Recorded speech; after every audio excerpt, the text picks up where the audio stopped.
Good morning, good afternoon, or good evening, everybody. Welcome on back. Wait, hold on, is my microphone quieter than normal? I don't know, I'm looking at the bars in OBS. I feel like I'm quieter than usual. Maybe that's just me being paranoid, as usual, about my audio, but... Exclamation point steal mic. Not so early, don't do it. You can hear me? Yeah, but I mean, I don't know, it's just like, I just feel like the levels in OBS, like normally I feel like it's going higher than that. I did change around some of my compressor settings. I do sound a tiny bit quieter. That aren't audible today, I sound the same. I mean, as long as you can hear me, I guess, that's kind of the main thing. Sounds pretty normal. It's the regular messing around with the mic segment. Mark it off on your Argon bingo cards, man. Mark it off. Maybe a smidge quieter. Hold on, let me change. Well, I probably shouldn't change anything too much, like mid segment here. But what if I do this? Wait for it. Do I sound any different now? Do I sound any different now? Do I sound louder? Do I sound worse? Do I sound... I don't know. I don't want to sound too loud, but I also don't want to sound... I don't want to sound aggressively loud, I guess. I don't know. Not to you? Did that change anything? I increased one of my filters by, like, a little bit. Didn't notice a difference. Ew, Echo! Getting a horse nice and early like that from Nightball. Look at that. You hear no difference. Alright, fair enough. We'll just leave it where it is then. And I'll try and stop being paranoid. Me and my constant battle against trying not to be too paranoid about my mic quality and my audio quality. I'll never get it exactly where I want to get it, I don't think, but hey, you know, it's worked for this long, so. You sound great. Thank you, Sarah. Happy Friday. Hope everyone is doing well today. Let me readjust in my chair a little bit here. Ooh, ooh.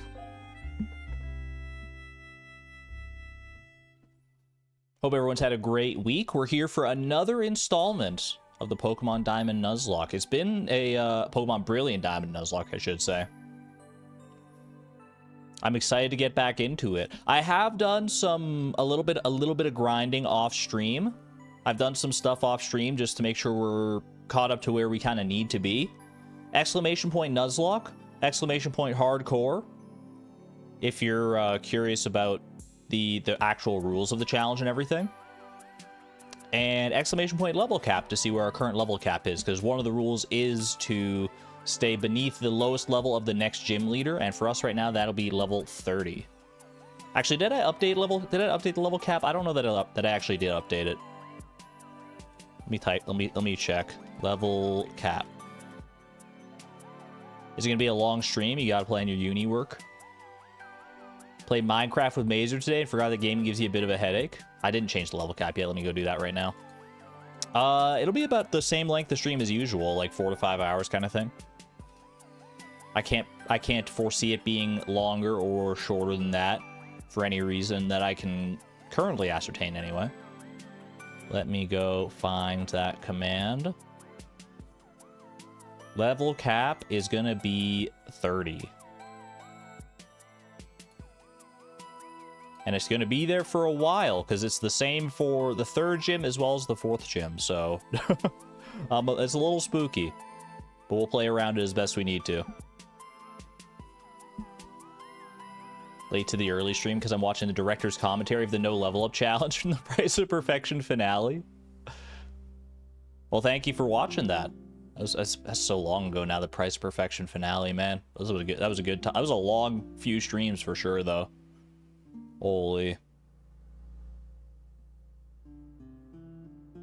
We played and it was miserable, not because of Xavier. Our spawn was awful. Full of snow you sink through. The powder snow? I've seen that in Minecraft before. I haven't played since like that got added in. Like, I haven't played in a very long time, but... I'm sure you guys figured it out. Glad to hear you guys were having fun, though. I digress. Let's get this show on the road, shall we? Starting with a little bit of fan art to share. From Civics. I believe I saw you in chat earlier, Civics. Look at this. Look at this beautiful rendition of Pokemon Trainer Vi and their wonderful little Zubat, Zuzu. Zubat did amazing work in the last gym and deserves to be commemorated like this. Is absolutely wonderful. We love Zuzu around here. We really do. Oh, hold on, I got it. Adjust my cord here. I'm getting lost in the cords. I don't want to pull out the cord of the microphone. That'd be terrible. Pro is carrying the whole of Zuzu City on her back. Hence the name, yeah. I mean, she was carrying the whole team on her back last time. She literally like soloed the last gym. It was really good. And the Argon in the back. I do like the design of the Argon atom in the back. That's pretty good too. Nice and subtle, just a good design. Very, very fun. Zuzu is the best. We love all our Pokemon around here, but definitely Zuzu earned a special place in my heart after that last gym fight. Thank you to Civics for sharing this, and thank you to all the fan artists who shared fan art over the past several years. If you'd like to share your own, there's a Discord channel in which you can do so. !Discord. Let us know how you want to be credited, if you want to be credited, and all that jazz. Vi has a cape, love that. I've always got to have a cape. Even though she doesn't have it in her current incarnation in Brilliant Diamond, it's just because of a limitation of the game, not a limitation on our part. Vi always has a cape somewhere around for dramatic moments just like that. She operates by the rule of cool. She can just pull out a cape whenever she wants to flourish it a little bit. Let me slide this window to the side here. And let's play some Pokédoku, Puffurtle. Let's have some fun, shall we? I do have a Pokédoku streak that I'm keeping alive. 3 days long so far. Let's go for 4. Grass type from Sinnoh. I mean, Sinnoh should be top of mind because that's the region we're currently playing in right now. Grass type from Sinnoh. Give one up to Budew. Okay, how about Roserade? I've done Roserade. Okay, what about Turtwig? I haven't done Turtwig yet, so there you go. Very first grass type in Sinnoh. Grass dual type, keep it going. Torterra. I've already done Torterra. In that case, what about Mega Sceptile? Take that. Little grass dragon. Grass fire. I believe there's only one Pokemon that fits the bill, or one, like, family of Pokemon. Scovillain. Wait, is there another grass? Oh, I guess there's Ogerpon Hearthflame Mask, right? That's probably the other 30% there, because I don't think Capsicid is actually grass fire yet. First in its evolution line in Sinnoh, how about Burmy? First in the evolution line dual type, give me Azurill. I've already done Azurill. What about Spinarak? Because I saw Ariados there. Okay. Well, let's just scroll. Can I see anything that fits the bill here? Sometimes that's the best thing to do. I'm sure I could think of other things, but if I just scroll and see something, dual type first in its evolution line. Dude, these are all monotypes. What are we doing here? Pawniard, that works.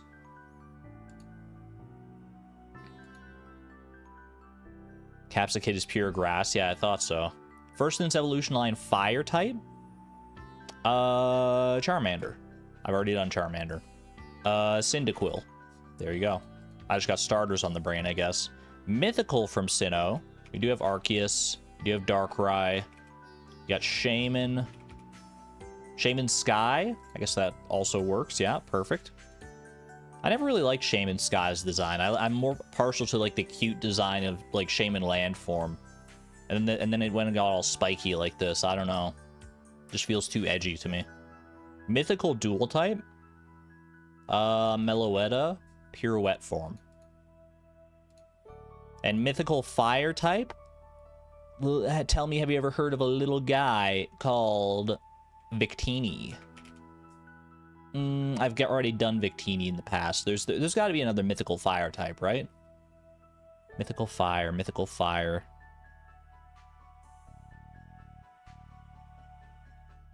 Mew, no. Celebi, no. Jirachi, Deoxys.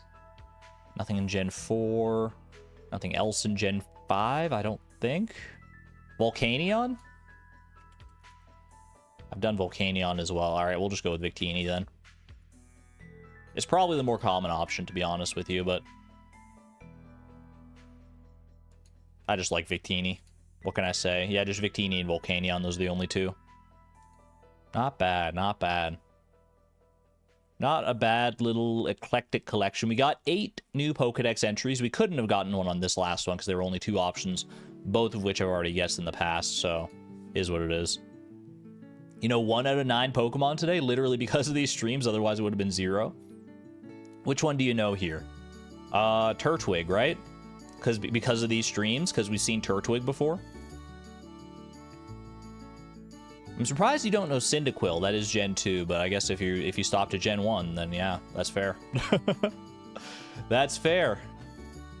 The Cyndaquil's always an OG in my heart. Speaking of OG, let's have a good old guess. OG in, I don't know, man, in Puffertle. Let's play. What do we got? Okay. It's not too, like, resting on its laurels. But it wasn't too hyperactive either. I would say that felt distinctly like an amalgamation of every fish all at once. That was like the most average fish possible.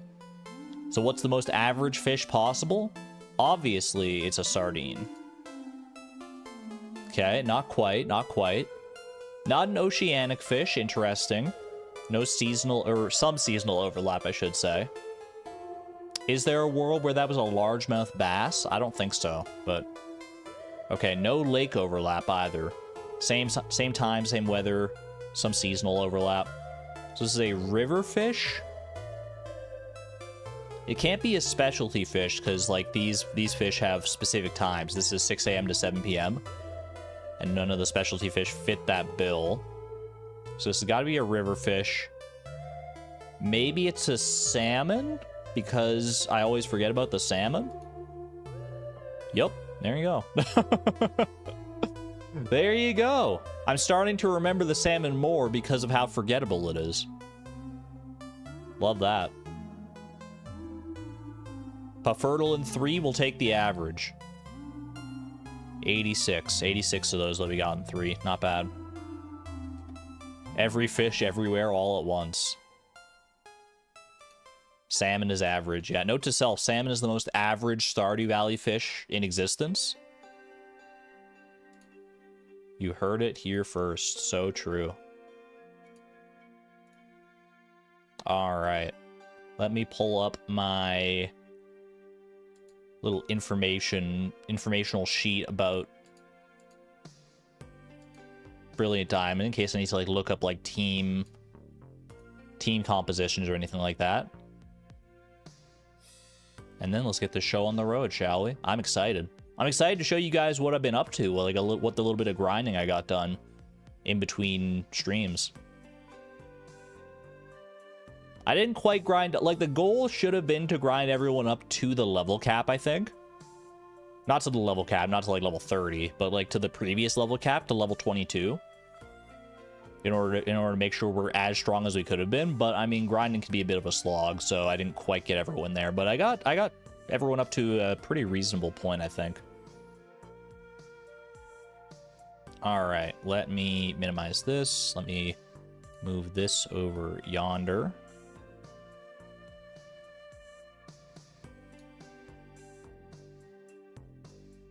Let me pause the music. Let's put every fish on a bagel and make a salmon.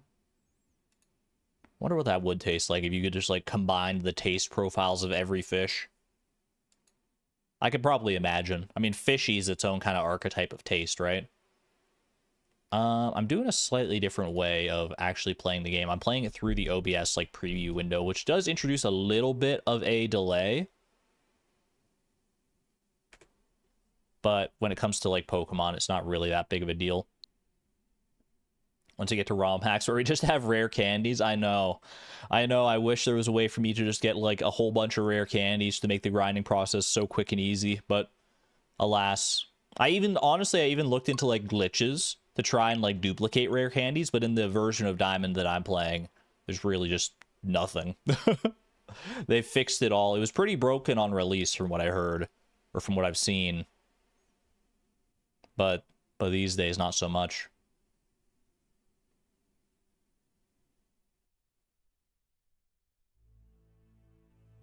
Got a shiny Vulpix in Pokemon Sleep this morning. Ooh, that's exciting. I didn't even know you could get shinies in that game, to be honest, Tic Tac. What color is shiny Vulpix? I want to say it's like a gold or something like that. Or maybe I'm thinking of shiny Growlithe. I feel like shiny Growlithe is like a golden color. And I always kind of conflate those two in my mind.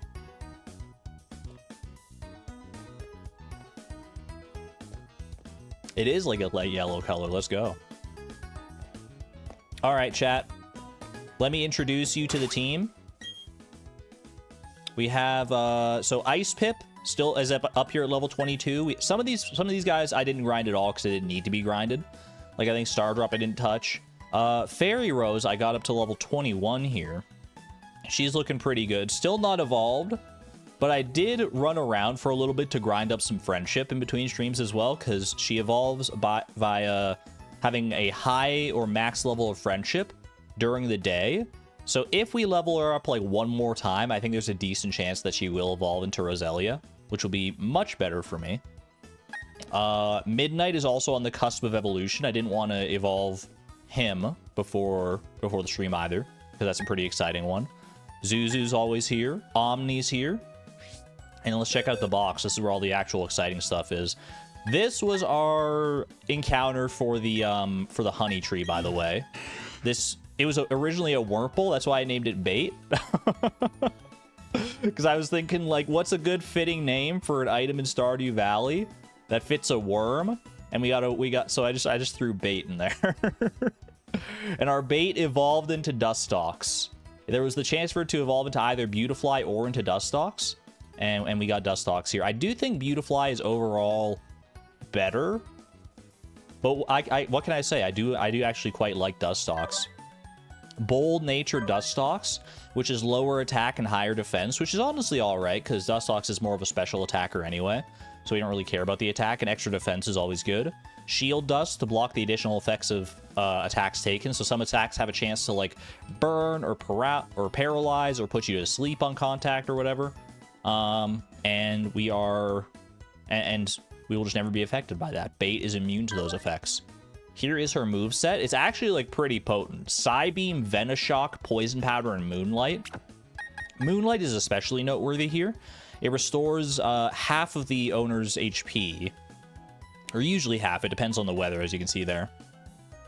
And obviously, not being able to... Since we can't use items in battle, healing moves like this gain a lot more value. Poison Powder is also good for wearing down opponents. Venoshock. I mean, there's some good stuff going on here. Very happy with my Dustox, even though it was like literally the most common encounter we could have possibly gotten.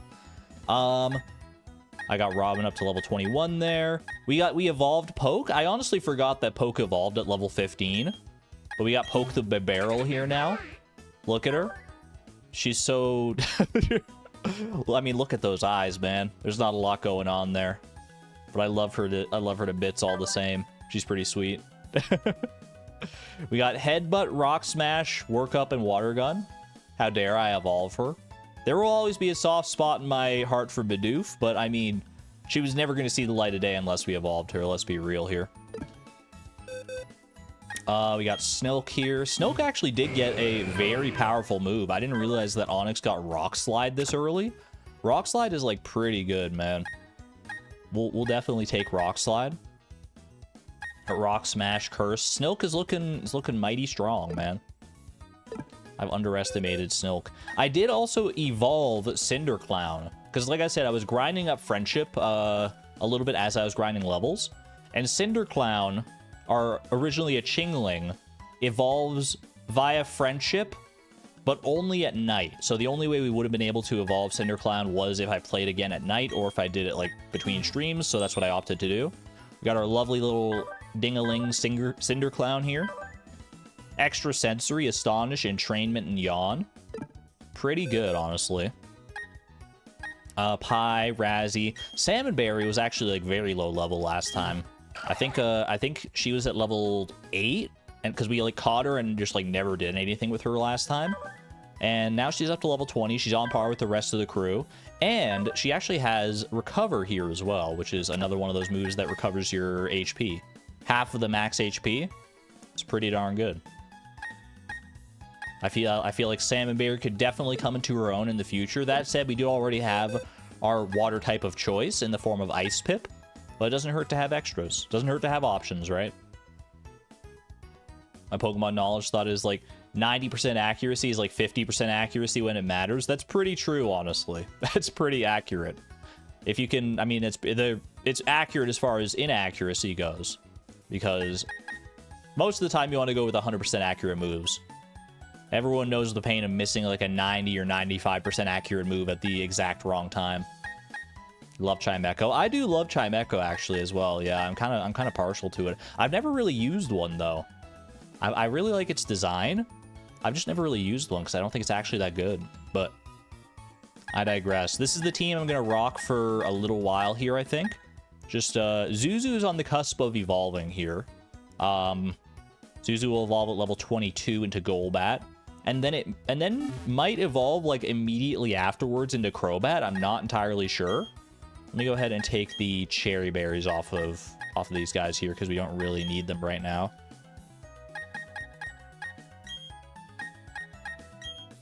Give me those back. I will, yeah, into the bag there. Or just getting used to the menuing here.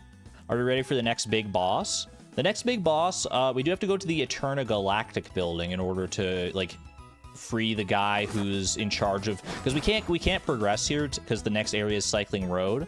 So in order to get onto Cycling Road, we need a bike. But in order to get a bike, well, if we go in here, I'm pretty sure the guy is like, he's been abducted by Team Galactic. Are you going to tell me that? The manager's gone off to the Team Galactic building and hasn't returned. Yeah. So he's just been held up there. So we gotta go tend to that. But before we do that, there are some encounters we can go get for sure. Couple encounters we can get right now, yeah. Since we have access to Cut as a result of beating the last gym, we can go to the old chateau here. And being it Friday as well, we also have access to Drifloon because we didn't get an encounter at the Valley Windworks, so we can go do a couple different things here. Let's go start here though. See, we still get to see Bidoof, little wild Bidoof coming along. I love that they acknowledge that so many people used Bidoof as like their HM user back in the day. Because, and just by putting that right there, that's so funny. This should be the old chateau up here. Oh, there's an item hidden back here. I was gonna say, I remember there being items kind of on the outside. Ether is pretty good. This is one of your favorite spots in Generation 4. It's very fun. I really do like the old chateau as well.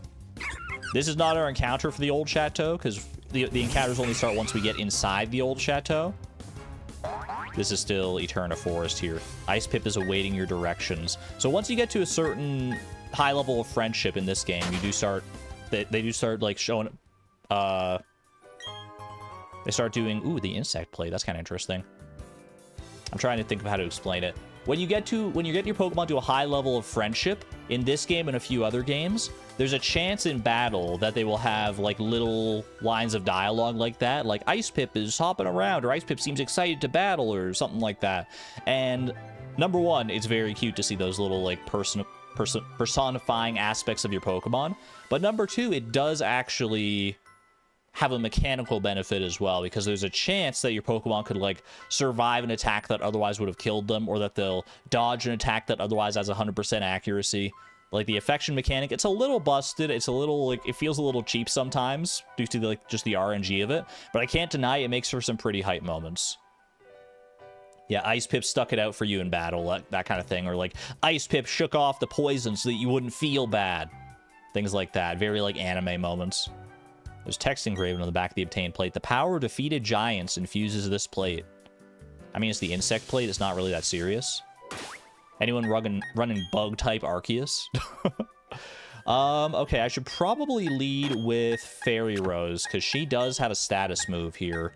I think she's got, like, the only reasonable status move that we can use to, like, help catch wild Pokemon in the form of Stun Spore to paralyze stuff.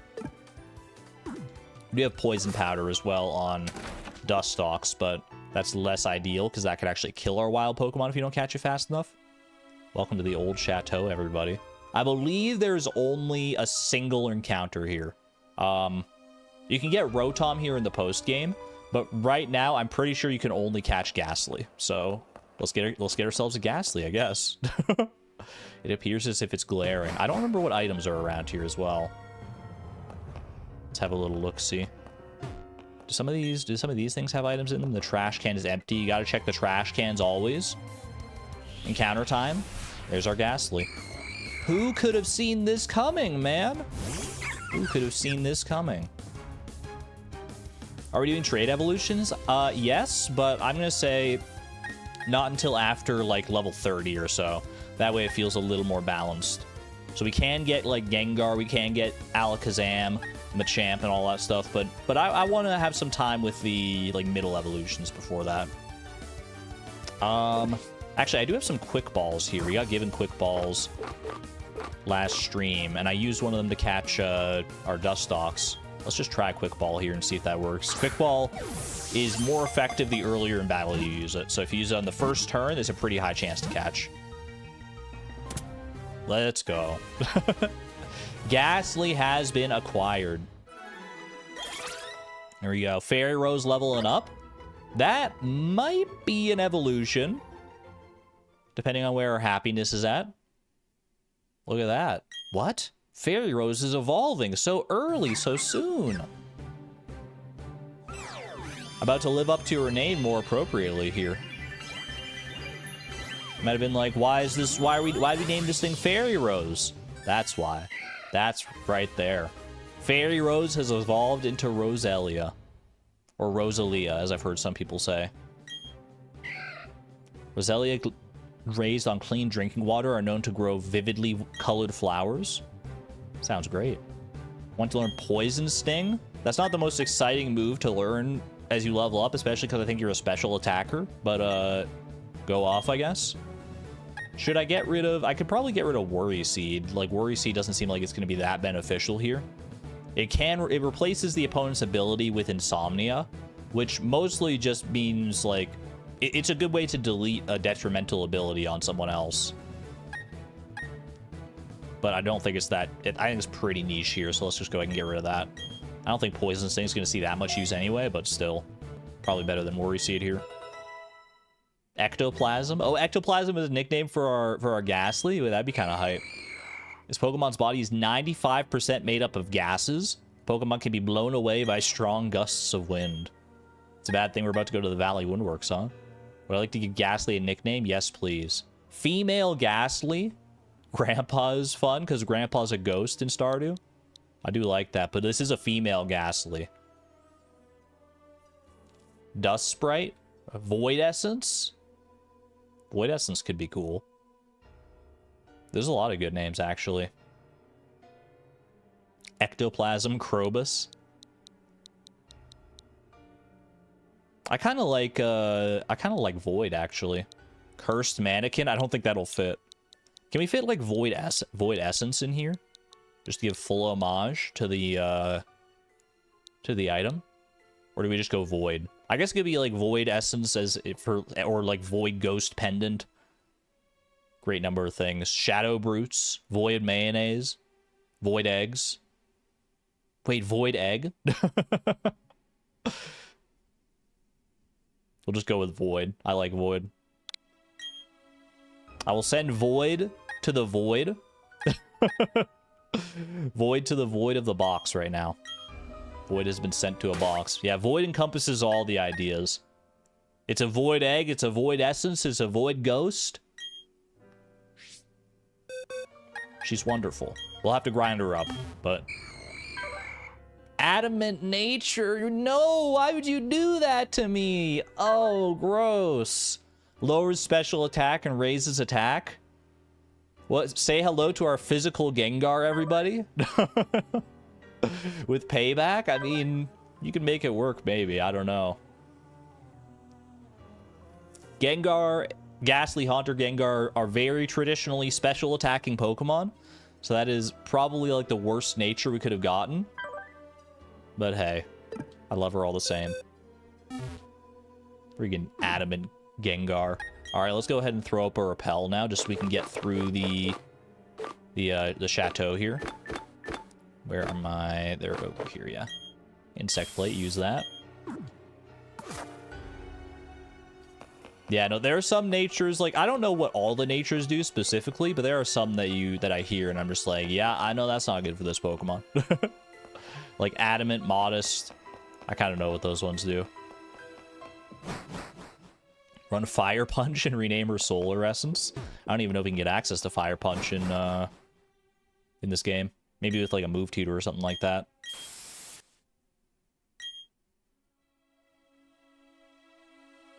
Oh, no worries, Sugar Prince. That didn't even cross my mind, to be honest with you.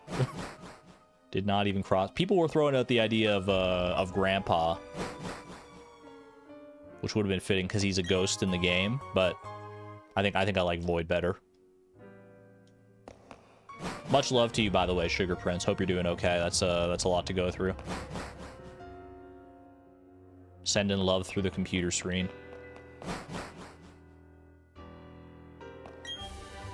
Ooh, TM90 substitute. That could come in handy, honestly. Thief, Shadow Claw, Ice Punch, and Fire Punch. I mean, people have done physical Gengars up in the past, I'm pretty sure. It's not entirely unheard of to, like, catch people off guard. But it's really not ideal, I don't think. Why is, like, freaking Benjamin Franklin staring at me with his red eyes? What the heck is going on there? Who the heck is that guy? Who is this man? Why is it just like a generic, like, 17th century philosopher in the old chateau? What's he doing here, dude? You guys hear that? Monka? That's Beethoven, is it? He's observing.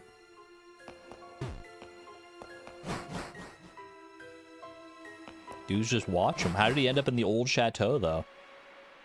The painting has glowing red eyes, I noticed. The TV has an oddly malevolent feel. It's as if it's staring. Unfortunately, no way for us to get Rotom prior to actually, like, beating the champion. That's pretty far off, so... The Dread Plate. That's gotta be for ghosts, right? Two beings of time and space set free from the original one. I remember finding these plates all the time back when I was a kid, and I was, like, so intrigued about, like, finding, like, the original one. That is where Rotom shows up, yeah, in the TV there.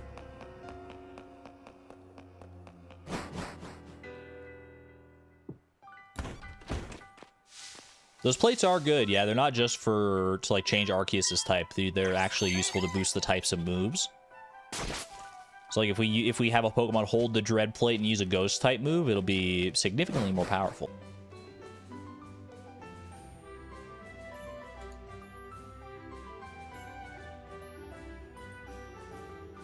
Are we back? I think my internet connection got, like, haunted by the old chateau, man. The ghosts were not happy that I was dissing on Beethoven or whoever was in that painting. They were trying to usurp the stream for their own. F5, F5. Yeah, there was something going on. I'm not sure if that was my internet or what happened there, but we're back. We're so back. Would I like to use another repel? No, thank you. Internet was consumed by the void. So spooky. Get some free berries over here. I don't remember what's down this way, actually, to be honest with you. I ran through here to go and get our honey tree encounter between streams, but I didn't pick up any of this stuff. I just kind of, like, ran straight past it. 2 Bluckberries? I don't know what the heck a Bluckberry is, man. Yeah, it is just a shortcut, so you don't have to go, like, all the way through Eterna Forest to get back between Eterna and Floaroma Town. But there is some stuff here, as you can see. Like, there's a lady right there. Did she give me anything? What do you got? You know about capsule decoration too. Then I'll give you these stickers. Ooh, leaf stickers. We'll take those. We gotta decorate our capsules at some point. Make our Pokemon all like snazzy. Silver powder. That's functionally the same as the insect plate, I think. That just boosts the power of bug type moves. And TM82 Sleep Talk. Sleep Talk is a move that if you're asleep and you use it, then it'll randomly use one of your other moves. Pretty niche, but it can be good for certain sets. Probably not so much in a Nuzlocke. Maybe if we get like a good Pokemon that can use like Rest Sleep Talk to like fully heal itself with Rest and then Sleep Talk to victory. It's a classic Snorlax set, I know. Free item. Super Potion. We never came down this way. There we go. Like to see me turn Arceus into a bug with that silver powder? Arceus wouldn't be pleased about it, but every other Pokemon can't really tell the difference. Is Drifloon here? Drifloon, look at him! Look at that guy, he's so cute! Okay, okay, let me check. What level does Drifloon get encountered at? Because I want to make sure I'm not biting off more than I can chew here. My guy. Drifloon is level 22. Can it explode? That's also a great question. We already got our encounter for this route, though. No, we didn't, Sugar Prince. We got it for the route next to this, but specifically for Value Windworks, which is its own separate area with this grass right next to the plant here. We have not gotten it. I remember specifically dodging that. I can check. I can check to make sure that we didn't, though. Drifloon at level 22 should have Shadow Ball, Hex, Payback, and Focus Energy. Okay. If I lead with a normal type, there's actually like very little this thing can do to me. It can hit me with Payback, but that's not very strong. So I could lead with Poke. Yeah, no chance to explode, thankfully. I could lead with Poke here. I wouldn't mind trying to get off a Stun Spore on it at the same time, though. And it doesn't have any flying type moves. It's a Ghost flying type. It doesn't have Gust. So Fairy Rose would be safe. So maybe lead with Fairy Rose to try and get the Stun Spore off. If the Quick Ball doesn't work. And then I'll have Poke in the back to... I guess like Poke or Star Drop could actually fit the bill here, but good to have options, I suppose. Go ahead and swap for Zuzu for right now. Alright. Let's hope we get a good Drifloon here. Hello, friend. He's so cute, man. I just love the design of this guy. Floon! You got some Floons in chat? Floon! Hello, buddy. We've encountered a wild Drifloon. So nervous. And it's right at the same level as like most of our entire team. We could add this guy to the team like straight away if we wanted to. Alright, Quick Ball. Help me out here. I think it's a pretty like low catch rate on this guy. I don't know for sure, but not low enough. Just that easy. Drifloon has been caught. From 0 ghost type straight up to 2. And Midnight reaches level 20. Chat. You know what that means, or maybe you don't, but you're about to find out. Midnight been sitting in the back of our party for oh so long. Midnight is evolving. In comes maybe like one of the best Pokemon in the entire game, and I'm not joking. Say hello to Gyarados. How the heck did that happen, man? Your Midnight has evolved into the mighty Gyarados. Let's freaking go. Once Gyarados appears, its rage never settles until the Pokemon has raised the fields and the mountains around it. Raised the mountains, the atrocious Pokemon. He's anything but atrocious, I'll tell you that much. Learn Bite right off the bat. And there's Drifloon, too. It is a Pokemon formed by the spirits of people and Pokemon. It loves damp, humid seasons. Nothing about, like, stealing away kids to the underworld or whatever. Not in this version, I guess. Yeah, I'll give Drifloon a nickname. What do we got? Bookseller, Iridium, Egg. You know, it is a hot air. It's designed after a hot air balloon. So, like, Bookseller, or what's the actual guy's name? Marcello, right? I feel like Marcello could be a good play here. Because he's literally in a hot air balloon, and this guy is a hot air balloon. It's a male Drifloon. It's too fitting, man. Marcello. There's just something, like, funny about a Pokemon with, like, a human's name as well. Marcello. Lock it in. Yeah, I'll add Marcello to the party for right now. I'll swap out Poke. I just want to see him. Look at this guy.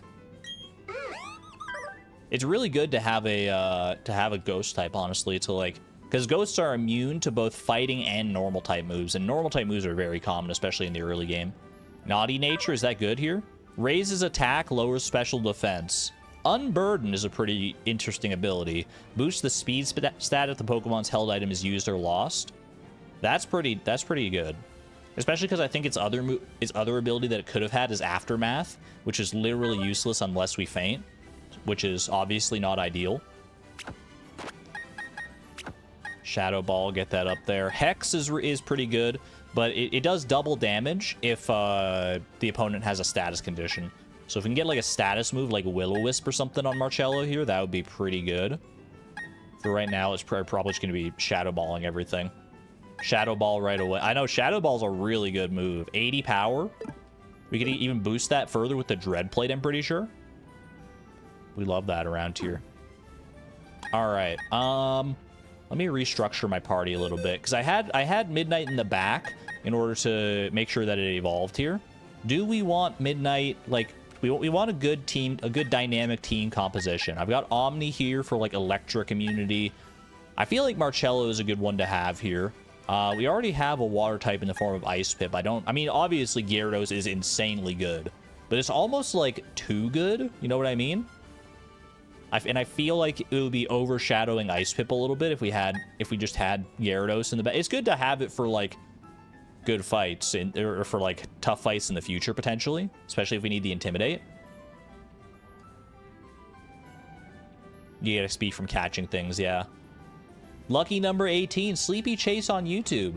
Thank you for being a member for 18 months, a year and a half of support at the Electron level. Thank you very much. A lot of hardcore Nuzlocke ban Gyarados because it's just that good. I know, it's really, really good. Part of me actually did want to add a rule that I can't use Pokemon above a certain base stat total. But seeing as this is my first like hardcore Nuzlocke, at least my first one in a while, I feel like it's probably not the smartest thing to do. No legendaries, basically. Yeah, we're definitely not using any legendaries. It's more of like a vibe thing. It's like, we'll make the challenge more fun to use. Like, I'm personally the kind of person that likes to use like Pokemon that I find interesting or unique in a certain regard. Like, I feel like you don't see a lot of Drifblim. Is Gyarados that good? I mean, you tell me. Look at these stats, man. What the heck? When you compare them to like all of our other Pokemon's stats, level 20, I mean, like, is it better in like literally every way? I guess Ice Pip has higher special attack, but I mean, Gyarados is like insanely good. It has Intimidate. Once it gets like a physical water type move, which I think it does like very soon. For right now, it still just has Tackle and Bite, so it's not like that good, but what Pokemon is Ice Pip again? Ice Pip is a Prinplup. I think we're gonna swap out Midnight for right now. Have him in the back. Who should we swap in? We have a grass type in the form of Fairy Rose. I like Stardrop. I like Ice Pip. I like Marcello. I think I like... Do we want Omni or do we want Snilk? Who do we... I mean, I think overall Omni is going to be a better Pokemon once it evolves into Graveler and then eventually into Golem. And it's good to have that, like, really high defense as well as, like, an immunity to Electric if we want it. But we do kind of have, like, I mean, Snilk's been doing some great work here, honestly. Omni, so he evolves. Yeah, Omni needs the levels to evolve. That is true.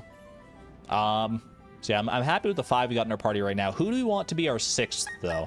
I don't think we want to put in Shellos for right now because we already have another water type. I could be convinced to do Kadabra or Chimecho. Or Pi here as well. Pi is always a strong one to have. Explain legendary Pokemon to chat. I mean, legendary Pokemon are very rare, very powerful Pokemon. Usually, many of the most powerful ones are featured on like the front of on the front of the game. So like if I go out to the main menu here, you see that guy on the front, this big like blue dinosaur. That guy's one of the legendary Pokemon. And if you ever see them like on the front of a game, or even and there's a lot that are not on the front of a game, that are obviously they're very powerful, and it feels just like cheap to use them. So a lot of Nuzlocks do ban them, and I'll not be using legendaries either. We got like for instance, we got Mew and we got Jirachi, over somewhere here. Yeah, we got these guys here as just like random gift Pokemon. They're not technically legendary; they're mythical, but mythical is like a subset of legendary. It's a whole big thing, but they're still like too strong and too good to reasonably use, I think. I don't know who I want to use here though. I could be like, there's so many good options, to be honest with you. What kind of coverage do we need? We have like physical attackers from Stardrop and Omni. We have special attackers. I feel like... Oh, level up Zuzu. Actually, yeah, leveling up Zuzu is probably a smart idea here because Zuzu is so close to evolving. So we'll have Zuzu in the back for right now. That's smart. And most legendaries, yeah, you can only catch one of them. Are we ready for Skuntank? Well, we have to get through the rest of the Galactic Grunts before we even get to Skuntank, but that is the next big boss Pokemon, pretty much. Let's go find out, shall we?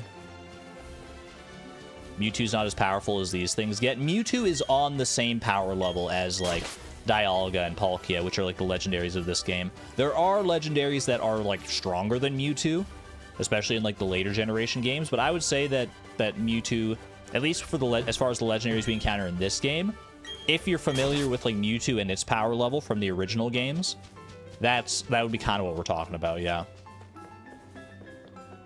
There are some legendaries that aren't as powerful and the people are like more inclined to use. Think of like Articuno, Zapdos, and Moltres, the 3 legendary birds from the original game. They're legendary Pokemon, but they're significantly less powerful than like Mewtwo and, you know, like Ho-Oh, Lugia, that sort of thing. They're even significantly less powerful than a lot of like just like general Pokemon, especially the pseudo legendaries like Dragonite and stuff. But I shouldn't talk about pseudo legendaries probably, because that's a whole other can of worms to open up. You fight in like a 4v1 at the story climax. I think actually Dialga you fight like you fight face to face. Oh, you're talking about Eternamax, yeah. Yeah, Eternamax Eternatus is like insane. It's like the only Pokemon you fight that you actually like can't catch, at least on the form that it's in at that time. All right. Let's lead... You know what? Let's lead Zuzu. Why not? Get her the most experience that we can in order to make sure she levels up here. I don't know what we're going up against specifically in the Eternal Galactic building here. I'm pretty sure the Grunts are just as weak as they've ever been. Shouldn't need to look up any of their movesets until we get to the very top here. Can't I go like around the side of the building? Hold on, I wanted to check for like items and stuff back here. Dude, how is there not an item back here? Are you kidding me? Look at this. This is the perfect place to hide just like a random like whatever. It doesn't have to be anything good. Just give me something, man. There's at least this cut tree back here.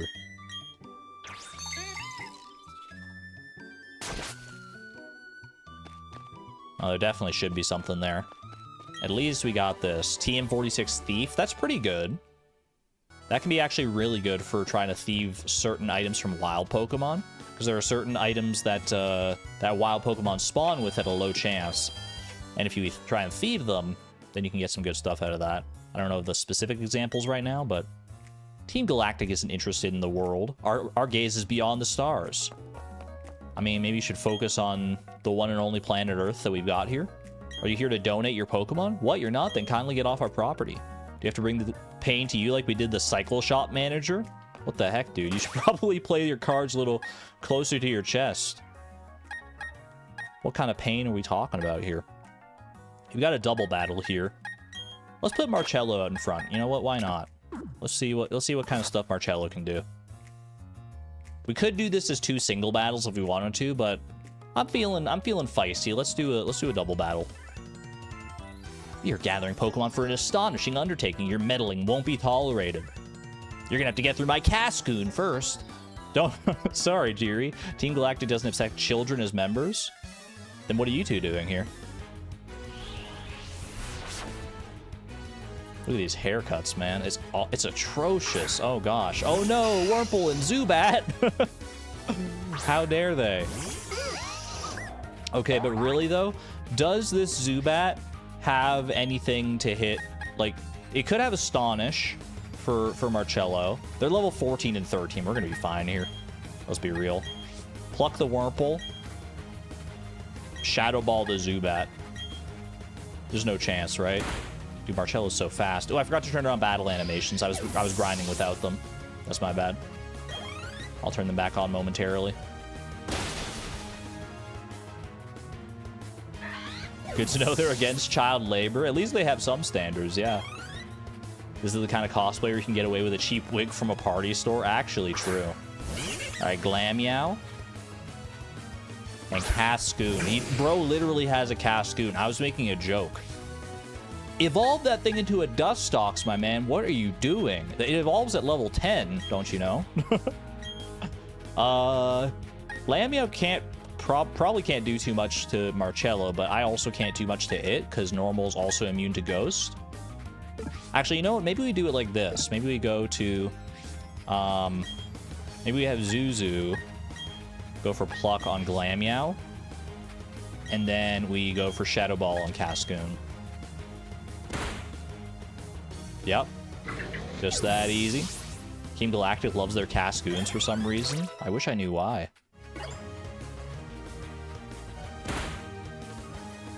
Catching this a bit late. Any losses? So far, so good. I didn't even see what that Glameow went for, honestly. Probably just like scratch or something, huh? There we go. Pluck there, and we can hit it with Payback. Won't be that great, but it might be enough to kill it here because we do have a significant level advantage. Yeah, we're chilling. We're getting ready to go up against one of the bosses of Team Galactic pretty soon here. Ooh, Bulldoze. That's a really good move. Yes, I'll absolutely take that. So Bulldoze is a ground type move, which we don't have any ground coverage on Omni right now. Pretty good power, and it's guaranteed to lower the speed of the opposing Pokemon. So it's great for speed control too.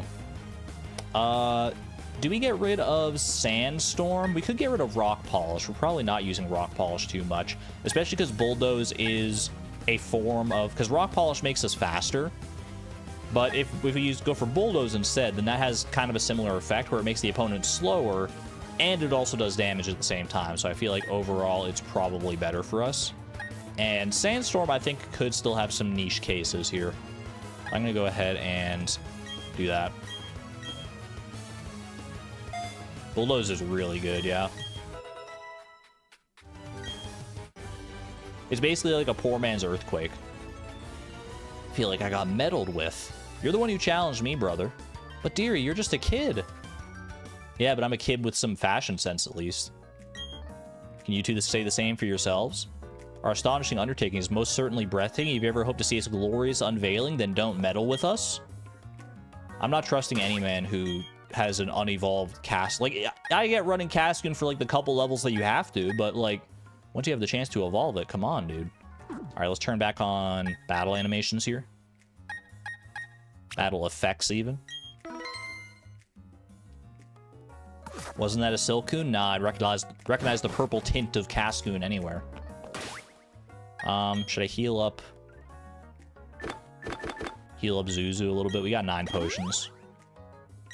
Just don't want to run back to the Pokemon Center for that, like, little bit there. Another Purugly incoming. It's same power level as Purugly, I would say, but it's not specifically, literally another Purugly. I'll fight blindly to defend them, and your intrusion won't be forgiven. At least he knows he's fighting blindly. He has some kind of level of self-awareness here.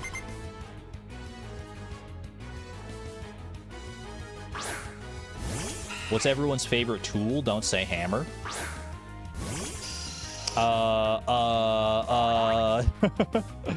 Bobby pin. I don't know.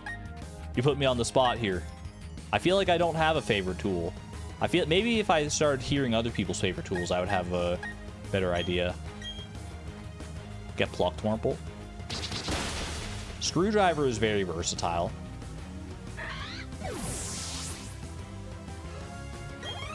Screwdrivers, though, are goated. Your name is me and my screwdriver. The name checks out. We found the #1 screwdriver fan. I love screwdrivers. It's a mirror match. Dude, they're even flapping their wings in perfect sync with one another. Are you seeing this? These Zubats are operating on a different level. Zuzu's obviously the stronger, though. The superior Zubat has arrived. Level 22. That should be, if memory serves, that's another evolution right here. What was I fighting for again? It's usually not a great sign if that's what your underlings are asking in an evil organization. What? Zuzu is evolving. And it's a well-earned evolution, if I do say so myself. Zuzu's about to get so strong, man.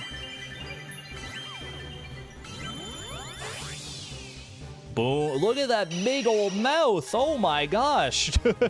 Half of its body is mouth. We got Golbat. Not nearly as cute anymore. But there she is. Golbat's data will be added to the Pokedex. It loves the blood of humans and Pokemon. Great. It flies around at night in search of neck veins. Zuzu, you'd never do that to me, though, right? To me or any of my friends? You're not going to go suck my blood, are you? What do you have against taking Pokemon from others? Look at any field or forest. Those things aren't exactly rare. I mean, then go take them from the wild for yourself like everyone else does. Don't go stealing other people's Pokemon. You're defeating your own argument, bro. It returns to cuteness when it becomes Crobat. Debatable. It depends on the game that Crobat is featured in. It can be cute or it can be an atrocity. Really? Dude, I forgot how weak Team Galactic is. They're so bad. This lady has one Pokemon, and it's a Silcoon. It's a level 15 Silcoon when the gym leader had, like, level 20s. What are we doing here?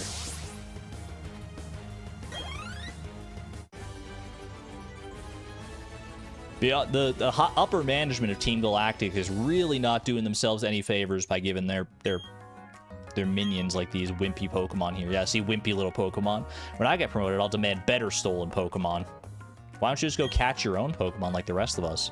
We're conducting research on new forms of energy. We want to harness the mysterious power of Pokemon. I don't think you actually want to do that.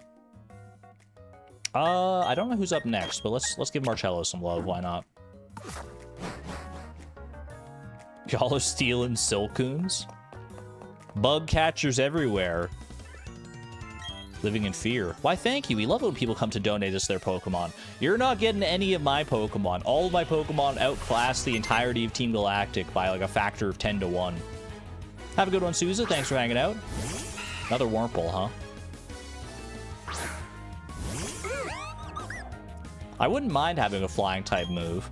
I feel like I remember like back in the day you'd get Gust on Drifloon right away. That was one of its starting moves, but I mean, Shadow Ball is pretty insane. As long as we don't run up against any normal types, we're chilling.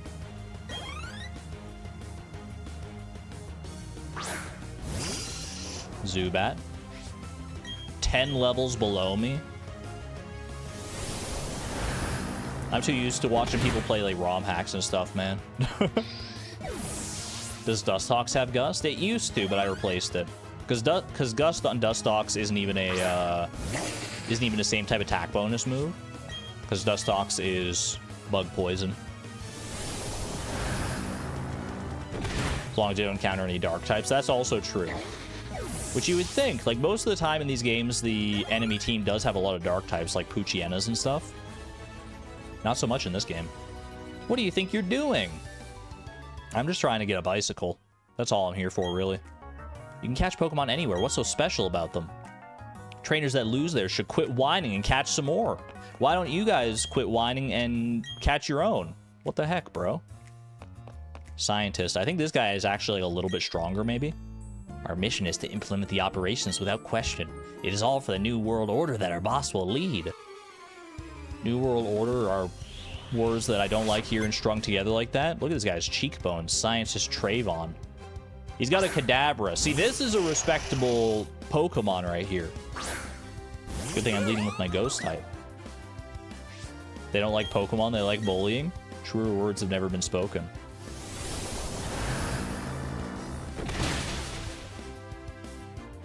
I mean, I still one-shot it just because I had the type advantage, but at least it was a Kadabra and not like another Silcoon. At least there was something there. This won't go unpunished. Dark type equals evil. What about Houndour?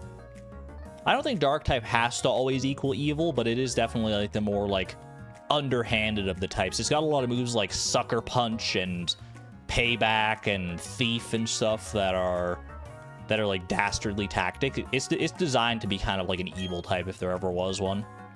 I'm quite prepared to do anything to be promoted. One day and soon you will learn the true might of Team Galactic. Yeah, brother. All right, we just have to fight Commander, I think her name is Commander Jupiter now. Dark type are supposed to be evil in Japan. The fighting type is actually the hero type. So that's why fighting is super effective against Dark. That's actually, I didn't know that. That's pretty cool. Are we ready? Well, we're gonna have to, we're gonna look at Jupiter's team and we're gonna decide whether we're ready. I mean, I'm not about to go grind anymore. I'm pretty sure we'll be fine. We just gotta make sure we prepare adequately here. It's not gonna be, I don't even think she's on par of like with Gardenia's power level, the second gym leader we just fought, so we should be all right. But we'll go ahead and check here. Okay. Let's go ahead and let me go have a look at the team here. Houndour's like a hellhound. Yeah, it's cute. Don't get me wrong. But that dude's definitely evil. All right, Eternal Galactic building. Let's see.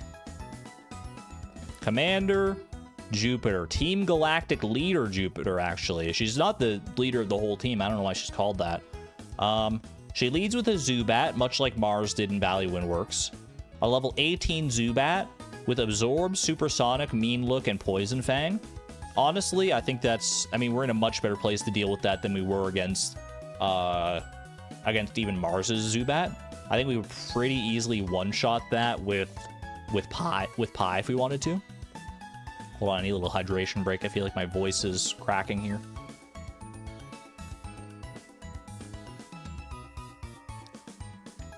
Actually, here, you know what? I think if I do this... Oh, this might cut out the music, but... There, you guys can see what I'm seeing now. Look at this. This is the team we're going up against here. Should I zoom in more? I'm not sure, but... Zoom in a bit? Should I zoom a bit more? How small is this? Oh, zoomed in too far. That's the most I can zoom in, I think, without it getting wibbly-wobbly. So we got Zubat with Absorb, Supersonic, Mean Look, and Poison Fang. And we got Skuntank, who's the real threat here, with Flamethrower. Flamethrower, that's insane. That's like really high power for this point in the game, I think. Flamethrower, Poison Gas, Acid Spray, and Snarl. I mean, I think Omni just learned Bulldoze, right? And Poison Dark is notoriously only weak to ground type, so Omni might be the play here. I feel like honestly Omni might be able to do this entire fight. Zubat does threaten Omni with Absorb. And Supersonic could be annoying as well if the Zubat outspeeds us, which it probably will. We do have the level advantage with Omni, being we're like level 22, I think. But Zubat's still significantly faster than Geodude.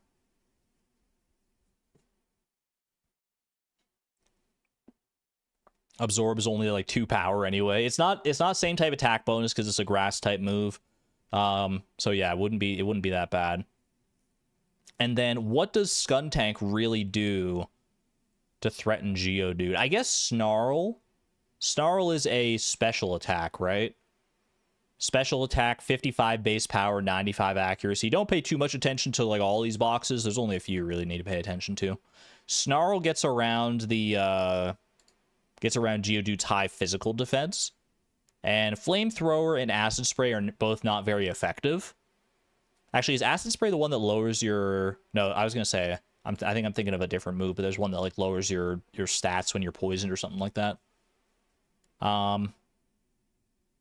Wait, what is it, this one? Hold on. Harshly lowers the target special defense stat. Yeah, I don't know.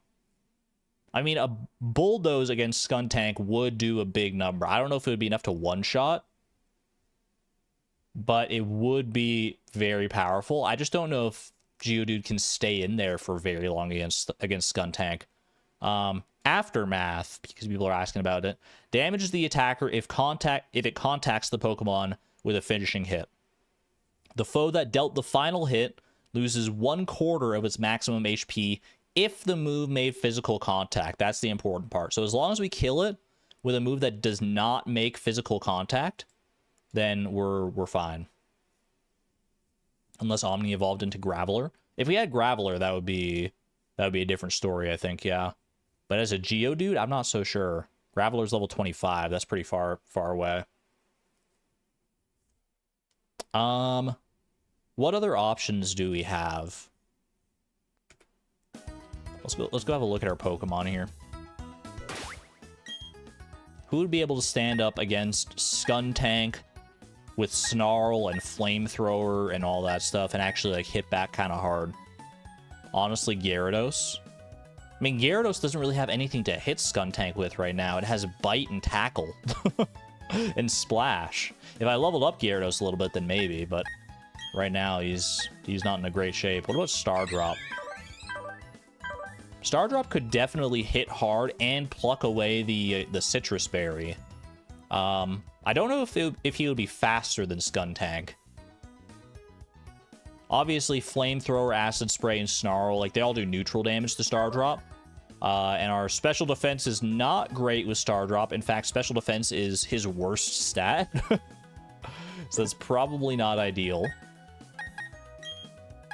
We check Omni. Omni's special defense is even worse. But Bulldoze could do, like, a pretty significant amount. Yeah, 19 special defense is not good. That's not where we want to be. Not being able to evolve trade Pokemon is why you love Legends Arceus so much, because you don't have to rely on that. Yeah, they added, like, an item that lets you do it, right? Like the link cable.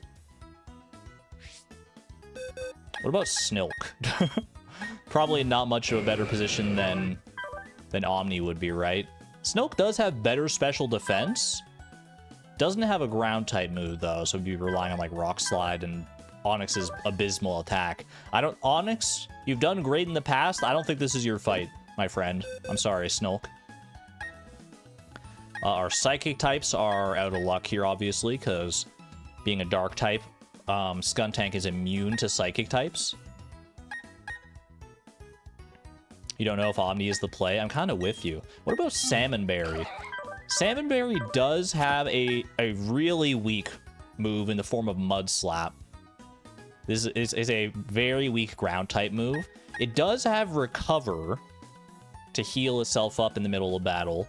Skuntank would be lowering our special attack with Snarl, so we'd be doing even less. I mean, honestly, I guess we'd rather be using Water Pulse over Mud Slap, because even though Mud Slap is super effective, it would basically... When a move is super effective, it basically effectively doubles its power. So Mud Slap would be effectively a 40 base power move against Skuntank, versus Water Pulse is already base 60, and then with same type attack bonus, that brings it up to... It's 1.5 times, so that's like 90 base power. So Water Pulse would definitely be better against Skuntank if we did that. What's her special defense and HP? She's pretty specially defensive, I think. 34 special defense and 66 HP is pretty good. How does, like, Ice Pip, for example, measure up there? Ooh, Ice Pip's very specially defensive now that I look at it. Hold on. Maybe Ice Pip is the play? Because Ice Pip does have the special defense boosting nature. And Ice Pip resists Flamethrower. Doesn't resist Snarl or Acid Spray.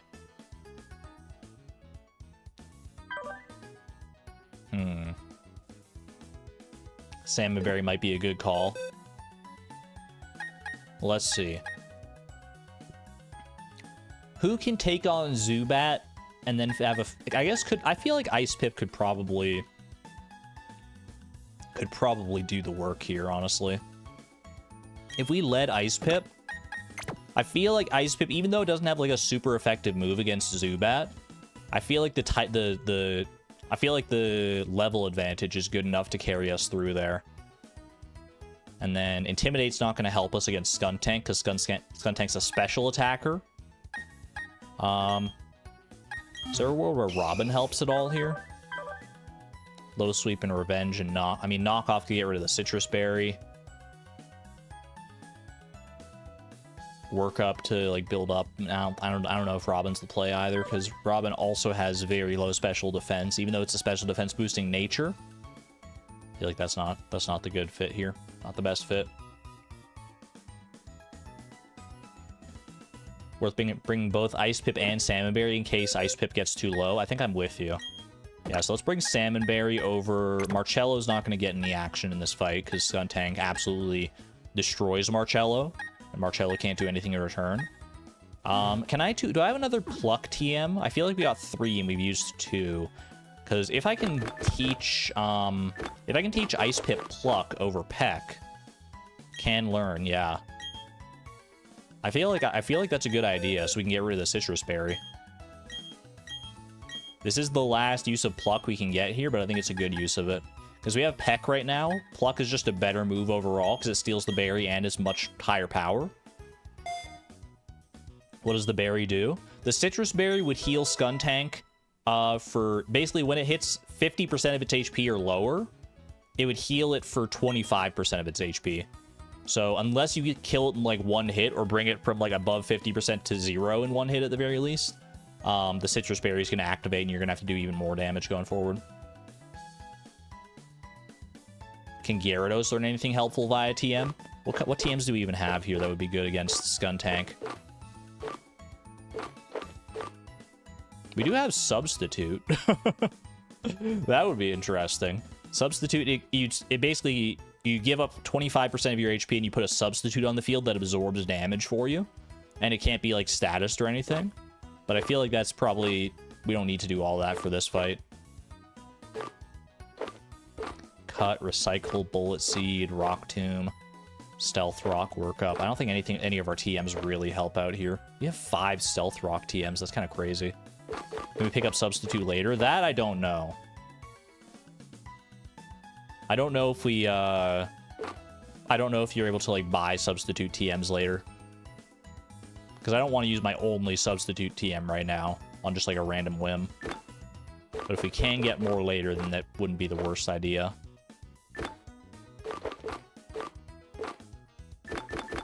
I'm just hitting up all these little exclamation points here. The old Gateau, I forgot we got that. Heals all the status conditions of one Pokemon. That's so funny.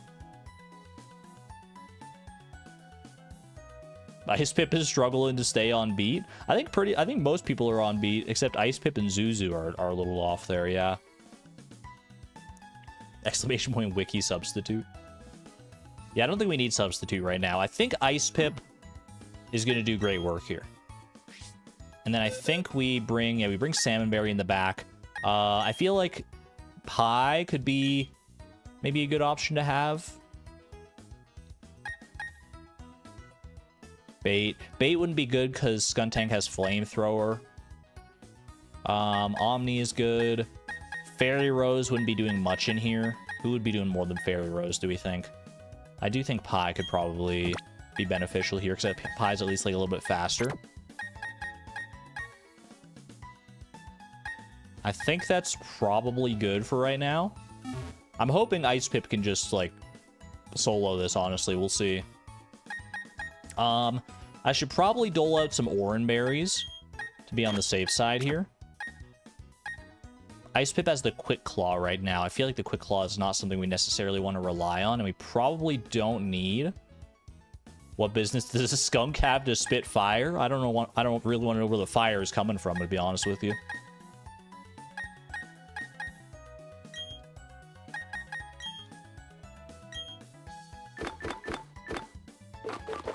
You got Oran berries here. Yeah, give you an Oran berry.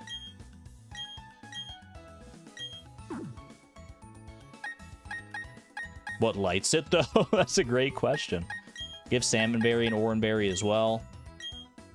I could give everybody Oranberries here, to be honest. We have plenty of Oranberries to spare right now. Because when I went back to get my honey tree encounter, I also got the Oranberries that had been growing there. So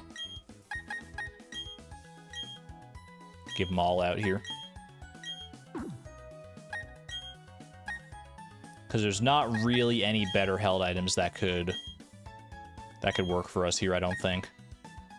We have some, like, some type boosting items, but none of the types that actually will help us in this fight.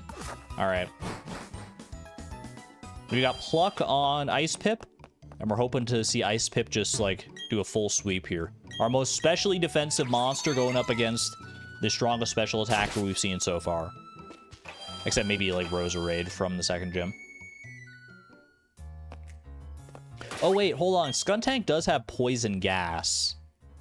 So it might be it might try to poison me. Is it worth it to do a Pecha Berry instead? Actually, Pecha Berry for Ice Pip might be better suited here. Because then it might go... if it hits me with poison gas and I heal the poison, it might go for poison gas again. And that'll save me from taking a couple hits, maybe. I'm going to go for a Pecha Berry instead. I'm going to do the same on Salmonberry here. And I feel like everyone else wants the Oranberry, because if we're switching into anyone else, then we probably want them to have more HP. Skuntank is scarier than Purugly to you personally. I feel like Purugly's always been scarier to me just because of how early you fight it. And you have, like, far fewer options. At least for Skuntank, you're, like, a little more powerful because it's after the second gym. Alright. Let's see how we do. Did you want something? I just want a bike, if you don't mind. How silly of me to even ask. You want to free the Pokemon? Yeah, that's gonna happen. Just like... oh, she's getting right into it, man. A lady of few words. Here we go. Commander Jupiter. Commander Jupiter would like to fight. There's the Zubat, alright. No type advantage or anything here. We said free bike, not free Pokemon, yeah. You can keep the Pokemon as long as I get the bike. That's all I'm saying. Alright. Use Bubble Beam. We are faster. Will Bubble Beam just one shot? I hope so. Not quite. Okay, that's fine. Supersonic. Yeah, that's a little rough. Okay. I feel like I swap on that. How insolent. Take a bite of this, child. Calm is very important in that sentence. Let's switch to Salmonberry.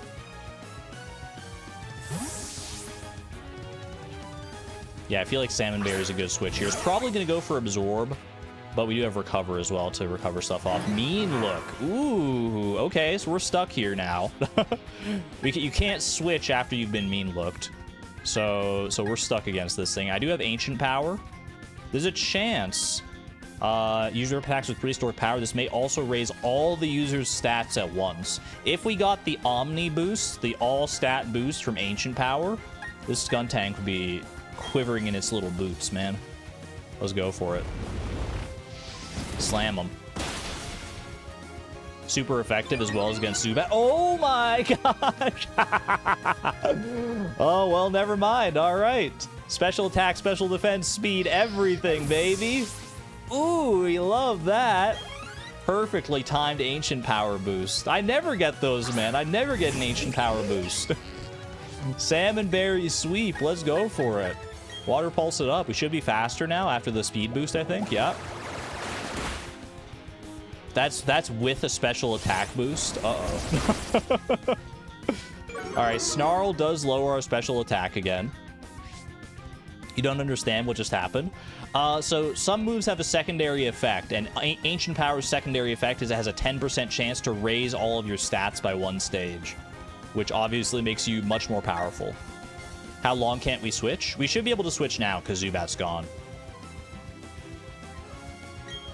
I mean, I can Water Pulse again. We're going to trigger its Citrus Berry. We have the special defense boost, so we're doing okay here. If it gets a crit, that does put me in a spooky spot. Could also spam Ancient Power. Ancient Power is not very strong, though, against Skuntank is the only problem.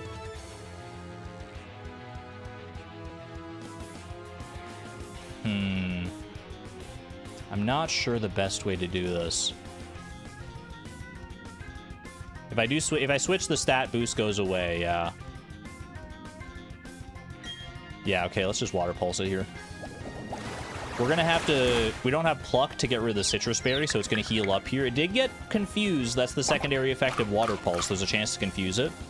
So there's a chance that Skuntank will hit itself now, which would be very nice, obviously. Poison Gas, there it is. All right, so we have the Pecha Berry for this. Heal that off. Not bad, not bad.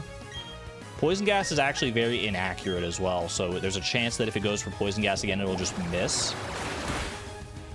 So we've got a lot of RNG on our side. Confusion, hit yourself. There's Poison Gas. Did not miss, okay. So we're actually poisoned now.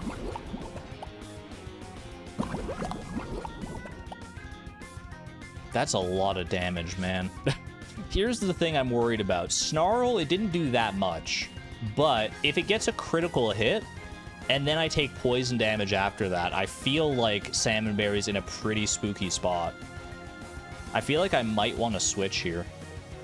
I'm not gonna lie. I'm just worried about the critical, like a critical hit, because critical hit will bypass our special defense boost that we got from the Omni boost from Ancient Power. I feel like I have to try and play around the crit here. I just don't feel right about leaving Salmon Berry in. I could go for Recover. It'll probably Snarl again, and then I'm even worse, like, special attack. Who would I switch in here? I could switch in Ice Pip, then we're doing less with Bubble Beam. Could switch in Star Drop. A lot of options here. Yo, welcome on in, Scorch. Good to have you here. You're here at a great time. We're in the middle of a spooky boss fight. Overworld poison damage is not a thing, no. I kind of want to switch to Star Drop. My reasoning being, I don't want to switch Ice Pip into a Snarl, because I'd like to hit this thing with a Bubble Beam if I can.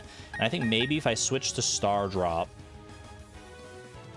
then it'll go for either Poison Gas or like Flamethrower on the second turn that I'm in. And if I switch to Ice Pip at that point, then if it poisons me, then I've got the Pecha Berry to heal up, and if it goes for like Flamethrower, then I resist that. So I'm gonna trust my instincts here. Let's switch to Star Drop.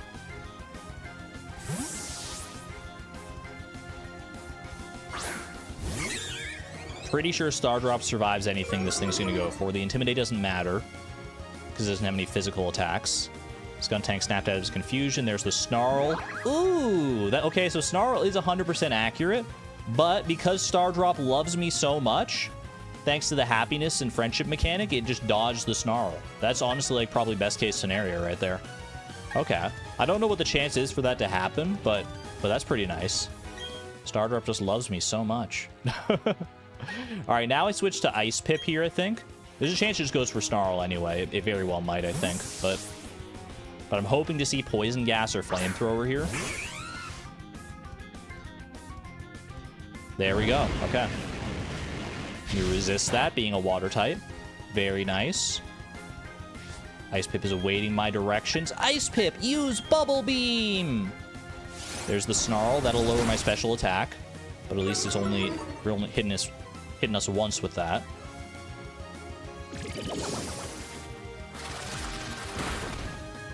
Okay. That lowers speed, right? Speed fell, so we might be faster at this point.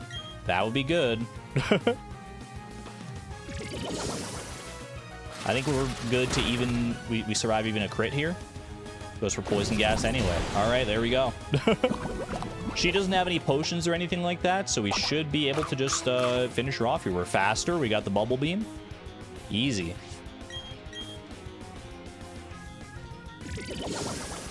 There we go. Riskless fight in the bag, baby. Goodbye, Skuntank. Very good. A lot of experience from that Skuntank as well. Very nice. Good job, team. Starter wants to learn the move Whirlwind. Is Whirlwind good? Whirlwind, basically what it does is you move at the end of the turn. It's like reduced priority. But it forces the opponent to switch their Pokemon, basically. It switches them out into a random other Pokemon on the opponent's team. The only real use case for that is if an opponent is setting up with like stat boosts and stuff, and then you can reset those stat boosts by forcing it out with Whirlwind. Is it better than Endeavor? Because Endeavor is also very situational. It's just, I mean, these are both very situational moves. I just don't know which one is more situational here. Unless we're going for Stealth Rock Cheese, probably not. I can see more of a case for... I mean, honestly, I can see more of a case for Endeavor than Whirlwind. Although, there are some Pokemon that do set up, I guess. Whirlwind could be clutch. Endeavor is kind of scary to use in a Nuzlocke. Yeah, that's valid. All right, let's go for Whirlwind over Endeavor. In case something does try to set up, and then we can at least have a chance at like stopping a sweep or something like that. Losing to some child. Being careless cost me too much. Should have played around the Pecha Berries. What can I say? Well, aren't you tough? It's okay though. Our official Pokemon statue investigation is finished, and Mars has collected energy from the Valley Windworks. We're pretty much finished here. I'll let you in on one little thing. Our boss is researching the myths of the ancient Pokemon. With the power of the mythical Pokemon, he will become the ruler of Sinnoh. I suggest you keep out of Team Galactic's affairs from now on. This is your last warning. Whatever, bro. I just want my bicycle. They said Clefairy came from space, handed over.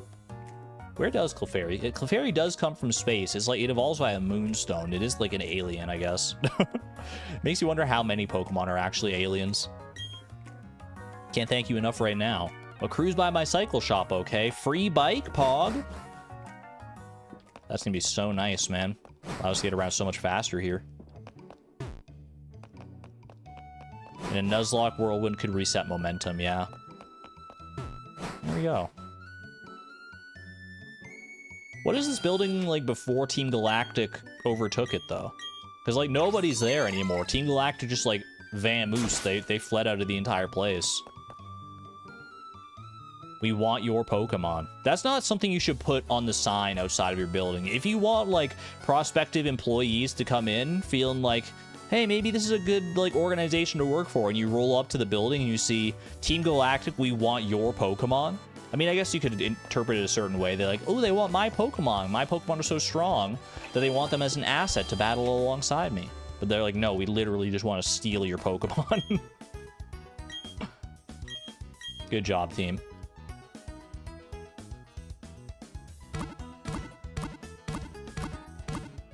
They installed the spikes, I guess. I don't think anyone ever goes into that building ever again. That's not entirely true. I think you go there to like change your Rotom forms in the post game or something like that. At least you did in Platinum, I'm pretty sure. Okay, what am I doing here? I want to rearrange my Pokemon team again. Good job, Salmonberry. It was good to have you in there. But we're gonna swap you back out for Fairy Rose for right now. Hi, I'm gonna go ahead and swap for Marcello here. Do I keep Zuzu around for right now? Yeah, I kind of like having... I mean, we do have 2 flying types here in the form of Zuzu and Stardrop, and I really like both of them.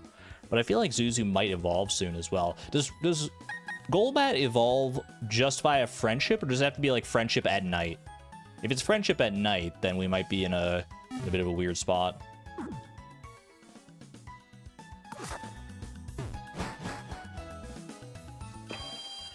Also, I think I'm going to take off the Oran Berries off my Pokemon for right now. I feel like they're better to save for, like, dangerous fights, because we have a pretty limited amount of them right now. Just friendship, no time requirement, that's good. Put that in my bag. Let's carry on here. Actually, you know what Pokemon I should be prioritizing in my party here is ones that are good against the upcoming gym leaders, right? Crasher Wake is a water-type gym leader, so Pharaohs we definitely want around. Maylene is a fighting-type gym leader, so having our flying types and our ghost type around as well is good. I guess Omni is kind of the outlier here. Omni doesn't really help us in any regard against the upcoming gyms. I would like to evolve Omni, and having a ground type there to like soak up electric type moves from like random trainers and stuff is still pretty good. But we honestly might be better served having one of our psychic types in the back, like Cinderclown or Razzie. Yeah, Omni's weak to both of the next gyms, whereas at least one of our psychic types would be good against the fighting type gym coming up. Let's give some love to Cinderclown, man. You know what? I feel like everyone would be using a Kadabra Alakazam. I like Cinderclown. I like Cinderclown for this because how often do you get to see a Chimecho used? I feel like that's just fun.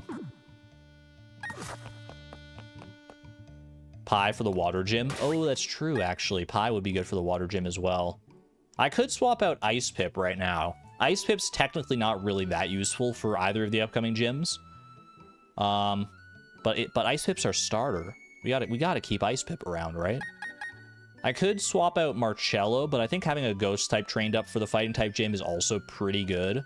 Because obviously fighting types are... Well, he's immune to fighting types. Does have charm at least. We need more options for the water type gym though. Now that I'm looking at it, because we really only have Fairy Rose here. Ice Pip is reliable, yeah. I don't know, man. I need a 7th slot on my team in order to get everybody in here. Because I do want Pie in here now that I'm looking at it. We're gonna bench Ice Pip for a little bit here. I think this is the smart play. Let's have Pie at the ready.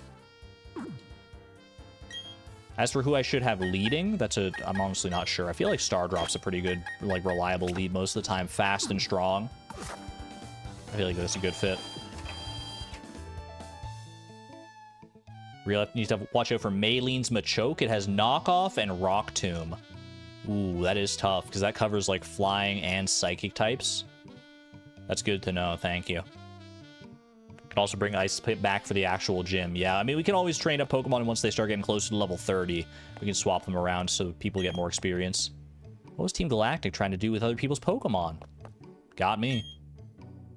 They were very vague about it. They're talking about trying to rule the Sinnoh region and make new universes. I don't know, man. They only have Wurmples and Silcoons. I don't think we need to worry about them too much. Thanks for rescuing me. I can't thank you enough to say, let me give you a bike to show my gratitude. Please come with me for a moment. I don't remember this part. He usually just gives you the bike and sends you on your way. I'd like you to choose a color for your bike. Which one will it be? Blue, red, yellow, or green? I want a purple bike. How dare you? None of these are Vi's colors, man. I guess the closest is maybe like a blue bike. Maybe a yellow bike. I feel like yellow is like an underrepresented color here. I like the yellow bike on this. Give me... Ooh, look at that nice golden bike. I would like the yellow bike, please. You've chosen a shocking yellow. One glance at it, and it's almost like getting a zap from Pikachu. It's perfect for you. Heck yeah. I love the hairstyle under the helmet, too. It's the latest model, so I'll read the operating manual to you. Press B to shift gears, it says. In third gear, the bike cannot reach full speed, but it'll be easier to handle. In fourth gear, it can ride at full speed and climb up slopes. So yeah, there's like a more easily controlled but slower version of the bike, and then also a fast version of the bike. I will definitely be registering that to my key items here. To my chi items, if you will. Register on that side, why not? Lovely. Thought we already got a bike. He promised to give us a bike, and now he's just delivering on it. This is the fast speed, and this is the more easily controlled, like, slower speed, which they both have their options here. Excuse you. Oh, wow, you got a bike. You can ride down Cycling Road and end up in Heart Home City. It's a fast and fun ride. You should check it out. Thanks, dude. Wait, did they not let you go back this way? Now that you have a bike? Wait, what if I wanted to go back? This guy's the worst, man. What if I'm not on my bike? Hold on. If I'm just like a girl, just like walking past. Nah, he still sees my bike. You got a bike. What the heck, man? That's awful. Why would they do that? I don't even understand why they do that. I guess you could, like, circumvent the entirety of Cycling Road by going down to Orberg and, like, riding up the bike slope that gated you there previously. So maybe they just want to make sure you go through Cycling Road for some reason. I don't know, man. I'm not opposed to it. I like Cycling Road.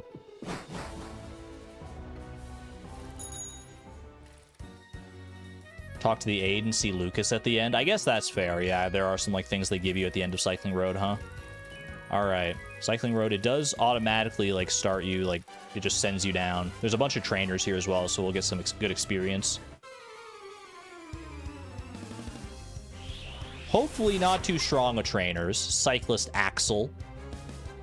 Bro, your name is literally Axel. He's got a Staravia? Oh my gosh. Wait, put this guy on Team Galactic, man.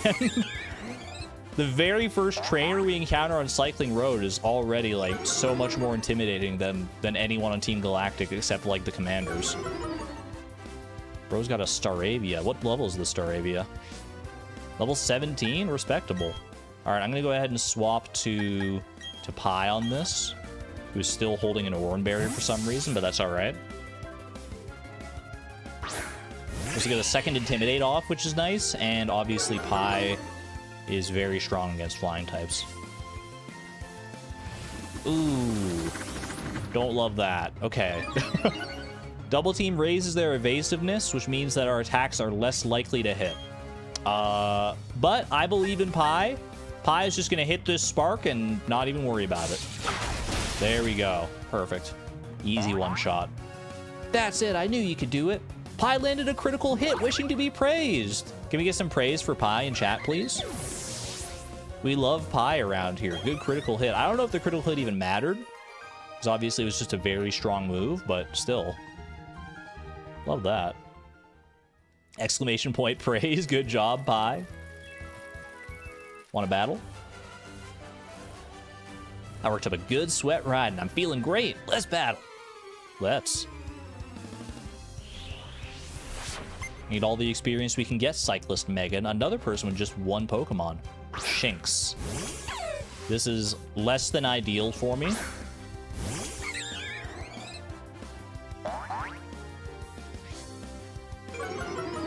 Do we get the Intimidate off? That's good. We don't have a ground type on our side right now. We don't have Omni or Snilk with us.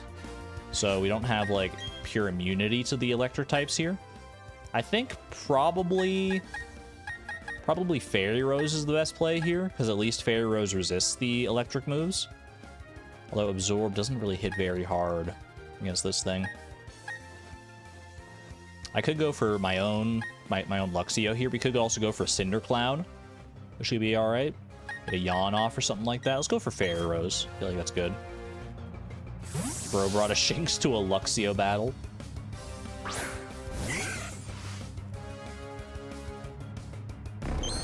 Leer, okay. It got intimidated, so Leer isn't too bad for us here. Basically just puts us back on even keel. Stun Spore, electric types can't be paralyzed, so that doesn't really work here. Hopefully Absorb does a good amount. About half, okay. We're chilling. Does Shinx even have rivalry in this gen? I'm not sure. Yeah, we haven't seen a single Shinx that has that doesn't have Intimidate, basically. That's a good point. It probably does. Maybe we're just not... maybe they just gave all the, like, trainer Shinxes Intimidate. Just like that, Fairy Rose is back at full health. I love those, like, HP recovery moves. They're so good for that. Hello! Watch where you're going, or did you want to challenge me? Always. We're always here for the fights, man. I'm picking fights with everybody I come across. Cyclist James. James rebranding himself as a cyclist. Former member of Team Rocket James. I see you. Don't think I don't.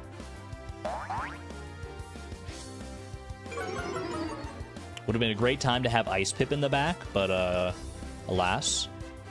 I think Stardrop can probably handle this.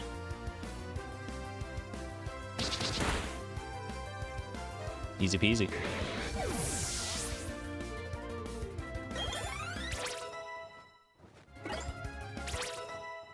A lot of levels off that, holy. I feel like Drifloon evolves, like, pretty early. I don't remember the specific level that we get Drifblim at, but it's, like, not very long after you get it originally. I think it's, like, before level 30. I almost want to say, like, level 24, but that seems, like, way too early.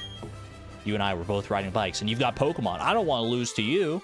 I mean, one of us is going to be the loser here. X and Y also lets you pet the Pokemon directly after battle.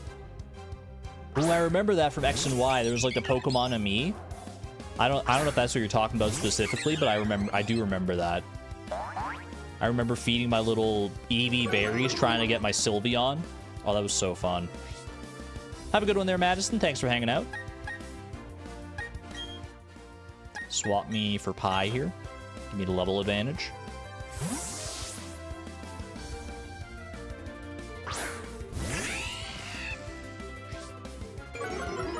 I feel like X and Y are some of the easier Pokemon games in the entire franchise, but I do have a good amount of nostalgia for them. Some of my favorite Pokemon were actually from Generation 6 for sure. I love Gourgeist so much. Well done, Pie.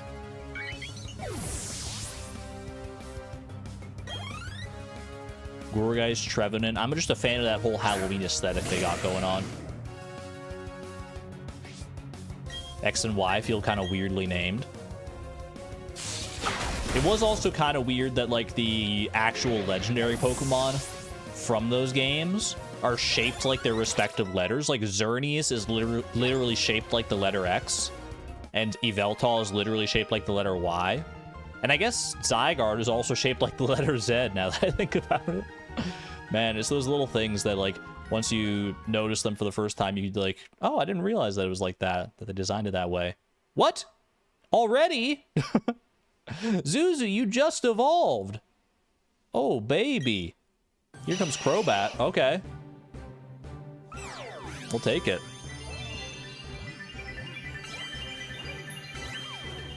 So strong. Look at this Crobat, man. Oh, lovely. Your Zuzu has evolved into Crobat. Crobat's final form. Welcome, Zuzu. Look at this guy. Those wings are so graceful. Having 4 wings enables it to fly faster and more quietly. It turns active when the night comes. Dun dun dun. Want some of Cross Poison? Are you kidding me? That's an insanely good move. Wait. Didn't Cross Poison? Oh, I thought it was like 90 power. Okay, 70 power is still really good. Over Poison Fang. I think it's pretty much just better than Poison Fang. Poison Fang can poison a target badly, as opposed to just regular poison, which is like toxic poison versus regular poison, but I think it's still... I mean, Astonish isn't really doing too much here, but no sense having both Poison Fang and Cross Poison. Mayan, welcome on in. We have not lost any Pokemon yet. Still going deathless here. Let's look at Zuzu, man. Freaking insane. This would be really good for the fighting type gym, I think. Impish. Looking good, dude. Looking very good. Look at the attack, the defense, the speed. The speed is actually ridiculous. Especially at this point in the game.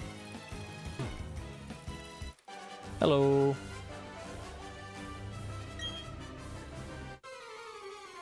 Don't talk to me about how to ride my bike, dude. I've been riding my bike since 2006. I mean, you've also been on this cycling road since like 2006, I guess, when these games originally came out.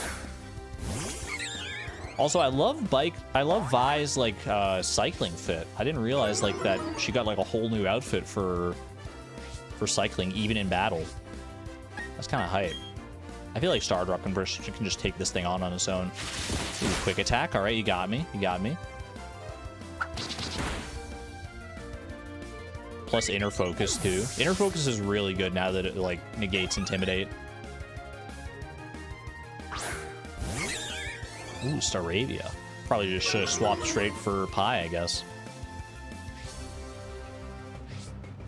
You think the outfit is exclusive to here? Wait, is the outfit's only on cycling road, not just like when you're biking? That would be so disappointing, honestly, because it's such a good fit.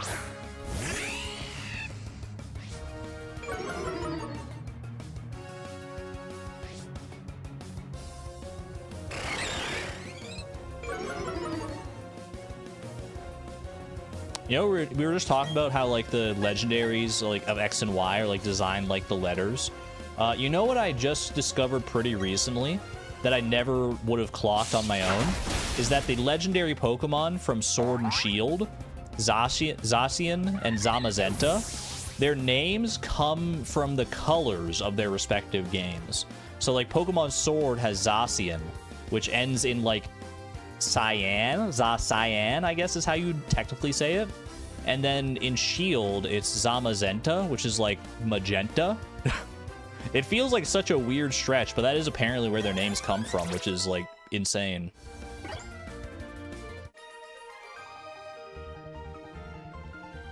Butchered X's legendary name badly. Xerneas. I mean, X names are just hard in general. I don't know why they're named after. I feel like the color like thing is not really that relevant even in the games themselves. Let's give CinderClown some love here. You know what? CinderClown is lower level than everyone on our team right now. Give me another battle here. The bicycle can only take you as far as your energy will allow. Unless you're going on a downhill slope. I do love biking downhill, man. Just letting the bike momentum carry me. You gotta control it a little bit for sure, but yo, this is a perfect matchup for CinderClown, actually.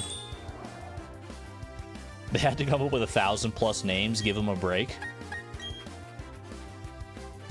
I mean, they had to come up with 1,000+ names, and I feel like they got more creative as time went on, honestly. I will never forgive them for the fact that the Pokemon in Generation 1 that looks like a seal is named Seal. Like, if we're talking about creativity, Gen 1 is not the epitome of creativity. Let's be honest with ourselves here.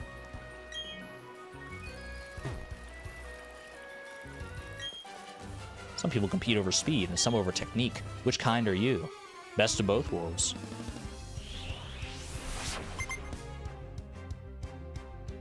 Might want to look at the English translation and not the Japanese word for it. I mean, the English translation is seal. That's what it's named in English. I don't know what the name is in Japan, but unless there's like a more direct translation from the Japanese name, is that what you mean?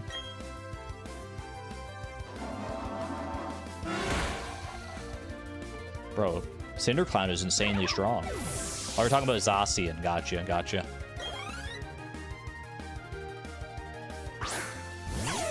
English translation might not be as creative in Japanese or even in reverse. That's true, yeah. Because some names are puns that only work in one language, right?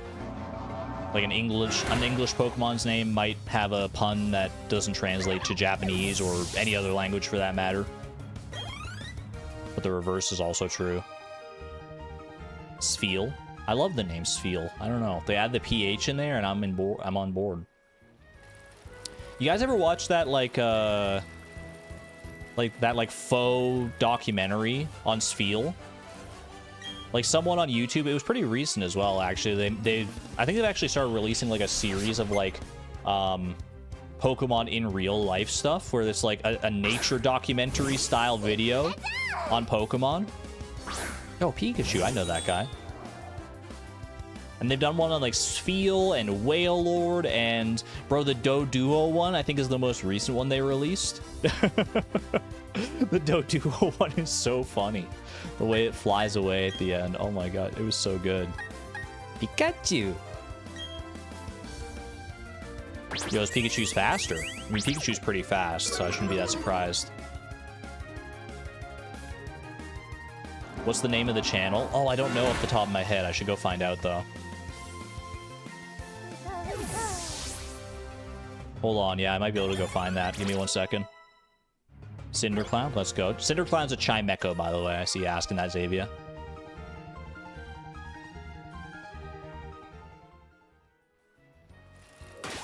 Let me go have a look for that channel. Found it. I want to go like watch it again, man. Enlarged Kai? That sounds right. Let's see. I just have to I just have to show this like one part from the Doduo video, man. Enlarged Kai is so good. But I mean, you can just like tell just by looking at these thumbnails on their own. Like, look at this. Look at this Spheal, man. Look at this Spheal and tell me you're not already just instantly in love with it. The Doduo. Enlarged Kai. Definitely check out the channel there. Yeah, post it in the stream discussion, please. Look at this guy. Check out Enlarged Kai's channel. Show them some love. Like the video. Hold on. I'm not getting any sound.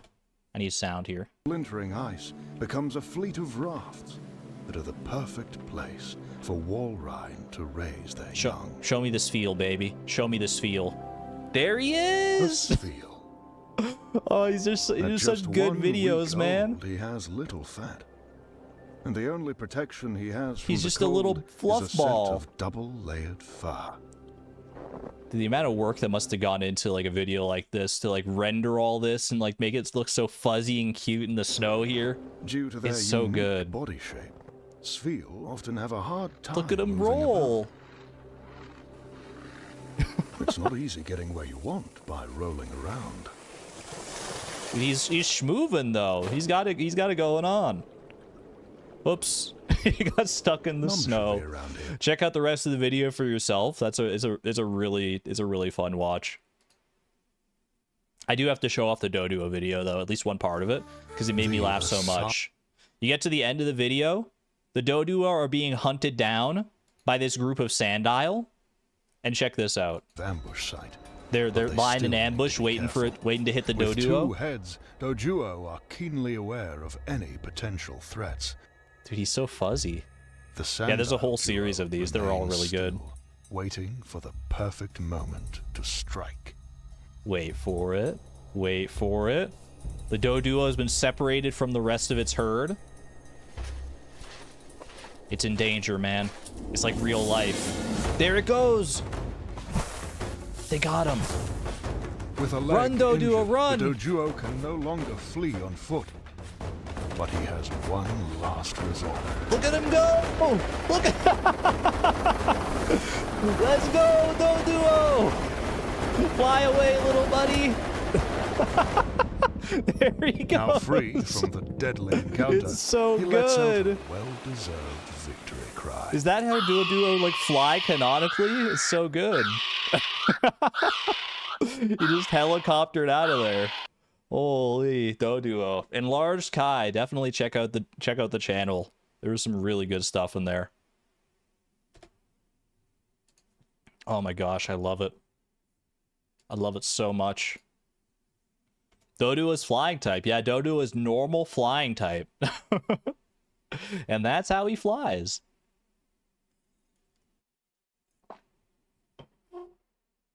Bro is Spain without the A. He's just spin, man.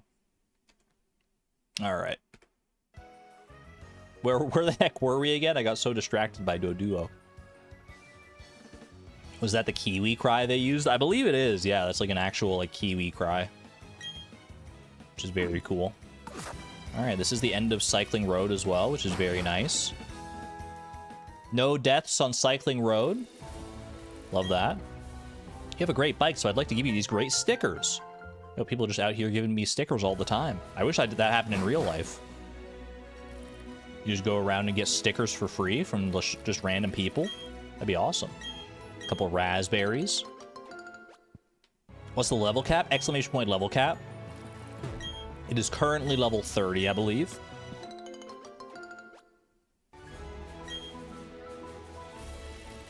We do have another encounter that we can do through past the cut trees here. We have not gotten an encounter on Route 206 before on any aspect of it, so I'll have to come back for that in a second, but I do want to go heal up my Pokemon. Hey there, Lucas.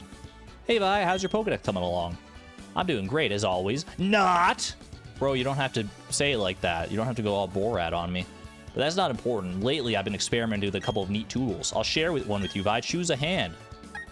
Oh, gosh, this is so intense, man. Left or right? Chat, left or right? Right, left, right, left. Right is always right. Oh, yeah, you want the Versus Seeker. Yep, I know you know what's important. This is actually really good. The Versus Seeker, it lets you rematch against, like, basically any trainer in the game, which is super good for grinding. Because a trainer's Pokemon tend to give a lot more experience than wild Pokemon do. Very, very good. Using that Versus Seeker, you can find trainers who want to battle with you again. What about your Pokédex? Do you have one? You do, so you can have this too then. You just gave me both of them. Didn't even matter which one I picked. The dowsing machine lets you find hidden items around, I believe.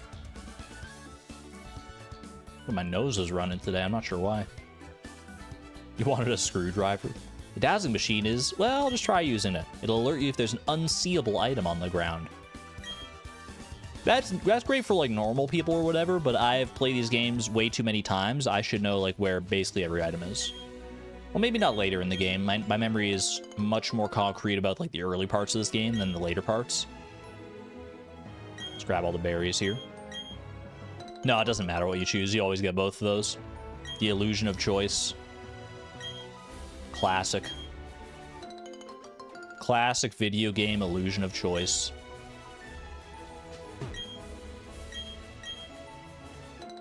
He'll explain the other one first. I actually don't think he will. I think no matter which one you pick, he always explains the Versus Seeker first. I feel like that dialogue is always functionally the same. All right, we can head down here, and this actually spits us back out right at Orberg City. Which, now that I think about it, if we want to go to, if we could get another Pokemon here. If we go into the underground and look around a bit for a fossil, I think the fossils are pretty rare, but we could go and try and get ourselves like a Cranidos. Reset and see. We're already auto-saved past that point, I'm afraid.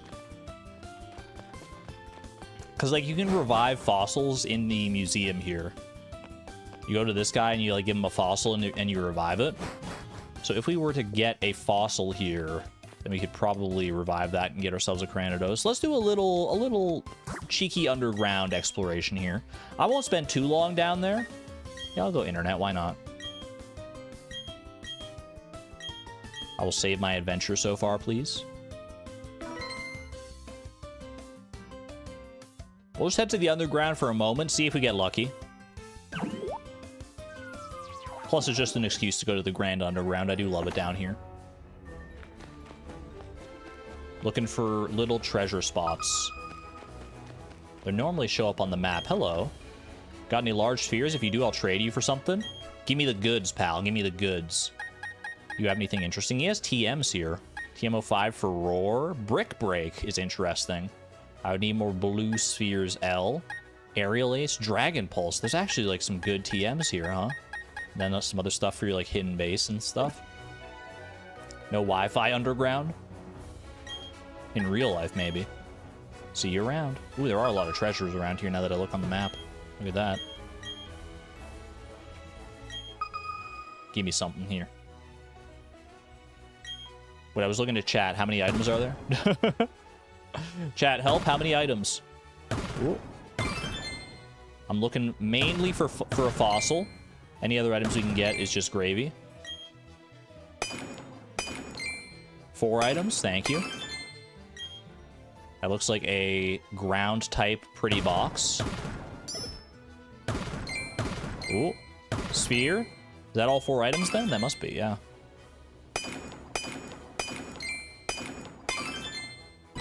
Just like that. Barely even got over halfway to crumbling the wall. We got a bunch of spheres here.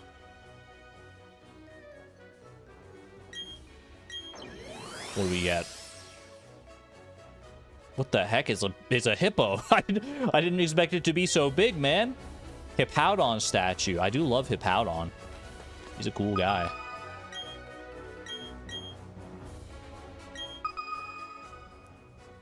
We stand Hippowdon in this house. And not just because of my proclivity towards the North American house hippo. The North American house hippo is found throughout Canada and the eastern United States. Oh, there's the second one. Got pretty lucky on this one, I'm not gonna lie. The Magikarp documentary, though. Watching those enlarged Kai documentaries. There's not too many of them right now, but all the ones that are there are top-notch for sure. I love the Wailord one, the Magikarp one, they're all good. Take a Mawile box.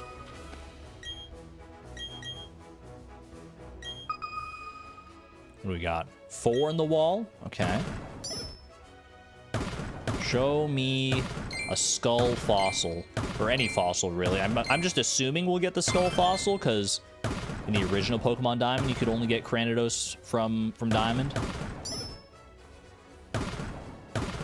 I don't specifically know how it works in this game, but I would assume.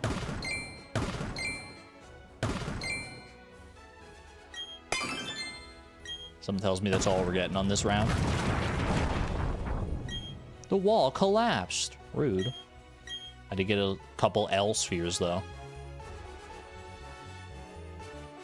Maybe I'll find a snake vertebra. I need to get away from the snake vertebra.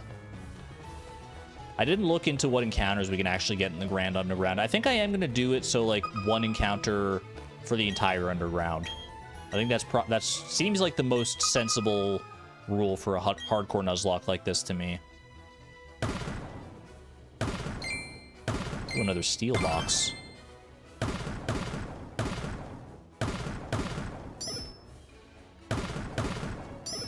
Because from what I've seen in my like little bit of cursory research, there are some really powerful Pokemon, or like really good Pokemon in general.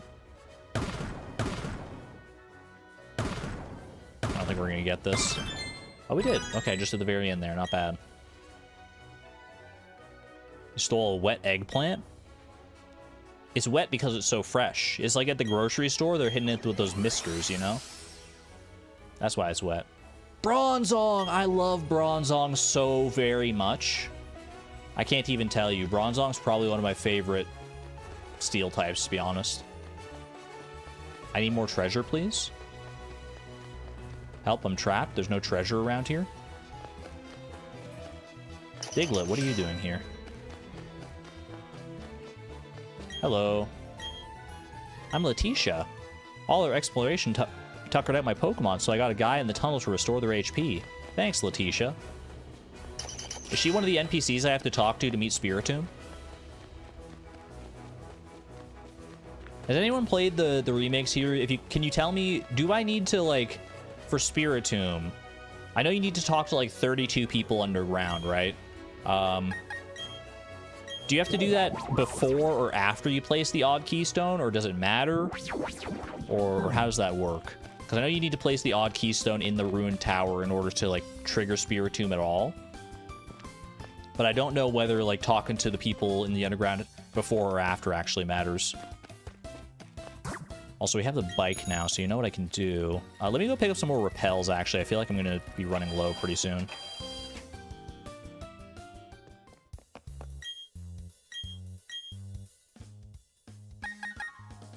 Got some net balls as well. Net balls are good for catching weaker Pokemon. Oh no, I'm thinking of nest balls. Water or bug type Pokemon with the net balls. Which tracks, I suppose. I have $50,000. Holy. Or Pollers, I suppose. Give me 20 repels. Don't hate me, chat. What'd you do? You stole pie? It's an important part of my team right now, Xavier. How could you?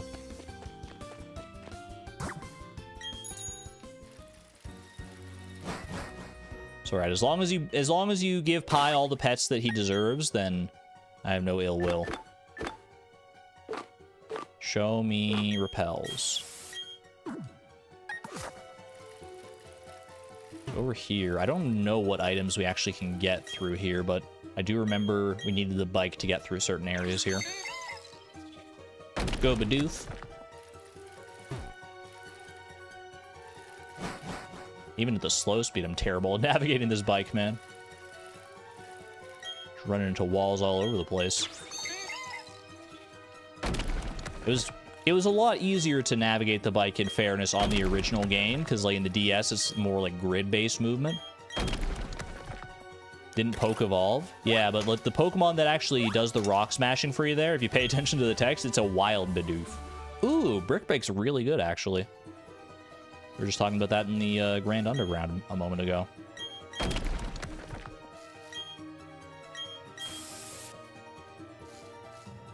Ooh, ooh, hold on, hold on, hold on, hold on, wait. Okay, hold on a second. Yeah, there we go. That's more like it. Your hands were busy, but Pollers made you laugh a lot. What else are you gonna call them? Starts with a G, they're Galders. Starts with a P, they're Pollers. Which I guess means that in real life they should be called Solars instead of dollars, but because the money sign is very clearly an S. Maybe if I head back here, I can also hit up the Poketch building and get some new Poketch apps. I'd be inclined to check that out. Bike makes traversing here pretty easy now. Fumble Matrix moment? What did I fumble? I didn't fumble anything. What are you talking about? Welcome to the Poketch Company. We're actually a family-run business, so we're not very impressive. That's probably not the way you should greet people into your place of business. Hey, welcome to the Poketch Company. We're really not that impressive. You should probably leave. Hi, I'm the president of the Poketch Company. This is the guy who gave us our Poketch in the first place. Memo pad? The memo pad can be used for jotting down quick notes. That's the memo pad. Well, it is what it is. Memo pad, huh? We have the to-do list at home. Is this my memo pad?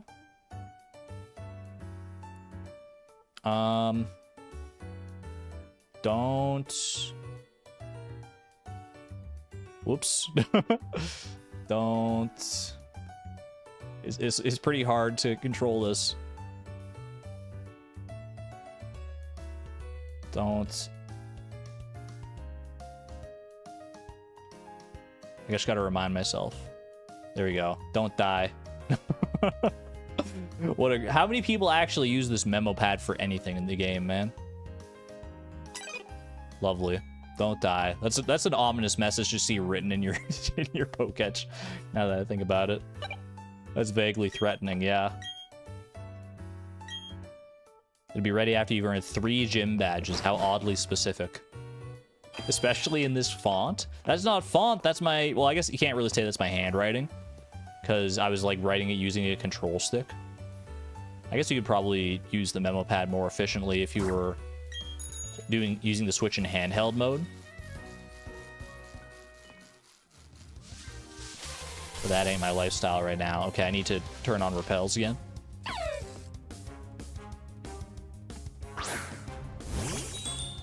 If anyone's going to steal an entire museum collection, it should be the archaeologist. That's valid. At least I know you'll treat it safely. Treat it with care. The care it so rightly deserves. The Argon controller font, I suppose. Doesn't a font have to be, like, homogeneous, though? Like, doesn't it have to be, like, every letter is the same for it to count as a font? Otherwise, it's just, like, straight-up handwriting. Or, like, stylized or whatever.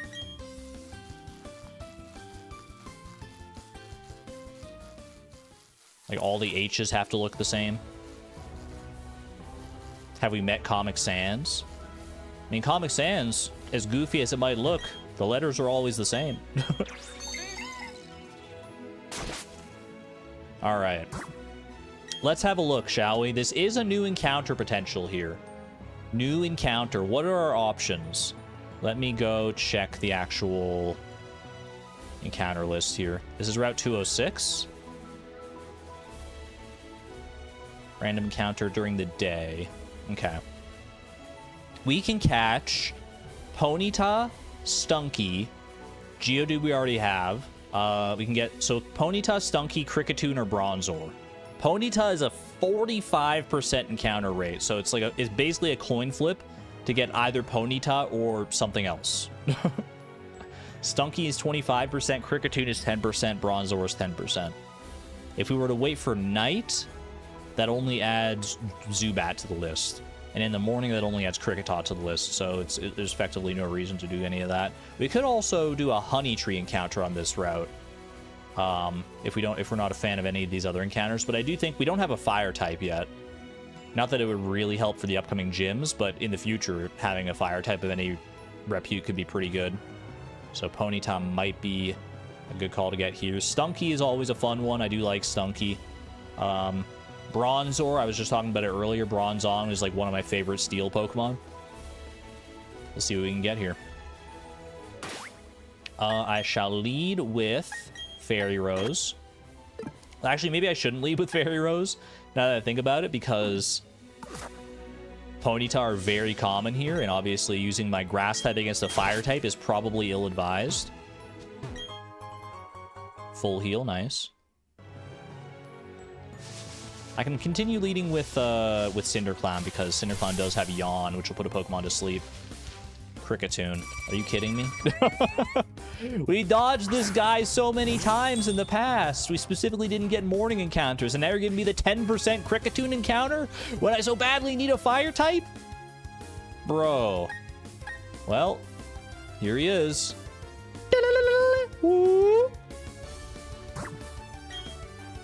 Throw a Quick Ball. It's like literally the worst encounter that we could have gotten here, yeah. By like a pretty significant margin, too. He didn't even get in the Quick Ball, man. Oh my gosh. Wait, Struggle Bug? Uh-oh. I'm in danger. It's super effective. Special attack fell. I mean, it was super effective, but still didn't do that much. We do have a level advantage, at least. Here, Yawn. Yawn will make Kricketune drowsy, which means he'll fall asleep next turn. And then we can go ahead and hopefully catch him after that. I don't know how else I would want to weaken this guy. I feel like Extra Sensory is just going to kill him. Cinderclown seems like it wants to be petted. Did I read that right? The way that's so cute. I guess Astonish will probably be fine here.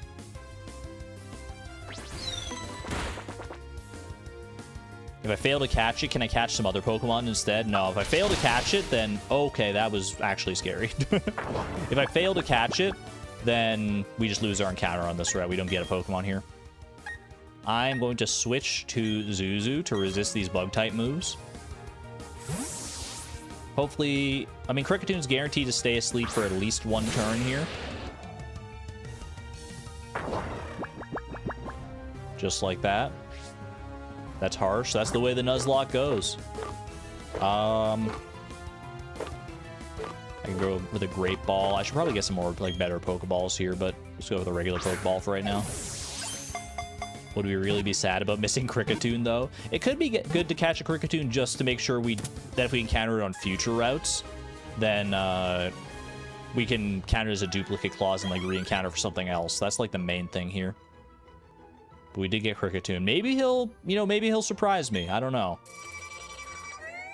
Gotta love that cry, at least. It crosses its knife-like arms in front of its chest when it cries. It can compose melodies ad lib. Yo, me too. Would you like to give Kricketune a nickname? Yes, please. Male Kricketune. What are we calling it, chat? Fiber Bug Meat? Lewis because of the mustache? That is a very Mayor Lewis mustache. Actually, you're kind of so right with that one. Shorts. Pepper because it's red. You like Bug Meat? I kind of like Lewis. Argon for his ad-libbing. I'm gonna go with Lewis, man. I'm naming this thing Lewis. I think the mustache is too on point. We do already have bait. That's true. I will send Lewis to the box, please. Bug meat would have been very fitting as well. I can't even deny that.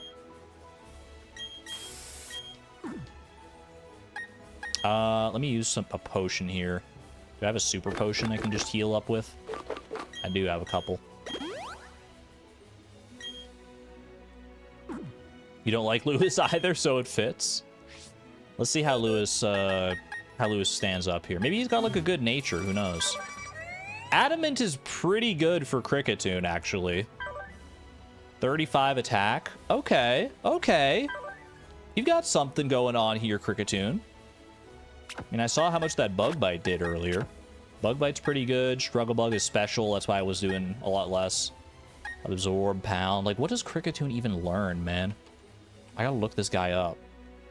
What do you do, Cricketune?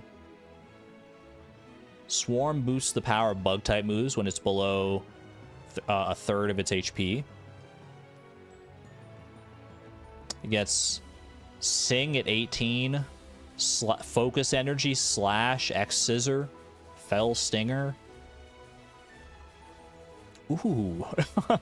I mean, this is very late game, chat. But at level 50, it does learn Perish Song, which is a move that every Pokemon in battle that hears that move will faint in 3 turns. There is some opportunity for some interesting strategies with that. I didn't know this. I didn't know that Cricketune got Perish Song, man. It gets Sticky Web too at level 44, which lowers opponent's speed when they like switch in. Okay, you know what? Cricketune, he's not going to be a mainstay on the team, that much is certain, but I can respect him a little bit more. Perish Song strats, yeah. But for right now, he's just going to be a box warmer, I think. All right. What else do we have down here? We got some items. I know you get access to Wayward Cave here. Or you allow Pokemon Daycare. I don't see why not. I feel like Pokemon Daycare is fine. I would want to take them out at the right time to make sure they like learn the right moves or like don't overwrite certain moves, but I feel like Pokemon Daycare is totally fine in lieu of like not being able to get a bunch of rare candies and just level Pokemon up that way.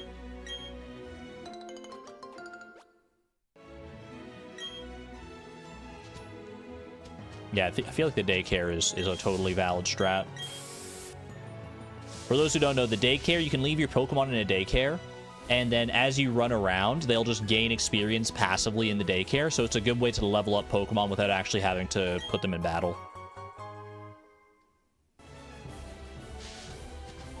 We got a Hiker up here. Probably has some rock types. Let's lead Fairy Rose. And hope for the best. You startled me. Well, may as well battle. Don't have like a... Don't have something weird. Yeah, Onyx is fine. Alright. Ah, Snilk. Such good memories with Snilk so far. I really do like Snilk, man. Onyx has been kind of hyped so far in this challenge. Ooh. You lived by a sturdy. Okay, what are you going to do with that? I was getting ready for Mirror Coat Onyx, man. Do you imagine? Yeah, since we know the moves that can be learned, you can plan ahead. I don't know. I'd have to look into the actual specifics of, like, what order the moves are overwritten in the Daycare. Because, like, if a Pokemon does get to a certain level where it learns a move in the Daycare, I think it just always learns that move. But I don't know which move it chooses to overwrite. If Onyx can be hyped, then maybe Cricketune can be too. That's what I'm saying. You never know who's going to pull through in these Nuzlocke challenges. Obviously, the strong Pokemon, the classically strong Pokemon, are the ones you usually want, but some of these underdogs can really surprise you. If we know a move deleter and they know 2 moves, then they won't overwrite anything. That's true, yeah. If there's like empty move slots, they'll just fill up those instead. I think the move deleter is in Pastoria City, where the 4th gym is, I want to say. We hikers are bright-hearted guys. Oh, big-hearted guys. I was going to say, I've never heard of bright-hearted before.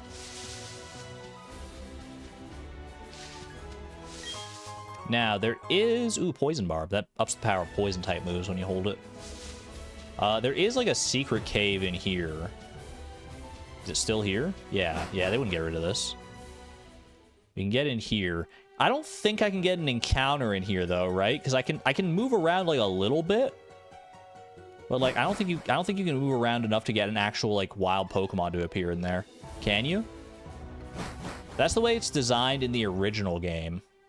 Or maybe you can. Although I guess it wouldn't matter if you could get an encounter here anyway, because, like, the real play in Wayward Cave is to get a Gible. Which is a very, very strong Pokemon. No, these are not smashable rocks. These are rocks you have to move with strength, which you don't get until way later in the game. And in the basement of Wayward Cave, that's where you find Gible. So we wouldn't be able to get one here regardless. There is another access point to Wayward Cave, a more obvious access point over here. I use another repel, yes please. And this is the actual, like, dungeon version of it. Do we have... Can I use flash to, like, light this place up, or am I literally just stuck in the dark here? Let me see. Are there any encounters that would be, like, beneficial to us here? Wayward Cave. The only encounters in here are Zubat, Bronzor, and Geodude. And we have both Zubat and Geodude. So we get a guarantee Bronzor if we get an encounter here right now, which is pretty good. Like, Bronzor is awesome. However, if we wait until later in the game when we can get to the basement, then we have a chance of getting a Gible instead. And Gible is really good. If you don't know Gible, this guy right here is Gible. Look at this guy. This big freaking mouth Pokemon. The land shark Pokemon evolves into Garchomp. Arguably the strongest Pokemon we can access outside of legendaries in the game. You can get Gabite late game. I think Gabite's an encounter in, like, Victory Road, right? Oh, you can get it in the Grand Underground. Interesting. I know in, like, Platinum you could get it in Victory Road. Imagine shiny Gible. I do love the dark blue of shiny Gabite there. If we really need Bronzor, we can come back. Yeah. I think there's probably other places we can get Bronzor as well, right? Bronzor. Bronzor you can get Route 206, Wayward Cave, Mount Coronet, Turnback Cave, or the Grand Underground. Turnback Cave, I don't think you can get until... That's where you fight Giratina. Mount Coronet, I kind of want to save that for, like, a different potential encounter. Grand Underground. I mean, there's so many Pokemon in there. Are we really going to save our encounter down there for Bronzor? I don't know. We'll see. We'll see. I love Bronzong, but this might not be Bronzong's day. Garchomp is scary, but ice attacks are scary to him. As long as we don't use them against ice types, we'd be chilling. Okay. We can still go through Wayward Cave here if we want to, though. Question is, do I want more repels before I go into Wayward Cave? Because there are a lot of, like, fights in here, and we can get some experience for the team. Is 17 repels enough, is the question. I have an escape rope if I really need to get out, I guess. I have a super repel as well. Let me sort this, sort them by type, sure.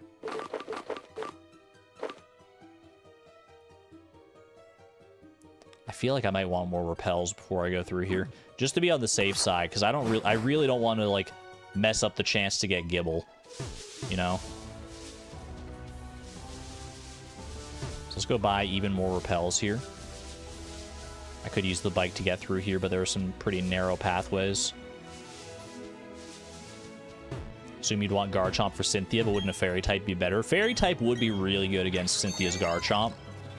Although I think... not that I mean, not to spoil things. I may have looked a little farther ahead at Cynthia, but I believe her Garchomp does have Poison Jab. So it's and poison is super effective against fairy types, so she's got coverage there, because, I mean, it's Cynthia. She has coverage, man. Ice coverage, I mean, we're looking pretty far ahead if we're looking at Cynthia's Garchomp, but it is one of the quintessential threats in the late game that you just have to be ready for. You need an answer for Cynthia's Garchomp, so it's something we should be looking for throughout, like, the entire game, basically. All right. Give me, like, 30... Give me, like, 40 more repels. It's not like we're not going to use them, right?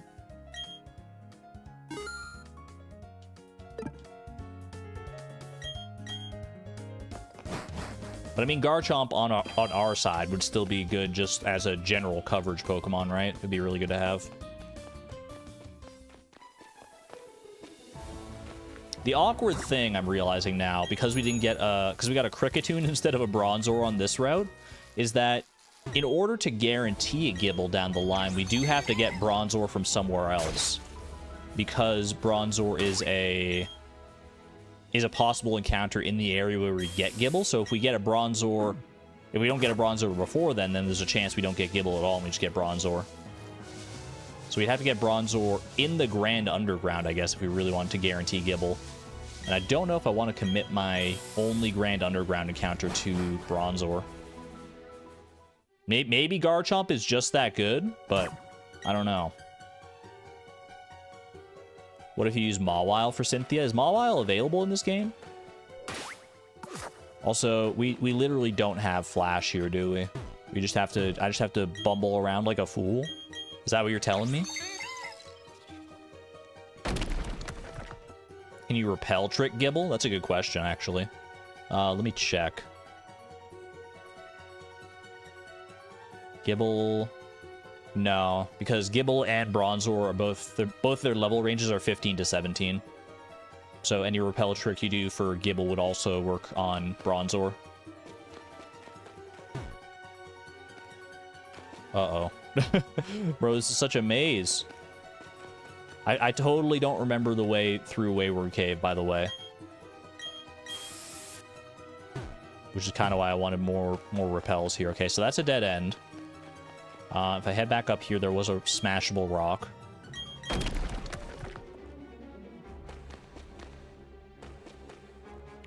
What about here? Okay. Up this way. I know there are trainers in here. You can't fool me. I just keep going up and left, I guess? I don't know. What other Pokemon are here? If there's more than just Bronzor and Gible, Repel Trick would still help. The only other Pokemon in here are Zubat and Geodude, both of which we've already caught in the past, so they would count as duplicate claws, so we don't need to worry about encountering them at all.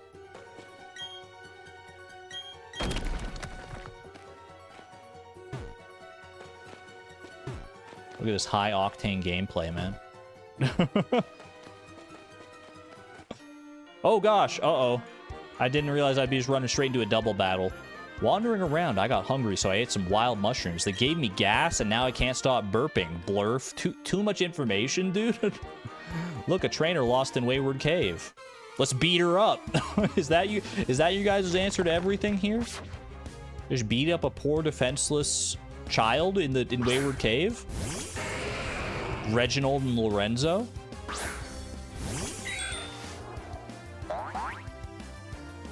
Alright. They got nothing on Fairy Rose, that much is certain. Let's go ahead and take out Onyx, or at least bring it down to Sturdy, to 1 HP. And then, honestly, Cindercloud probably isn't really threatened by these guys too much either. We could double up into Onyx just in case it does have Sturdy, and then we guaranteed kill it. Or I could go for Geodude. I think I'll just double up into Onyx, because if I do kill Geodude... Oh, actually, no, we're faster. That was probably not smart.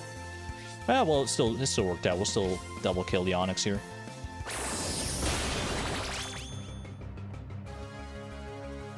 Yeah, Gible can only be forced if there's another location to get Bronzor, but based on what I was seeing on the on Cerebi, the only other place to get Bronzor for us, at least before the post game, is in the Grand Underground. Should a move be replaced with Roar from Pi? I mean, the image of Pi roaring is very cute, but I think all of our moves here are better than Roar, so I'm going to say no, thank you. Now it's a 2v1. Oh, no! It's a fast Geodude now. Whatever will I do? I shall absorb this Geodude and extra Sentry this Geodude. I'm still faster. Okay. I mean, that's just embarrassing. That's just embarrassing, Hiker Lorenzo. Or are you Reginald? I'm not sure which one. I'm not sure the difference between you two guys. You dress exactly the same. You have exactly the same face. Machop? Turns out Cinderclown was the exact right pick for this fight after all. Go for Absorb. It shouldn't matter because Cinderclown is faster anyway. Easy. Easy, baby. Mawile is in the Grand Underground at 58 to 63 among uncommon Pokemon, Dazzling Cave and Stargleam Cavern, if we want to go for that.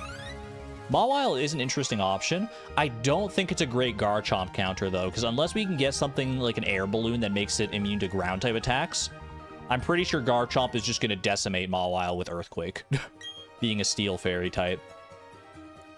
I hear there's a Pokemon that has mushrooms growing on its back. Not around here, somewhere far away. I wonder if the mushrooms taste any good.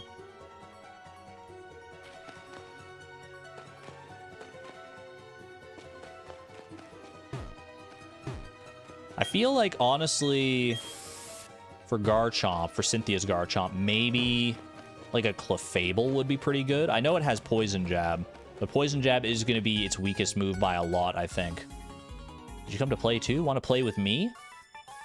Are these kids just out here, like, playing in this cave in the dark? Like, what's going on here? Hush now, lost little Pokemon. Don't you cry. I'm here to take care of you. That sounded way too ominous, man. Parasect? Don't be eating the Parasect. Do not eat the Parasect. Bidoof and Bunnery.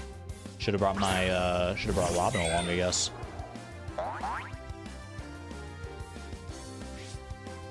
Okay. That Bunnery is the only Pokemon on the Lass's side, so we should probably focus it down. I will absorb Bunnery. Actually, I mean, we could probably swap out for some stronger Pokemon here. I feel like Cinderclown... Actually, you know what? I feel like Cinderclown is probably stronger here. Let's go ahead and swap out Fairy Rose for Stardrop, get the Intimidate off. And then we'll go for extra Sensory on Bunnery. What about Mr. Mime? Mr. Mime could be a good option, too. Still has the problem of being weak to Poison Jab, and it would be more frail than a Clefable. But it might be faster. I don't think it would be fast enough to outspeed Garchomp, which is, like, the real concern, I suppose.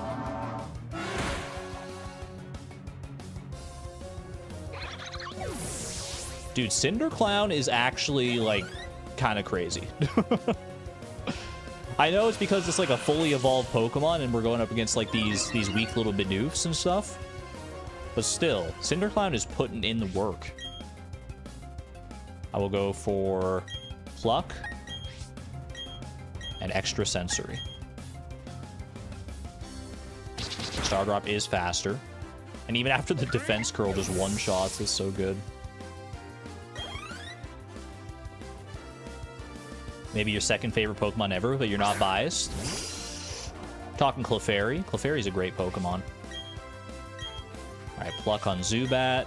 Extra Sensory on Zubat. At the end of the day, these guys are just here to give us experience more than anything.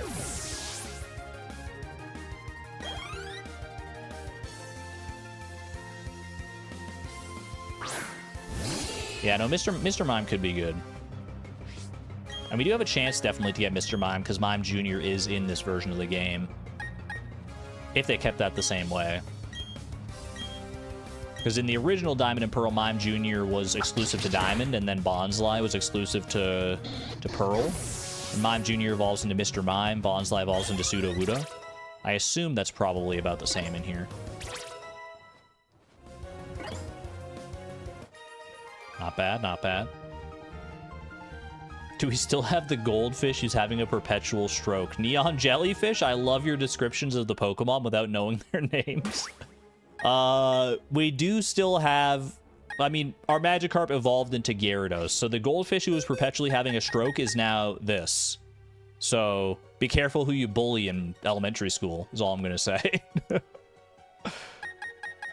Let me go ahead and move... I'm going to move Zuzu and Marcello to the front, I think.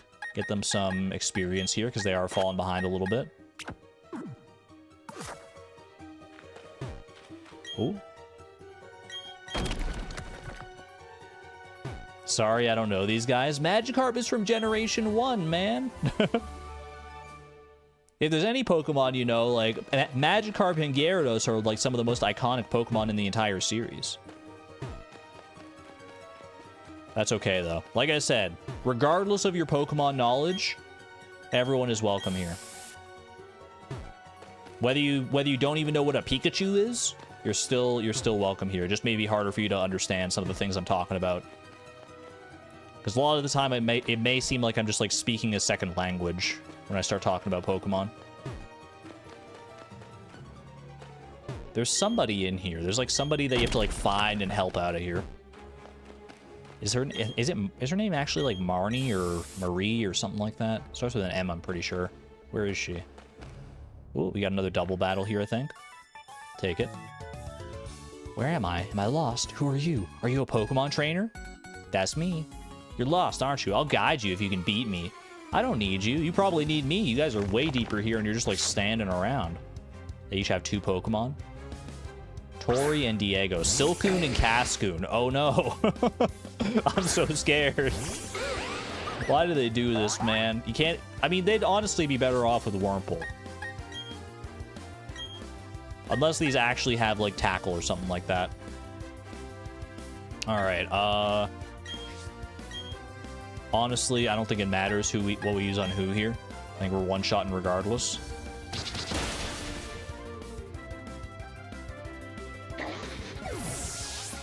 Bold of you to assume they're old enough for Generation 1. I mean, you don't even need to be old enough for Generation 1 to kind of know the original Gen 1 Pokemon, because they, like... Basically, in every generation, the OG Gen 1 Pokemon get some kind of spotlight, especially Charizard. Pokemon Company loves themselves some Charizard. Marcello wants to learn the move Stockpile. I think that's a pretty good move. Stockpile charges up power and raises the user's defense and special defense stats. The move can be used up to 3 times. So Stockpile is an interesting move. On the surface, it's just good for boosting your defense and special defense, which is like a good setup move to become more bulky. And it does pair well with some other moves in the future that I believe Drifblim does get as well. I'll get rid of Focus Energy for sure here.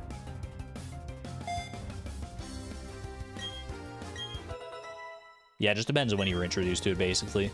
Oh, we actually have those moves right now. Swallow. Okay. Now, I don't know if this is worth it. This is, like, a lot to commit to, like, try to heal up. Let's see, the power sword using the move Stockpile is absorbed by the user to heal its HP. Storing more power heals more HP. Is this worthwhile, do we think? Because, like, you have to, in order to get the heals off, you have to Stockpile and then Swallow. It's not, I mean, it's a recovery move, which is valuable in a Nuzlocke like this, where you can't use items in battle. But I feel like it's, like, the setup for it is just not worth it. I feel like I'd rather just have the Stockpile. Plus, after you use Stockpile, or after you use Swallow, it gets rid of the stat boosts that you have from Stockpile, so it's kind of like counterproductive in that way. Good luck playing the older games with the current gen without emulators and no backlight on the handheld. That's true, yeah. It was dark times back then, literally, without the LCD screens. I think we're not going to worry about Swallow, to be honest with you. I will give up on Swallow, please. Marcello wants to learn the move Spit Up. Ooh, now we're talking. Is Spit Up any good? It's basically the same as Swallow, that it uses, like, the power of Stockpile, except instead of healing you, it attacks. Spit Up is pretty funny, I can't deny that. Spit Up is worse than Swallow. I think Spit Up could have some... Let me look at Spit Up. Like, what's the actual power on Spit Up? Let me see here. Let me look. Let me find Drifloon.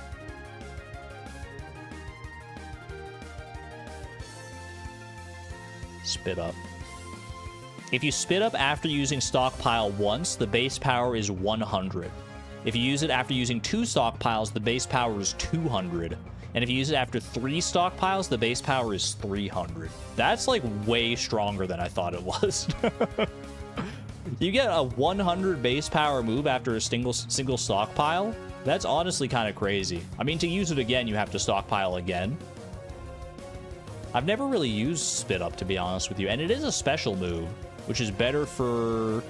I mean, honestly, I guess Drifloon doesn't have that much worse attack than special attack, so Payback is probably still better here. Yeah, Spit Up is special. Is it weird that I kind of want to do Spit Up? Spit Up strats feel kind of strange. It's like using 250 power moves, kind of, but it does have its benefits as well, because like it can help you get around like a berry. It has. I mean, generally probably better off using 2 Shadow Balls. We could replace Hex, but I think Hex and Will-O-Wisp. You know what? I mean, Spit Up's just too cute. I feel like Spit Up would be funny, but I don't think we're gonna worry about it. Give up on Spit Up. I like having Stockpile for the setup options, but beyond that, no thanks. Beautifly, now we're talking. Beautifly and Dust Stalks. Wow, okay. I see you. I see you too. Lulling me into a false sense of security with your Silcoon and your Cascoon first. Let's go with... Let's try and take out Beautifly. I feel like it's the bigger threat. And then Shadow Ball and the Dust Stalks, which might not kill in one hit, but should do a decent chunk anyway.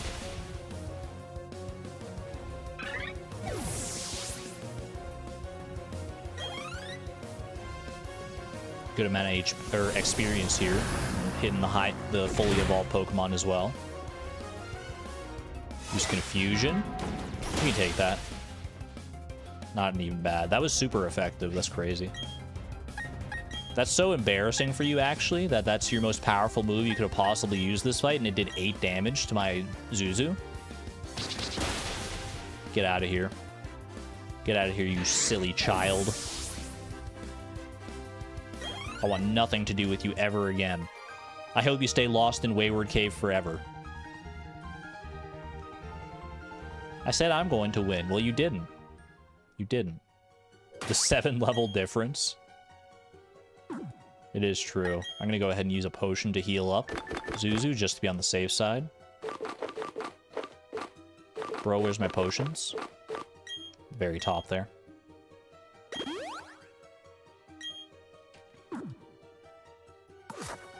Why the ... Is it because I told these 2 small children that I want them to stay lost in Wayward Cave forever?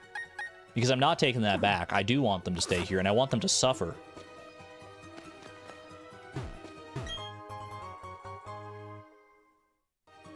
Ooh, rare candy. Let's see. They're not being proactive in their rescue efforts for themselves. They got to get moving. They're just like hanging out there, man. What did I just hear?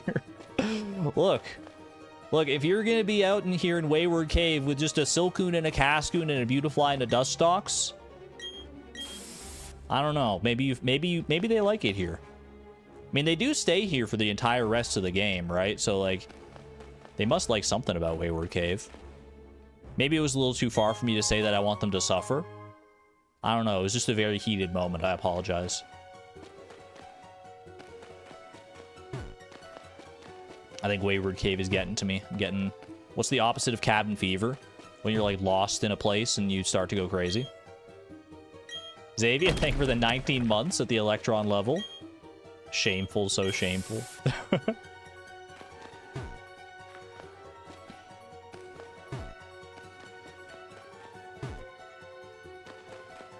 No, yeah, no. I mean, if they were... Obviously, if they were real kids lost in a real cave, I wouldn't be saying anything like that, but...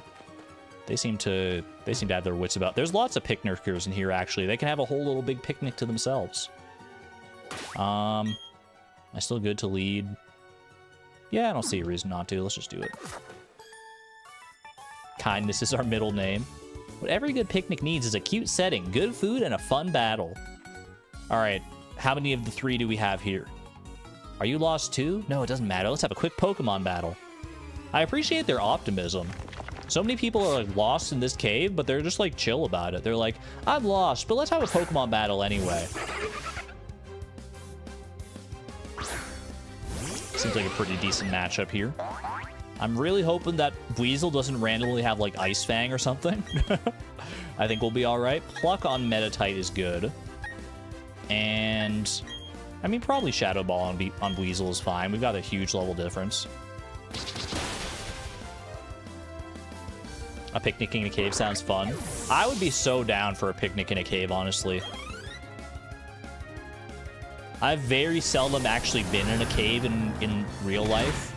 Like maybe like once or twice in my entire life. But I'd be so here for it.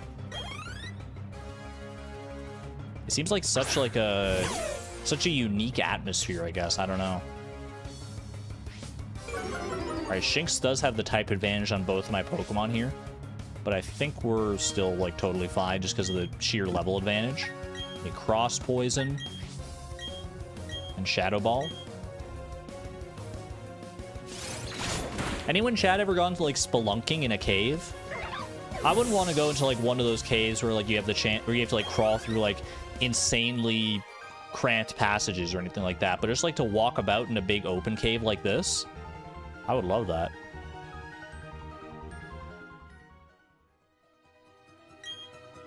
Just be such like a beautiful, unique atmosphere. Nutty Putty Cave? Yeah, we're not going to Nutty Putty Cave anytime soon. But why have a picnic here? I don't know. There's no deep meaning to it. R/ is not that deep, bro. I got separated from my friends. I've got my Pokemon with me, so I'm okay. But wait, is this not your friend? Oh, wait, now I actually feel kind of sad for you. I can give you one of my escape ropes if you want it.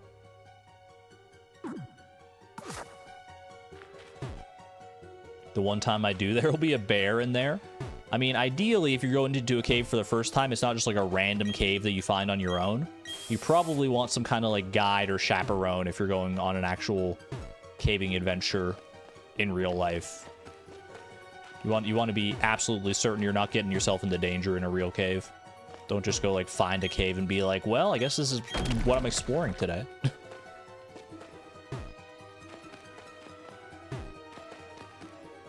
Chad, I think I'm lost.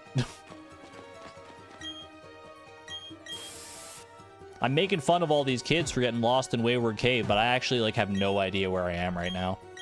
The difference is I brought an escape rope.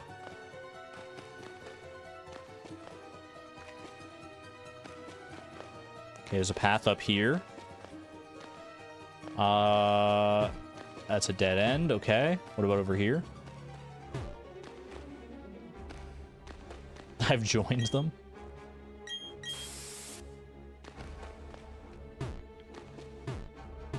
What about through here? Okay, Rock Smash Rock. It's good to find a new Rock Smash Rock because it does mean we're making progress. Because obviously all the other rocks we would have smashed already. Oh, I think this is her. Hello? Wait, she's cute. I love the hairstyle on this girl. I'm Mira. I was catching Pokemon and then I got lost. I'm so scared. Please take me back to the exit. You decided to escort Mira. I'll keep your Pokemon healthy all the time. Thank you. I do need the like PP recovery on this. I think that's all we needed to come into the cave for, is to help Mira out of here. And even then, I don't think we actually need to... I don't know what she gives me if I do this, but... Ooh, free... I thought there was a hidden item around here. So I was, like, bumping into the rocks and stuff.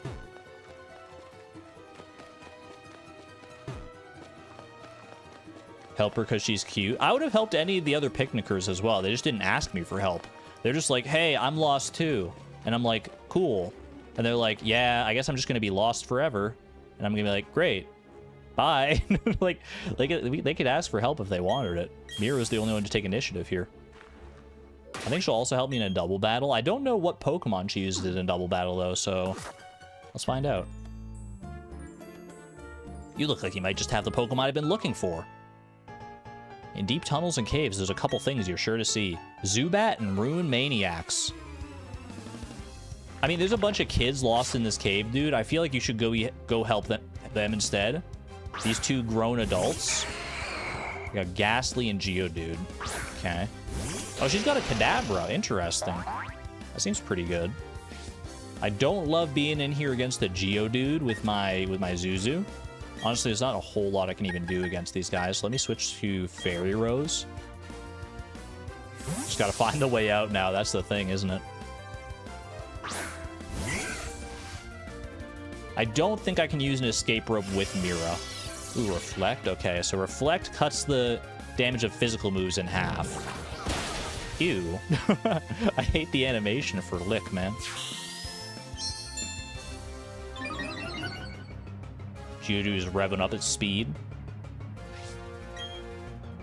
Alright. Take out the Geodude. Please hit the Ghastly. Thank you. Mira's actually being a smart trainer, going for the super effective damage. We love to see it. No one in this area fears for their safety. Fairy Rose wants to learn the move Sweet Scent. That wasn't really the move I was hoping you would learn. A Sweet Scent that harshly lowers Pokemon's evasiveness. It also lures wild Pokemon in the grass, etc. So you can use this to trigger a wild battle, like out of battle. Like you can use it from the field to do that, but in battle, it's like very pointless. So I'm gonna say no thank you. I think all of our moves are better than that. Case in point. Get absorbed, idiot. Why do so many people wander into Wayward Cave and get lost? Now that's a good question. Okay, another Ghastly. Kadabra should have that one. And Bronzor. Now Bronzor is kind of annoying in this situation because I don't really have anything for a Bronzor. Actually, that's not true. I guess Marcello actually kind of cooks Bronzor a little bit. There's no way that they're gonna go for like a ghost type move into my slot. Not onto little Fairy Rose, will they? Surely we're fine here. Psybeam. Get out of here, Ghastly. What level even is Kadabra here? Mira's Kadabra. Didn't even pay attention to that. Bronzor used Gyro Ball. Level 18. Respectable. A third Ghastly. This guy is living up to his name as a collector, I suppose.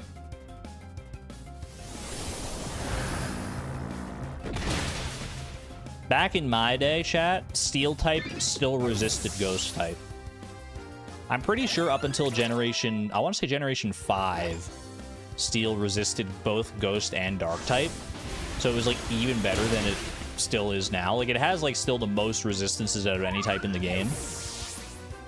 But it used to be, like, even better, which is a crazy thought.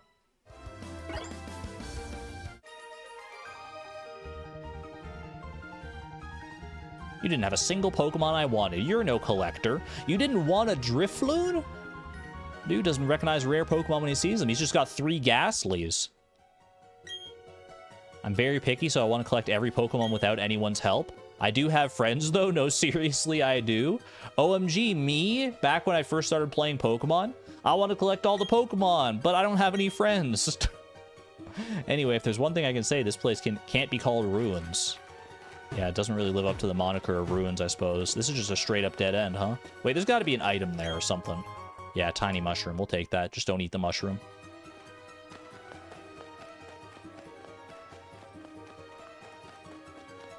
Friends are overrated. The Pokemon Company was encouraging people to have friends just so they could, like, get a Gengar instead of being stuck with a Haunter all the time. Go find friends who will play Pokemon with you. And have a link cable back in the day.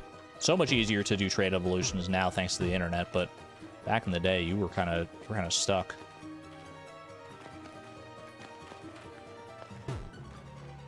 By the way, chat, I have no idea where I'm going still. I think I'm going in the right general direction in order to get back out of the cave. But I haven't encountered any of the other trainers that I fought on the way here. So I'm a little sus.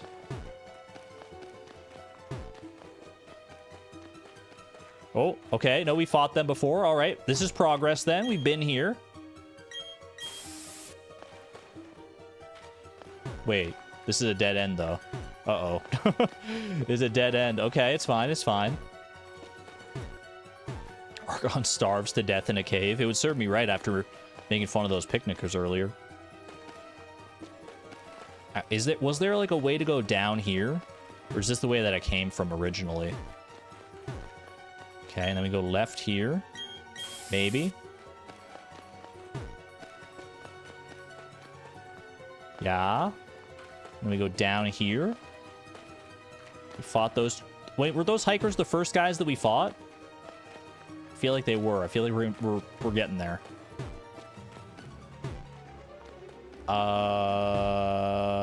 This way? And then down.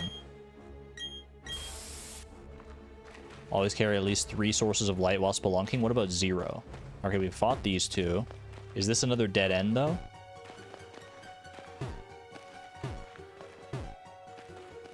Because these trainers are always in dead ends for some reason. Okay. Not me spending an hour of the stream stuck in Wayward Cave. Hopefully I have enough repels. Okay, so this like whole little area is a dead end, huh? Because we go over here, yeah. Because we gotta like wrap back around some other way. What if we go like up here and over here and like down? We have to be able to head down, like right here. Yeah. And then down here. Because they're lost? I mean, if I was lost in a cave and I reached a dead end, I don't think I'd just stay there for the rest of my life. I wouldn't be like, oh no, it's a dead end. And everyone knows they call it that because that's where you stay and die when you get lost in a cave. Like, no, you reach a dead end, you like try and go somewhere else. Oh, we made it. There's the exit. I want to get tougher so I won't be such a scaredy cat. Bye-bye, thank you. Wait, no items? Nothing? I just get a swift kick in the pants for that? Bro, what was I even in there for? I got like a nugget and some experience. A nugget of experience, one might say. See ya, chump. Get something later, you think? I hope so. Oh well. I suppose helping a lost soul out of Wayward Cave can be its own reward today. I was really hoping for like at least a TM or something though. Not to be picky. Alright, our Pokemon should be fully healed, because that's one of the things Mira was doing there. Let me go ahead and lead with Cinder Clown here. Another double battle if you want it. Pokemon may become immobilized if they're asleep or paralyzed. If it happens to your Pokemon, it could be disastrous. They're not lying. If your opponent's Pokemon can't move, it's a big opportunity. High risk, high reward. Go for it, my Pokemon. I'll do my best. Hold on, I'm looking at that hiker's hat. I love when the camera zooms in weird ways like that. Camper Anthony, what do you got? Ponyta? No problem. I think at this point we're actually like significantly higher leveled than most of the trainers' Pokemon around here. So we should be in good shape. Yeah, level 19. I mean, honestly, we could swap out our team in order to try and get experience on like other Pokemon in our PC. Might not be the worst idea. Try and keep everyone kind of on even keel. But I'm torn between wanting to do that and wanting to like level up the Pokemon that are going to be most useful in the upcoming gym, you know? That said, I don't think we're going to be doing the next gym today. So I could always like grind between streams as well instead. Yeah, maybe I'll swap the team around a little bit just to, you know, mix things up here. Let's bring Ice Pip back out. Bring Ice Pip here. I'll bring Omni to the party. Omni over Pi for right now. Maybe I can do the best of both worlds here. Should I bring Lewis? Should we have Lewis in the back soaking up experience? I don't know if I want that. What's Ice Pip's type again? Ice Pip's type right now is water. Its final evolution will be water steel, though. Could bring Midnight as well to get some experience. Poke. You know what? Let's bring Poke along. You sell hats? Okay, Poke. Bring Robin along as well. Over Zuzu for right now.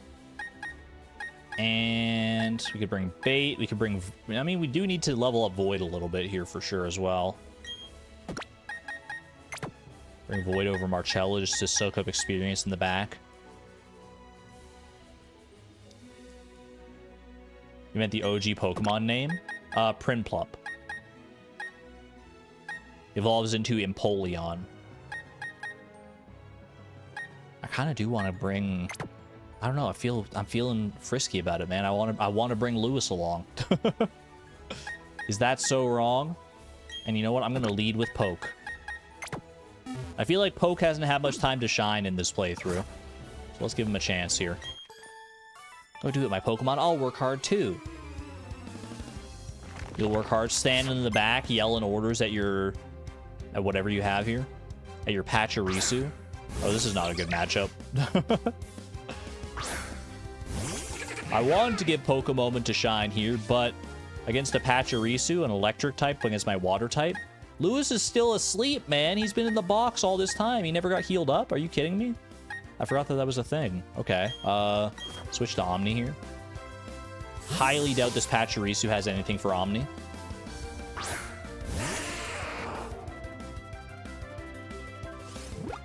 Baby Doll Eyes. That'll lower our attack a little bit. That's fine, though.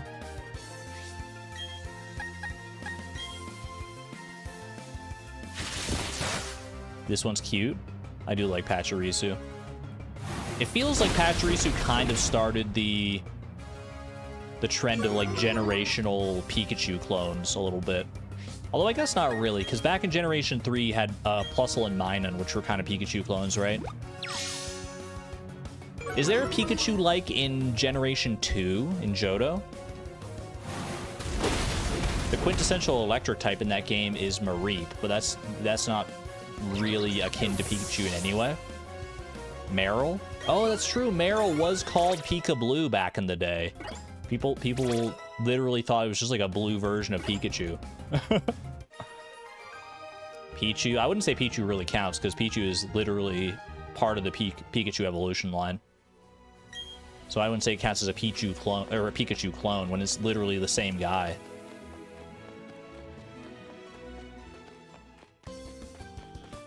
Empoleon looks like the penguin version of Nightmare King Grimm. That's a very specific reference, and I totally see it as well. Very specific, but very accurate. I think all of the starters for this type are ugly, like their evolutions. That's kind of a trend with a lot of starters, and a lot of Pokemon in general, honestly. Many Pokemon in their base form start off pretty cute, and then as they evolve, they kind of trend more towards like the cool style, where they're like less cute to look at, but like they kind of appeal more to like the quintessential like 90s kid, you know? Those kids who are always like burping in TV commercials and talking about Gak in the 90s. Not my boy slash girl Fennekin. Fennekin evolving to Delphox. I mean, Fennekin is cuter than Delphox is. I will say that. But Delphox is among the cuter of the fully evolved starters. I'll give you that. And a super potion. Let's go. There's only one Pikachu clone you like, and that's Mimikyu. I'm honestly kind of partial to most of the Pikachu clones. I feel like they all kind of bring their own unique thing to the table. I used a Morpeko in Pokemon Sword and Shield in my first playthrough of that, and I had a lot of fun with it. We love Dedenne.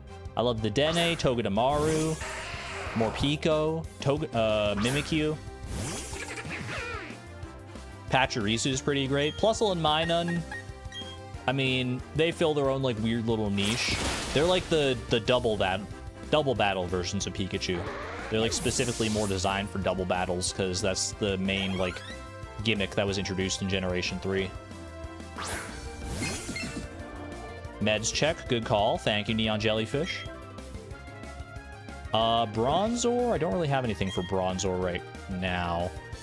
I guess we'll just go for Water Gun. Okay, I need to think of something better than that. Don't hit me hard. Okay, we're good. Bronzor. I I mean, technically Bulldoze would be super effective if it doesn't have Levitate. Bronzor can either have Levitate or Heat Proof as its ability, so it could be immune to ground type, or it could be fine. I'll switch to Ice Pip here. I think Ice Pip is probably better suited for this.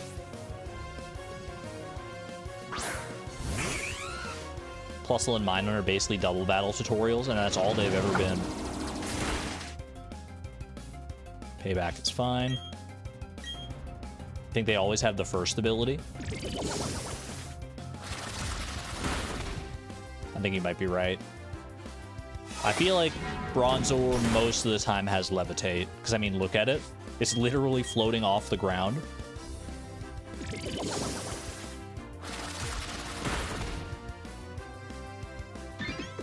Have Plusle and Minun ever been good? I've never been inclined to use one in like a playthrough, obviously. It seems like a very niche Pokemon, and there's so many better Pokemon you would want to use in a playthrough instead.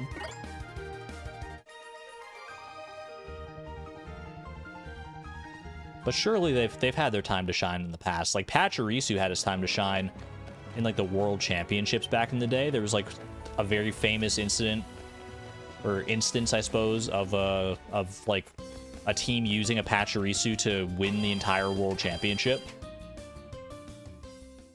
I don't remember the actual specific strategies involved in it. Isn't fighting also super effective against Steel? It is, but Bronzor is Steel Psychic, and Psychic resists fighting. So fighting would just be neutral against it.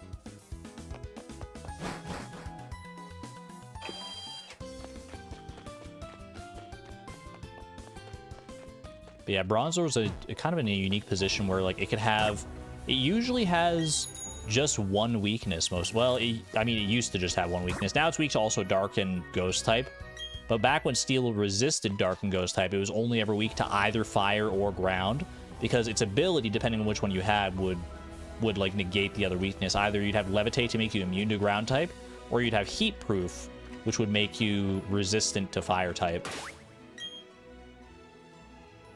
You think Plusle is regarded as better than Minun? I feel like they're basically the same Pokemon. I honestly couldn't really tell you much of a difference, at least stat-wise, between Plusle and Minun.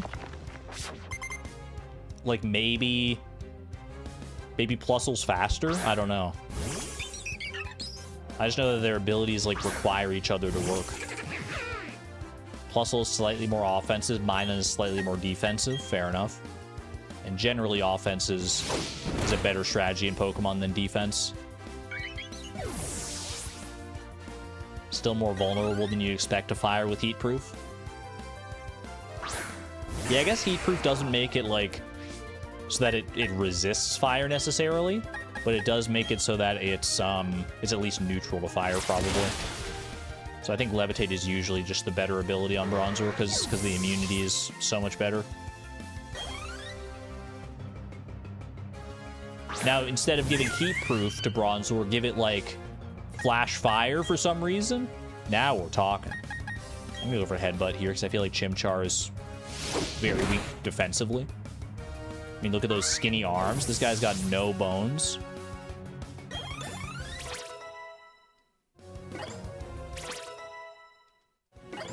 Do I really have a Kricketune in the back? What the heck am I doing, man? Have a good one there, Tic Tac. Thanks for hanging out. Swagger. I will not learn Swagger. I actually meant to look at it, but Swagger is not a very good move. It's a very high-risk, high-reward move. Basically what it does is it boosts the opponent's attack by 2 stages and confuses them. And when they're confused, obviously you have a chance to hit yourself. And you do more damage to yourself if you have higher attack. So if they do hit themselves after a Swagger, they'll do a lot of damage. But if they don't, then they just have, like, higher attack, and you risk them absolutely decimating you if they have physical attacks. It's good against special attackers, though. My Pokemon don't wear anything. I worry that they'll be cold. You can give your Pokemon a little scarf or something. That'd be cute. People give, like, clothes to their pets all the time. Go visit the, like, Super Contest Hall. That girl probably has fighting types based on her appearance. Go ahead and switch Ice Pip to the front, because at the very least Ice Pip has Pluck here. Are you a battle? Are you a trainer? You are. Okay. For a second, I didn't think you were. I thought I like ran straight into your face, but Battle Girl Helen. Ooh, perfect. I was thinking about bringing out Razzie for this fight out of the box, but turns out Ice Pip is probably better here because Psychic is not very good against Metatite. At least not as good as Flying is. Get plucked, fool.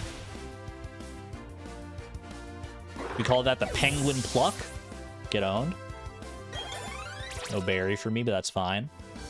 What level does Ghastly evolve at? I want to say 24. That feels like hard-coded into my brain. It's like 24 or 28.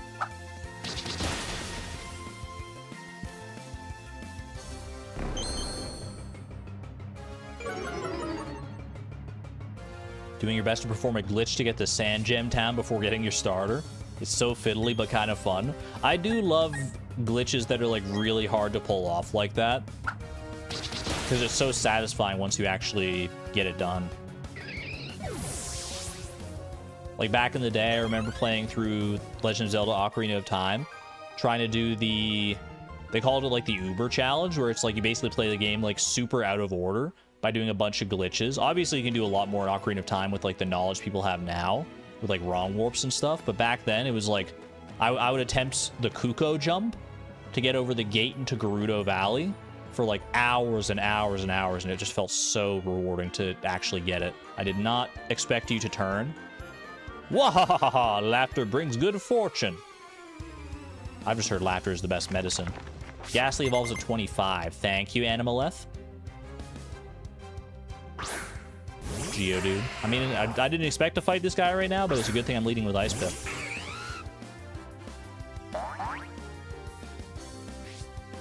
It's not too tough, but it's so easy to accidentally swap with Barry.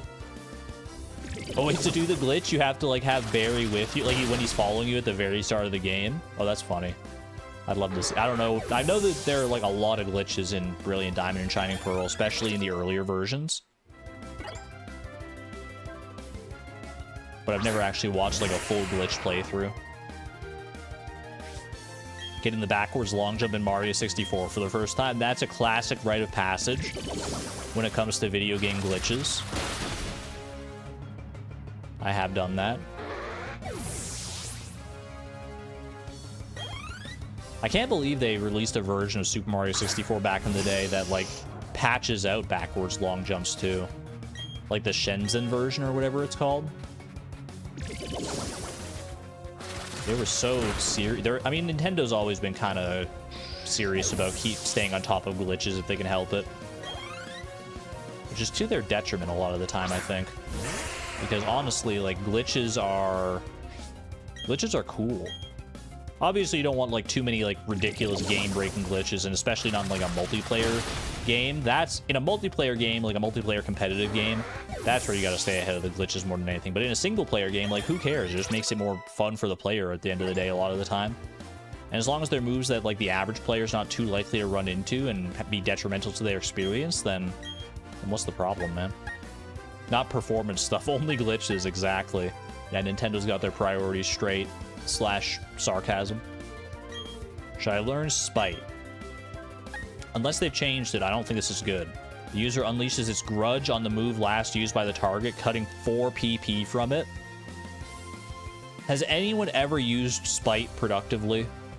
It seems so bad. Like, there's a better version of Spite, like Grudge or something, that, like, reduces the PP to 0, right? But I think even then, that's only if, like, the opponent kills you with the move. Spite's so bad, man. I will not learn Spite.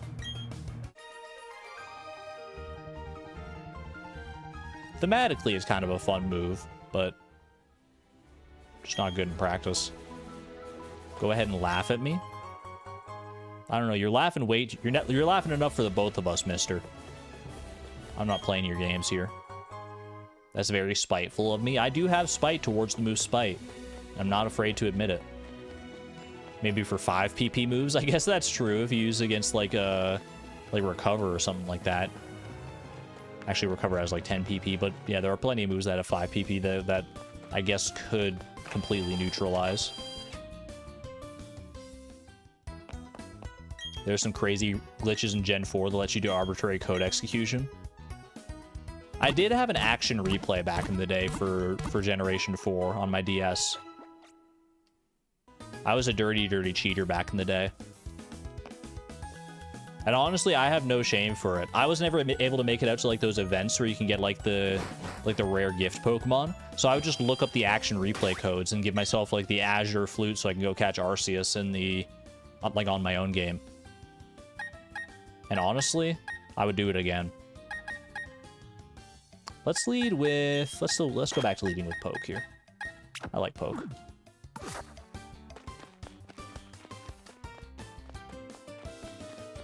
That said, you do have to be careful with the action replay. Because I do think I actually, like, corrupted my save file when trying to do something with the action replay one time, so, you know, buyer beware.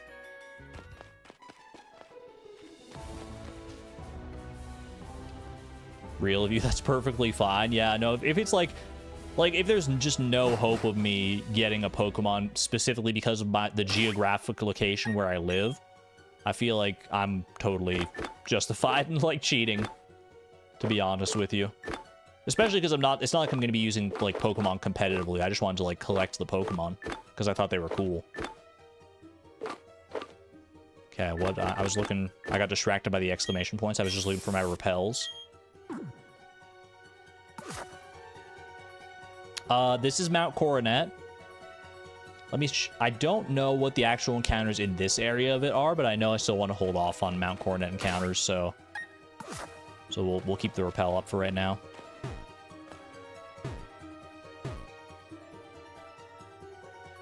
Gonna go get Pokeballs and shiny hunt the tutorial Starly. Well done, Sugar Prince. I'm glad you got the glitch done. That's hype. Oh, speaking of hype. Yo, hello. Why do you look so angry, man? According to one theory, Mount Coronet is where the Sinnoh region began. In a newly created world, a world where time flowed and space expanded, there should have been no strife. Well, what became of that world? Because of the human spirit. Because the human spirit is weak and incomplete, the strife has spread. The world is being ruined by it. I find the state of things to be deplorable. My name's Vi. I like Pokemon. Bye. That was weird. Anyway.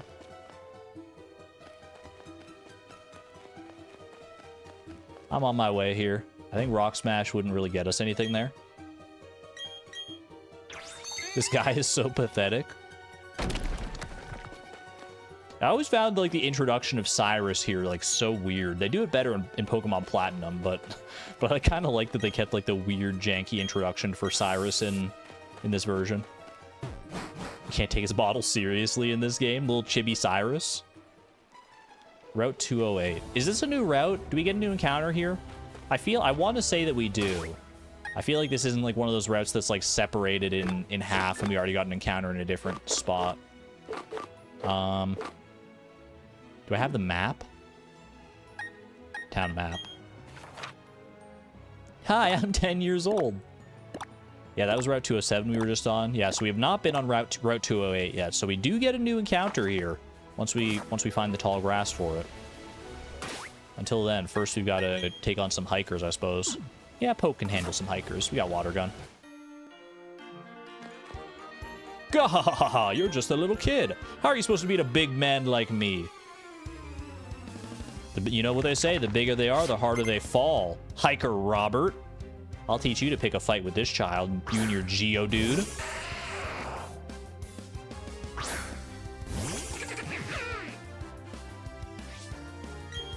Just watch me, bit. I'd like to see your Geodude have Mirror Coat. Wouldn't even matter if it did. You don't even have a sturdy Geodude? What are you doing? What are you doing, Robert? Stepping to me with 2 Geodudes, probably neither of which has sturdy. And you think you can take me on? No wonder Cyrus was saying that the state of things is deplorable. Look at how weak these trainers are. I'm a grown-up, but I got served by some little kid. That's right, you did. And you will respect me. Give me my money. You're sure impressive. I guess it makes no difference if you're young or old in Pokemon battles. We just taught that guy like a moral lesson. This dude definitely looks like he has fighting type Pokemon. Let's switch in Razzie. Switch in Razzie for Poke for right now. That's fine. What do you got for me, sir?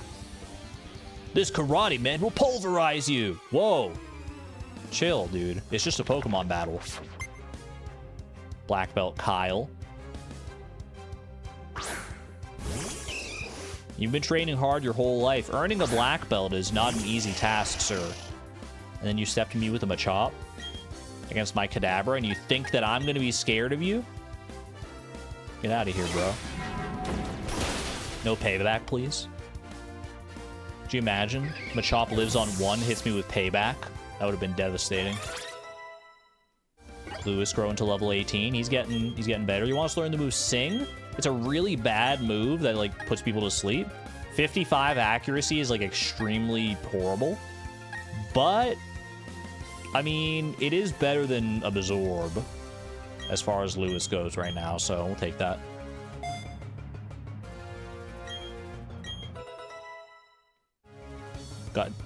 Got this truffle popcorn from Hungry Root, and it's a weird taste, but an addicting one, and it's mini popcorn.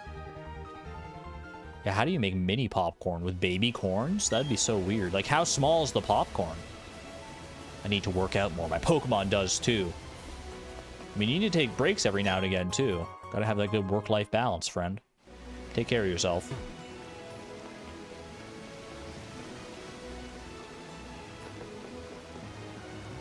Another hiker.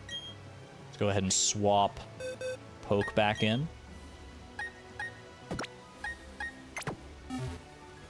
Do you think there's a chance we'll be using Babarrel in the Elite Four when we get there, chat? You think Babarrel can go the distance? Do you think Poke has what it takes to make it?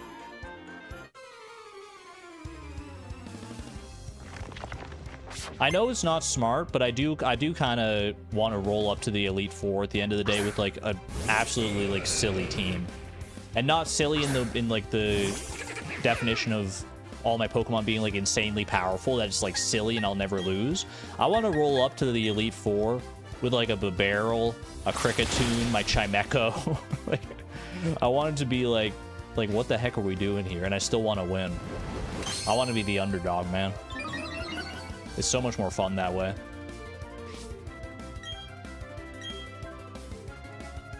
But we'll play it by ear. We'll see what Pokemon we actually have once we get there. It's a long way away.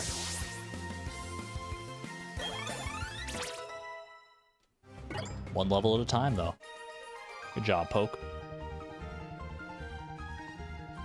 Defeat Cynthia's Garchomp by only using Absorb. I mean, people have done like level 1 challenges of Pokemon Platinum, so there's some crazy strats you can pull off in this game.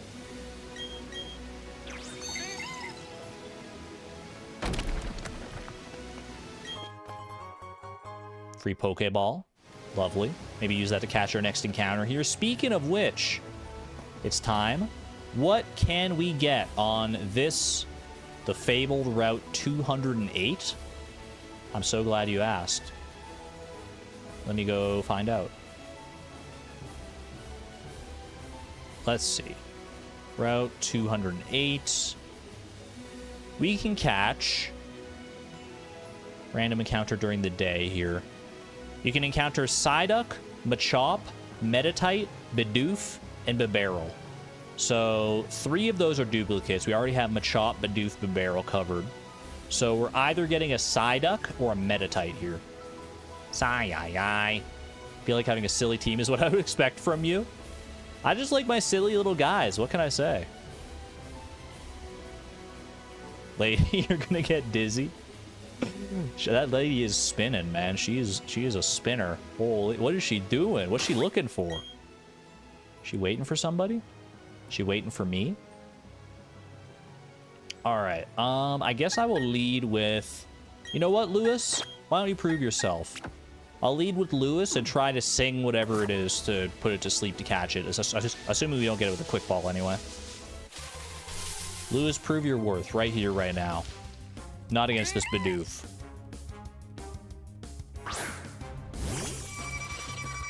Meditite to replace Kadabra.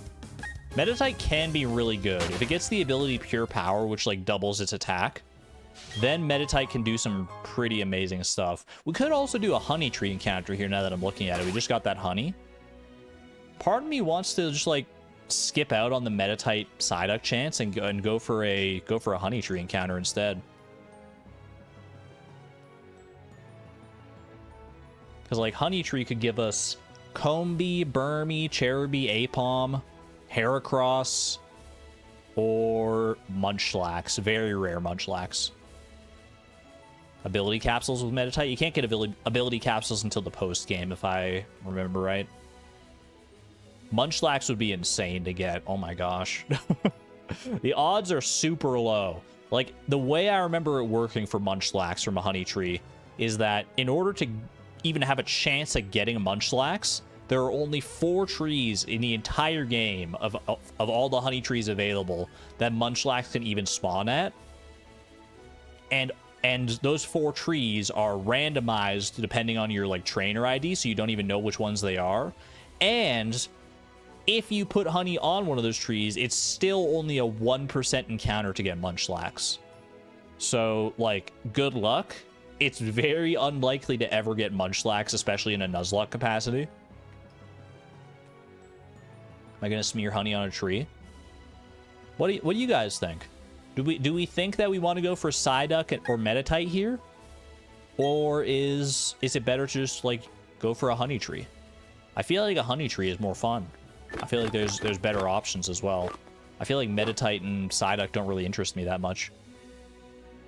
Would Silcoon be a dupe clause? I would count Silcoon as a duplicate, yeah, because we caught Wurmple, which could have evolved into Silcoon. Even though it didn't, I would personally count Silcoon as a duplicate clause.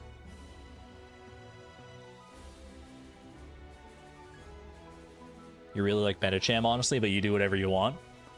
I'm gonna go for the honey. Let's go ahead and set up a repel here just to make sure we don't encounter anything else. And I will slather some honey on this tree right here. Slather the bark with honey. Yes, please. Beautiful. This guy is the guy who gives me the odd keystone, right? Don't say a word, just take it. Thanks, bro. This bro's got my back. He knows I want that Spiritomb life. Go to Route 209. Head to the Grand Underground. Listen to the Stone Pillar. Talk to Spelunkers. You don't gotta tell me twice, dude.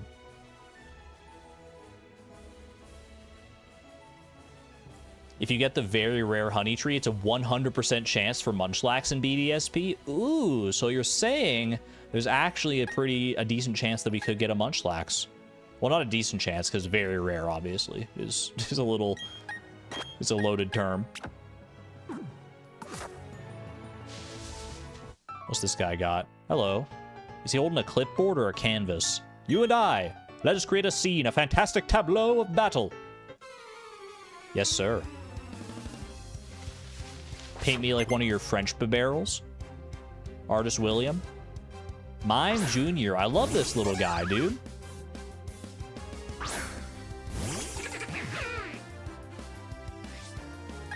Too bad he's gonna get headbutted into oblivion. Get slammed. Oof. Leftover strats, though. Does Munchlax always hold leftovers in this game? That would be cool. Bonsly. Got Bonsly and Mime Jr., man. He's working with all the different versions.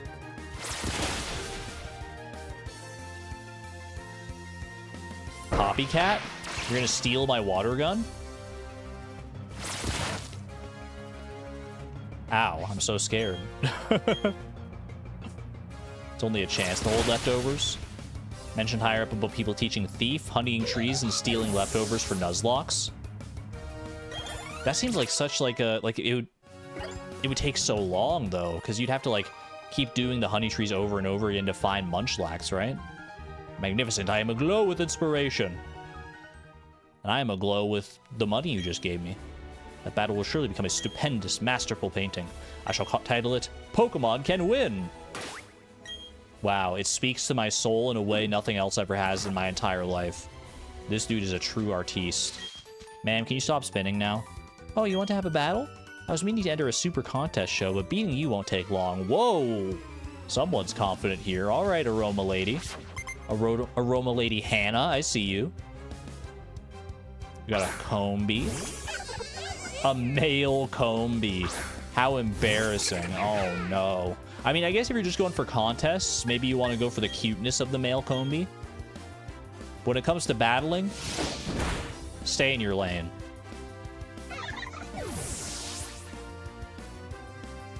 Get out of here, Hannah.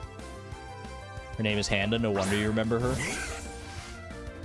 She does have the palindrome name, doesn't she? Hannah with the H at the end.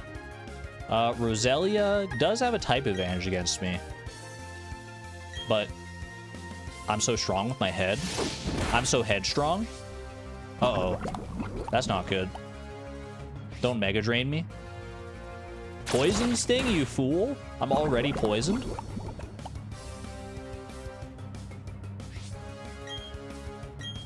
Sounds like you're talking about me, so it's strange. Me, anytime the name Zach shows up in, like, any game. It's a common enough name, you see it every now and again. Not bad, not bad. Omni wants to learn the move Self-Destruct. Okay. Hear me out, though. Hear me out. Self-Destruct, the user attacks with everything around it, causing an explosion. The user faints upon using this move. There is a use case for this in Nuzlocke. If you're going up against a really, like, intense threat and you don't have any other options, having a bomb in the back is kind of good. Obviously, it's a trade-off because you're losing a Pokemon in order to take out a significant threat. But Self-Destruct is arguably better than Sandstorm here. I feel like Sandstorm is pretty niche. Does boost our special defense. Does Focus Sash work for this? No, Self-Destruct Focus Sash is not a thing, unfortunately. Plus, it gives you a safe switch if it is, yeah. Ideally, we will never click Self-Destruct. But I think having it as an option is smart. Let's get rid of Sandstorm. I'm hoping to never do that to you, Omni. But I need you to be ready. I need you to be ready to be the martyr here. Oh, you have a Speeton. Go do your super contest instead. I feel like your Combee would do well in a super contest. I think you would do well in a super contest show too. Thank you. Ooh. So nice. Fumble Matrix, be careful. You think I'm gonna like accidentally click Self-Destruct? Chat, I put it at the bottom of the move list. There's no way I accidentally just input a wrong thing in the menu and just cause them to explode. That's never gonna happen. While reading chat? Never, exactly. Have more faith in me than that, chat. When have I ever misclicked? And usually when I say when have I ever blank, I'm being honest. I'm not being sincere. It's more of like a haha joke where I've done the thing in question many times in the past. But honestly, I feel like I'm not much of a misclicker. Every so often, sure, but I'm pretty patient and careful about when I press these buttons. After a berry is planted, watch the color of the soil. If the soil is dark, it means it has plenty of moisture. If the soil is lighter in color, water it with your spray duck. Let's plant some berries. Feels like they're tempting me to. Plus, if I'm going to come back here for the honey tree, I think it makes sense to have some berries planted. These ones down here are just for poffins. Well, actually, some of these are... Hold on, sort them by type. Yeah, the ones down here, the nanad, the pineapple, these are all just for poffins, so we don't really need to plant those. We probably more want the ones that are actually useful in battle. Plant me a Pecha Berry. Berry Master is inside too. Ooh, maybe I should go check with the Berry Master just to see if he has any, good berries for me. Plant a Chesto Berry. We're 100% that kid that went to grab your daily items every day. I was not that kid. I was always impatient. I wanted to move the clock ahead to try and get the things early, but that doesn't work with berries and honey trees. Everyone seems to call me the Berry Master. I hand out berries daily because I want people to learn how wonderful they are. You're deserving of one. Free Pecha Berry, I'll take it. Is that a daily? Can you get a free berry every day from this guy? Berries are gifts of nature. I encourage you to feed berries to Pokemon. That will make them Pokemon happy. Seeing that, people will be motivated to plant more berries, and that will make Sinnoh a greener, more natural place. Let's go. Yeah, no, Pokemon's full of dailies. Even since, I don't think there were any, like, time-gated things in Generation 1, but in Generation 2, there were at least those, like, day of the week siblings, right? Where you'd have to, like, go to a specific area on a specific day of the week and talk to, like, Marvin Monday or whatever it was in order to get, like, certain items. And there was the bug catching contest as well. There's, like, a whole bunch. It's always been a staple of the Pokemon series to have, like, daily events and stuff. Are you the forgetful type who loses track of where berries are planted? Yes. I have no shame in it. The town map shows you where ripe berries are picked, or where ripe berries are ready to be picked. Is that so? Do I have any ripe berries right now? I don't think I planted any that I haven't already picked, so suppose not.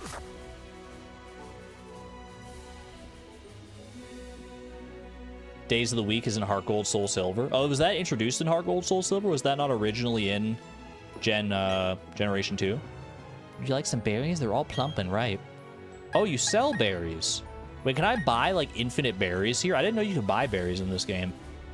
Like, if I buy, like a Rost berry. I bought a Rost berry. That Rost berry, I made it by mixing high-grade soil with Pokemon. You know, it's very rich in nutrients. And you can just buy more. Okay. You can't buy them in bulk by the looks of it, but being able to buy them at all is kind of a nice feature to have. For now, though, let's plant our own berries. We're no strangers to farming, obviously. I will plant... You know what? Plant me a Nanab berry. Actually, do I care about making Poffins at all? Maybe. Probably not, unless I get a Feebas. But even then, I'd have to look into, like, what Poffins to get to, like, evolve Feebas with. Let's just go with more, like, a Rost berry. Not going to sprinkle with water yet. We'll do the watering at the very end here. Give me another Oran berry. It's nice to have options.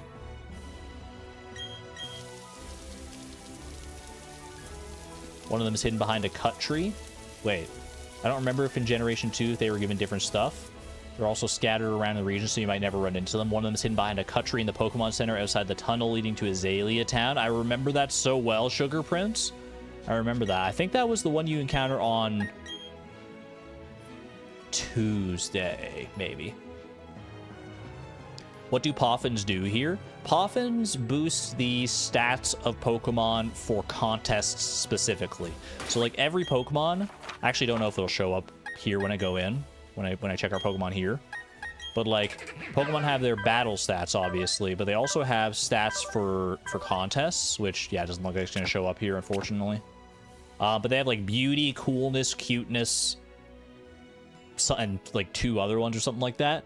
And Poffins can be used to boost those stats, so if you're competing in contests, which are separate and distinct from battles, then that's what you want Poffins for. Check moves.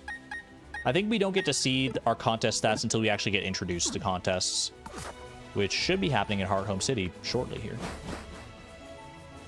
Cool, tough, beauty, smart, and cute. Those are the ones. Hello. If you say Heart Home City, I only say this. Super contest shows. I'm going to enter my darling Pokemon in them. Where'd you get this Clefairy? Pee-pee? Why is this Clefairy saying pee-pee? That's not... Pokemon usually just say their own name. That one's saying pee-pee. Maybe it's out of pee-pee for one of its moves. Heart Home City is a great place. Every year it gets voted the most desirable place to live in Sinnoh. Get some pee-pees in chat? Don't take that out of context. What are you doing here, little Bunnery? Hello. Thank goodness that you happened to be there. If it weren't for you, who knows how far away my Bunnery could have run. Baby Bunnery, get back into the Pokeball. I love your dress. It's so cute. I'm Kira, Super Contest Show Judge. Please drop by the contest hall so I can thank you properly. Will do, Kira. I'll be right there. Because of the cry it makes? I guess, yeah, I guess the actual in-battle cries of Pokemon don't usually line up with their names, do they? You're a trainer, aren't you? You've got 2 choices of challenges, either the gym or Super Contest Show, right? Why not both? I'll become the master of both here in Hearthome City, warm and kind. Now here's where my knowledge of like where all the items and stuff are in the game starts to taper off a little bit. So I might end up just talking to like a bunch of random people to try and like find items. I offer you the courtesy of showing you to the contest hall. Not right now. I'll make my own way there. Thank you for your politeness, though. Appreciate you. Isn't this another one with an unfortunate evolution? Are you talking about Clefairy? Pee-pee. Or Pippi. Pippi? Like Pippi Longstocking? No, I think Clefairy just evolves into like a bigger Clefairy. That's basically what Clefable is. Baneri? Oh, you're talking about Lopunny. Chat. What's wrong with Lopunny? Hold on. Let me see if I can... Can I just like pull up a Lopunny here? People are always weird about Lopunny. I don't get it. Where is it?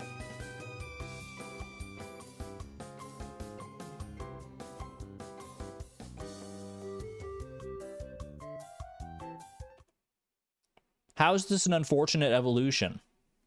Look at this tall bunny lady.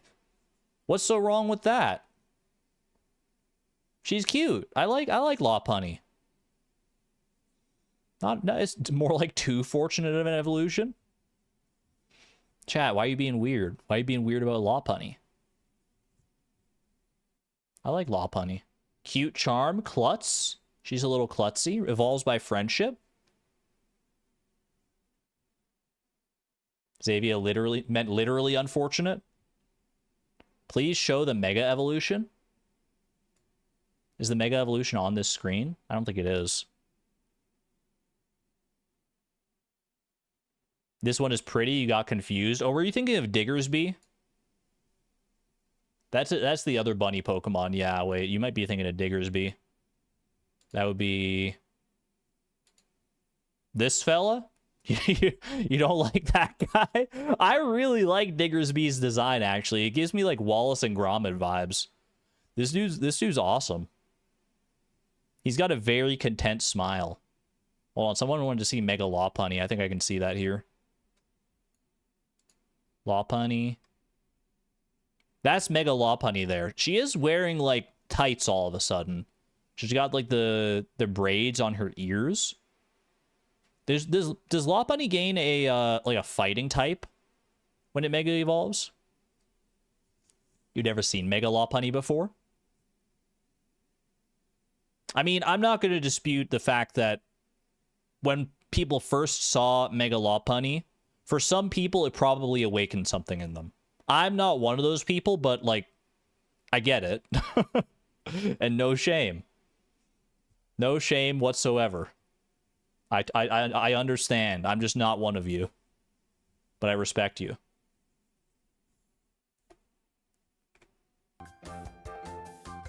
I'm so sorry, everyone. No, it was a good detour. Good detour. The other bunny also awakens something in people.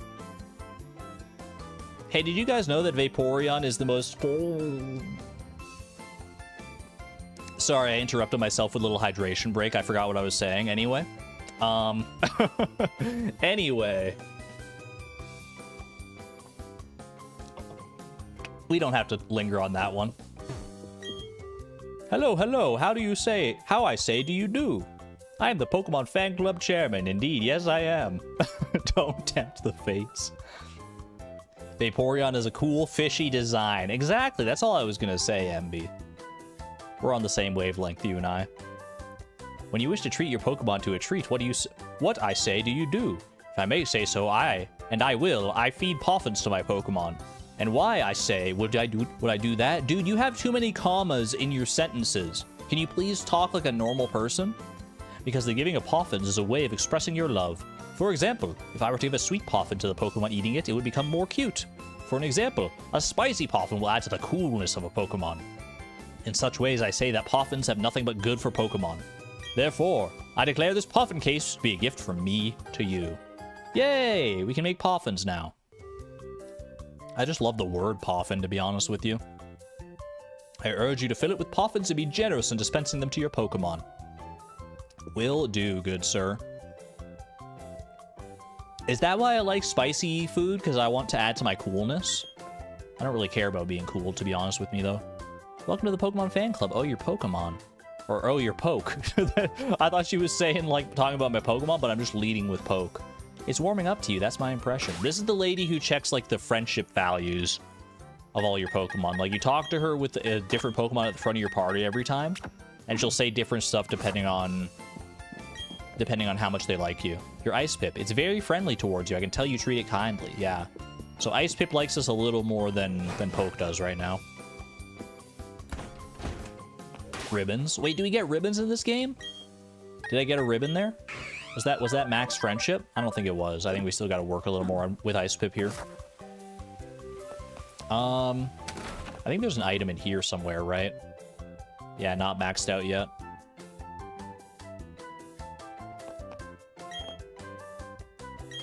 Amity Square.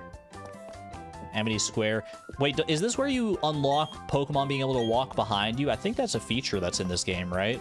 Because, like, I remember in the original Diamond and Pearl, like, Amity Square is where your Pokemon start walking behind you.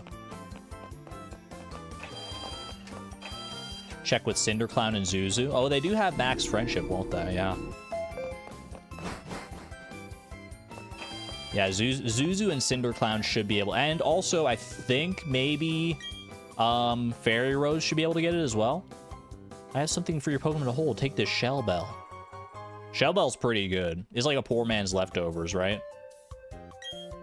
Pokemon that's holding the Shell Bell will regain HP a little by inflicting damage. It was given to me when I was on vacation, but I already had one. Yeah, so basically when a Pokemon holding a Shell Bell hits another Pokemon, depending on how much damage they do, they'll recover a certain amount of HP, which is pretty good. You don't think Happiness Evolution is max happiness? I thought it was, but maybe I'm wrong. Either way, we can check. Check with Cinderclown. Check with, not Razzie, Fairy Rose. And we can check with Zuzu as well.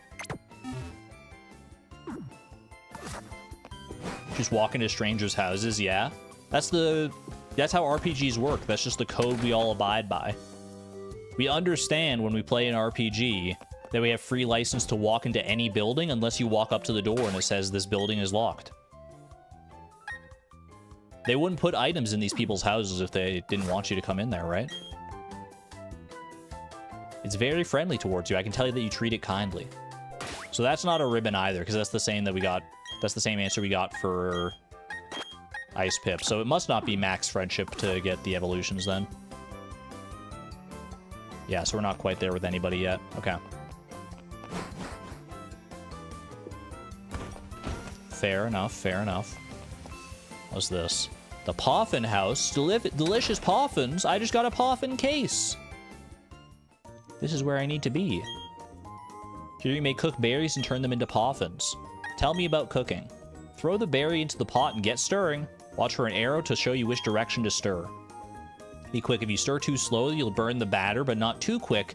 If you stir too fast, the batter will overflow. I remember this, actually. I remember this. I don't need to... No, let's cook. Let me cook, chat. Let me cook. I will throw in a raspberry. I'm going to throw in, like, 4 raspberries. Why not? I love raspberries. Put them in there. I'm really good at this minigame. I've done this so many times in the past. You guys don't got to worry about me. So we spin it. This way. Not too fast, but not too slow. Keep it going. Keep it... That's right. Okay, and then we switch direction. Don't go too fast. Don't go too slow. Mario Party has trained me for this moment.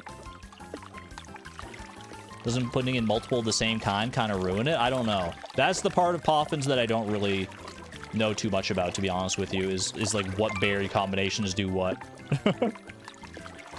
I'm sure Poffin scientists the world over are scoffing at me adding 4 raspberries to my first Poffin creation, but hey, you know what? It's what I'm working with what I got here. It'll burn. I'm hurrying! Don't make fun of me! Stop it! No! Wait, am I turning the right way? It's burning! No! Oh no, I'm spinning too fast. It's gonna spill over. Oh gosh, this is way more stressful than I remembered. Stop it! No, it's burning already! Oh my gosh. That was pretty good. I've made a foul... Oh, no.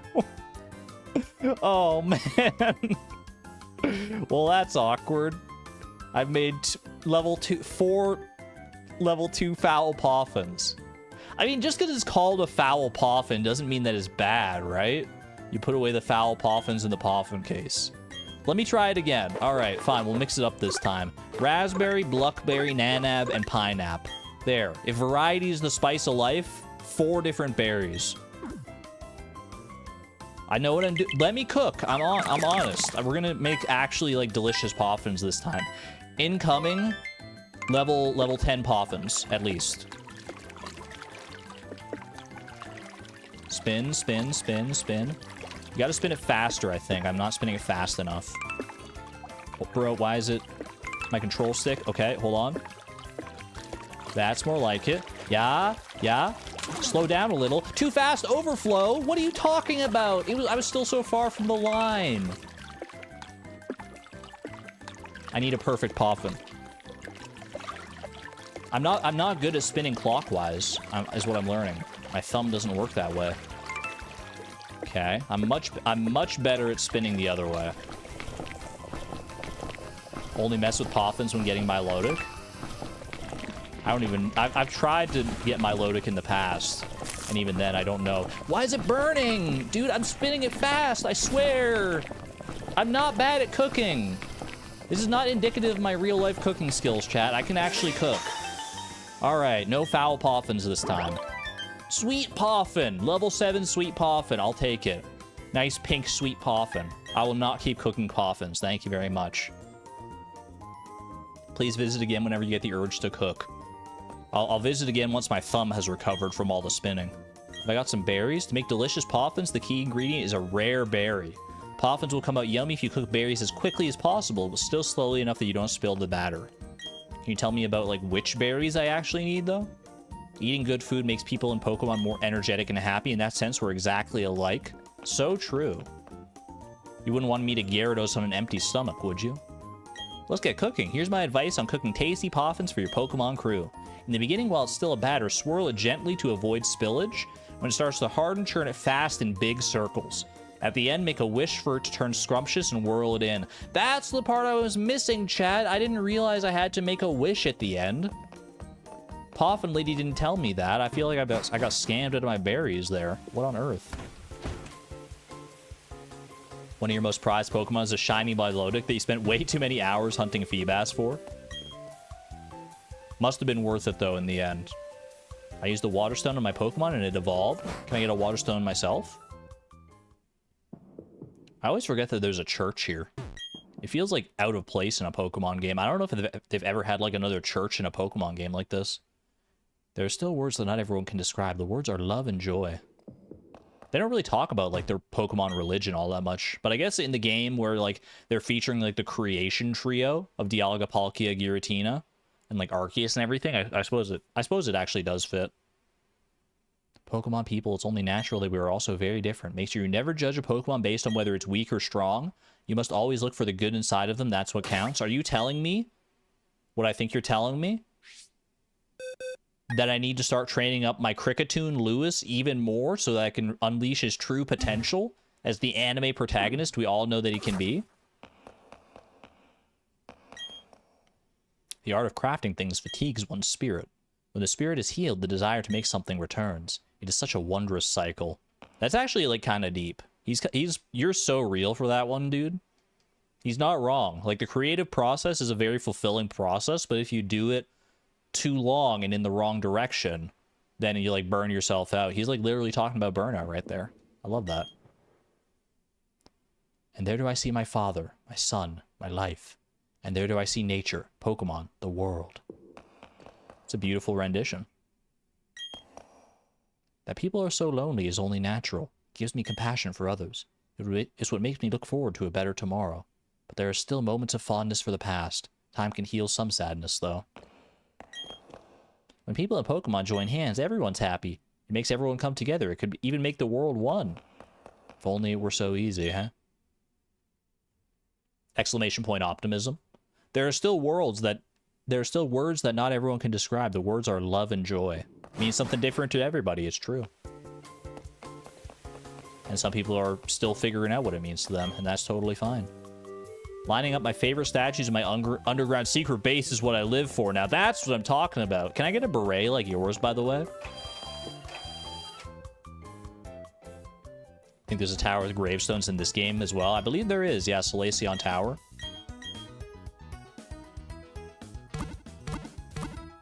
Heal everybody up now. Poke's been poisoned all this time. Do you get to customize your clothing in this game? If there's anywhere you'd get to do that, it would be for the Pokemon Super Contest, right? Do I have a Poffin case? If you haven't got one, you really must visit the Pokemon Fan Club. I do! I thought you were gonna, like, give me something because I had a Poffin case.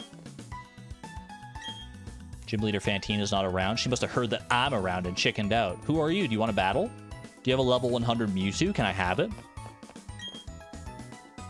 Have you seen the globe at the GWS in Jubilife City? It's so awesomely awesome. I can't really explain it well, but it's downright wicked.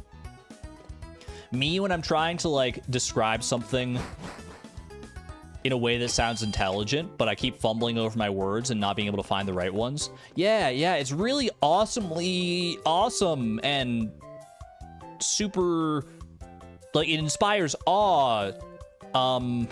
Yeah, that's, you know how I mean. Hello, is this BB? Hiya. Oh, I've seen you somewhere before. Where was it again? Hold on, it'll come to me. You're the one who was battling those scary-looking guys in Jubilife. I was really curious about you after that, so I went ahead and did a little research. And then, surprise, surprise, turns out you're connected to the famous Professor Rowan? How did you know that? Wait, I'm not like a person that people know about. I'm just a kid?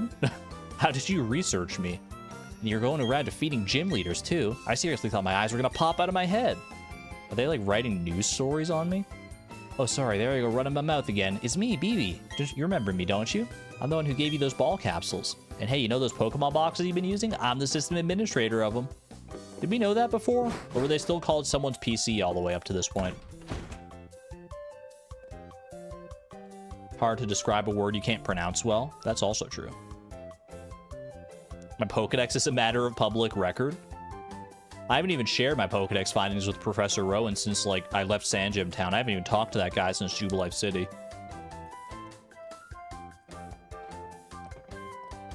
There's a clothing store in Veilstone City. It replaced the Game Corner. Interesting. Then how do you get, like, the TMs from the Game Corner?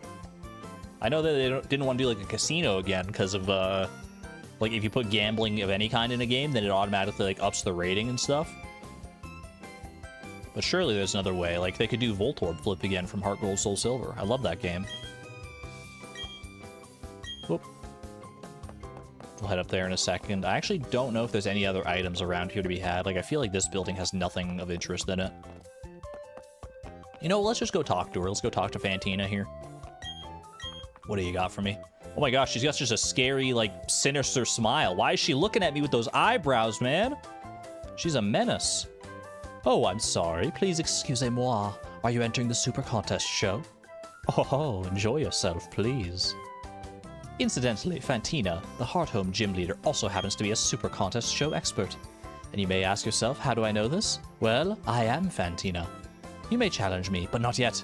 You must become much stronger. Then you may challenge me. No, make it like Pokemon Platinum. I want to challenge her right now. We can't challenge her until we have, like, 4 gym badges, I think. Which is unfortunate. Her fit would be perfect if it was more pink. I'm here for the purple fit. I love that for her. You like Voltorb Flip? It's the least favorite part of your favorite Pokemon games. You hate Voltorb Flip? I love Voltorb Flip. I don't know. I can't describe it. There's something about it that scratches my brain in just the right way. Oh, my hero. All I did was stop the Baniri from, like, running away. Which I guess, you know, if that makes me a hero to you. Wait, that's my mom? What's she doing here? Wait, no, really? Johanna is your mom? Is it Johanna or Johanna? I'm not actually sure. Is there a canonical pronunciation there? So you might be a Super Contest show star. Oh, I don't know about that. I've never spoken to Vi about Super Contest shows. I'm surprised you two know each other, though. Oh, yes, that's right. I need to thank you for earlier. Please take this sticker. One ethereal sticker C. One day we'll look at these stickers and see what they're all about. They'll lend a nice touch of sophistication and glamour. I'm a show judge, so come join us for all kinds of fun. If you're unsure of yourself, we also offer practice sessions. Okay, Johanna, I'll see you. Think it's with a Y sound? Were you surprised to see me, Vi? I got bored, so I came out to Hearthome for a little vacation. I'm just as surprised to see you here, my dear. But are you serious about entering super contest shows? Not dressed that way. What's wrong with my fit? If your Pokemon's time to shine, so it's your Pokemon's time to shine, so you shouldn't be dressed your usual way. Put this on for a little glamour. You obtained a dress. Aesthetics? I'm sure it'll look good on you. After all, I chose it. Mother knows best. Go on and enjoy the super contest show. Shows will give you a different look at the many charms of Pokemon. Should be an eye-opening experience for you. I don't know. Should we do a contest while we're here? I could be convinced. If your Pokemon's selected as the star of the show, they'll put you up as a photo. Is that real life? Will they actually put my Pokemon there?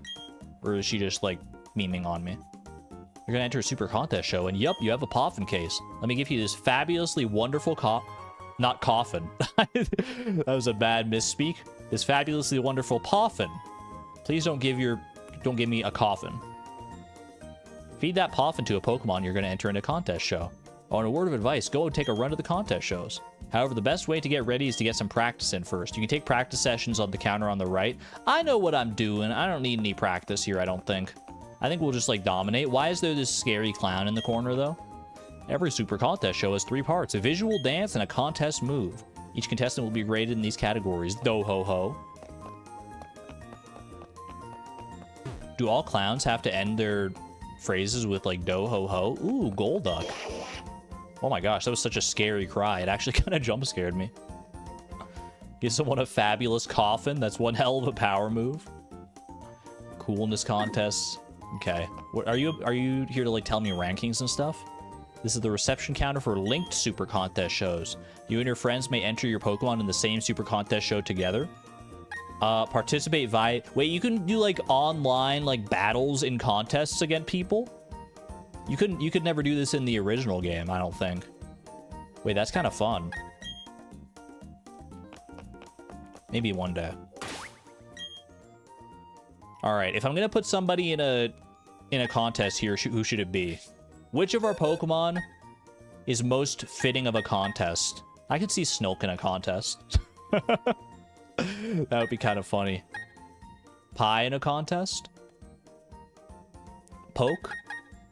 Maybe we should go with Ice Pip. Ice Pip was our original partner here.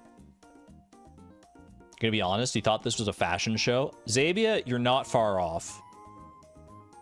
What is this a contest of? You're about to find out. Marcello, Stardrop. I'm not sure. Lewis? Cricketune would have a wonderful singing voice probably for the contest. Let's go with Ice Pip. Go to the dance with the one you brought. Welcome to the contest hall. Can I help you with registering for a super contest show? Yes, please. I would like to enter. I would like to enter... Wait. Hold on. We should check what... Can I see now, like, the contest stats of my Pokemon? Yeah, there's more tabs here now. See this? Okay, so... We're well-rounded because we haven't fed Ice Pip any Poffins. Bubble Beam is a... Oh, wait, do these not have, like, types to them? For 15 seconds, your missed notes will not be judged. Wait, did they change this? Ooh. Hype points will increase by 3 if Groove is positive. Hype points will increase by 2 if Groove is positive. What even is all this, man? No ribbons. Well, hold on. Can I feed... I got the odd keystone here. I have some Poffins. I would like to feed some Poffins. I've actually got a good number of Poffins here. Foul Poffins. Foul Poffins do increase some of your stats. They have 16 smoothness. They increase blue, yellow, and green. Sweet Poffin increases pink. And Mild Poffin increases everything. This dude gave me this level 60 Poffin? Are you crazy? All. Oh, and it tells you the colors on the side there as well. I guess I'll give this mild Poffin to Ice Pip. I just threw it at his face, man. That's not the gentle nature I remember from Pokemon and Me and X and Y. I just threw it at his beak. Ice Pip ate the Poffin. Well done. Coolness was enhanced. Beauty was enhanced. Give me all of it. And you know what? Have a sweet Poffin as well, and we'll enter a sweet contest. One of my own homemade Poffins. I hope you like it. I didn't check what Ice Pip's, like, preferred food was. Ice Pip likes bitter food? Does that mean they dislike sweet food? It likes bitter food. Sour, spicy, bitter, happily eats anything. Okay. Well, we don't have any bitter Poffins right now. Coolness is the highest. We can enter a coolness contest. I will enter... Let's enter the coolness contest. I will enter probably just normal rank for right now to get us started. Build our way up. Maybe one day I'll get there. I shall select Ice Pip. He's pretty cool. Please wait, I had to select a move? I didn't realize I had to select it. Wait, hold on. Take me back. I thought I would be able to like use please choose a Pokemon to enter as well as its contest move. Okay, we need to be more picky here then. Okay, select Ice Pip. Height points will increase by 2 if Groove is positive. If Groove is negative. Okay, negative versus positive. For 15 seconds, missed notes will not be judged. What do you guys think? It feels like probably, like, Pluck seems like the best one here. But Bubble Beam is, like, kind of our signature move on Ice Pip right now. Am I already wearing the dress? No, the contest hasn't started yet. I'll sub if you name a Pokemon after me. Dr. Freak, I'm glad to have you here, but that's not how it works around here. We name all of our Pokemon after random items in Stardew Valley. It's my name and theme, and I'm sticking to it.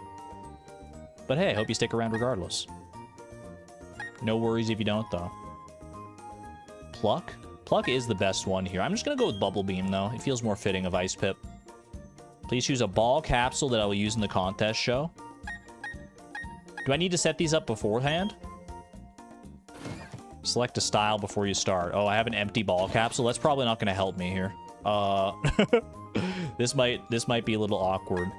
Contest style. That's such a good dress. I look like one of those peppermint candies. Like, that's so cute. Ooh, yeah, give me the contest style, please. Coolness contest. None of these guys look cool. Are you talking to me? What are you talking about? Jocelyn and Punchy? You have a Machop named Punchy? What are we talking about here? Marissa and Choppy? And Connor and Flappy. Dude, we're about to roast. Like, out of all the Pokemon on stage right now, Ice Pip is far and away the coolest. Wait, how do I... Wait, so I can use my contest move as like an ultimate attack or something? How does this work? Ice Pip shows off with Bubble Beam. Was that good? I should have done a practice contest, man. I expected the contest to be like more or less the same as they were in the original game, but this is just a rhythm game. I'm here for it. Don't get me wrong. Brilliant! Look at me go! Ooh, look at that Jigglypuff at the bottom. Too slow. What are you talking about? Brilliant. Brilliant. Was I only able to use my contest move one time? That's alright. My rhythm ability will carry me through here.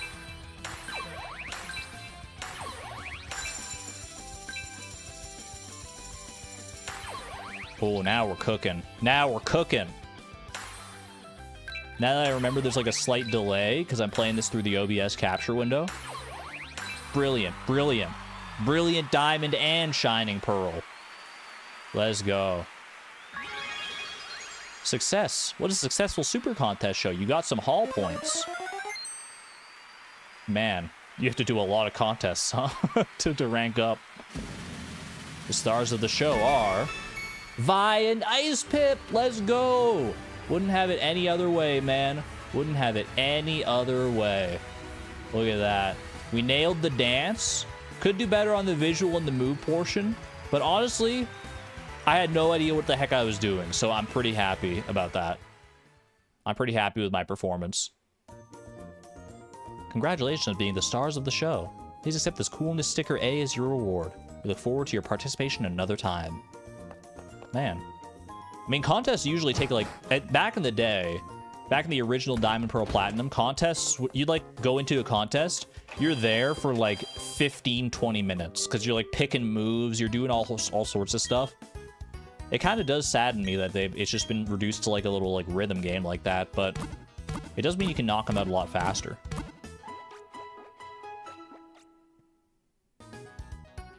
You play with delay?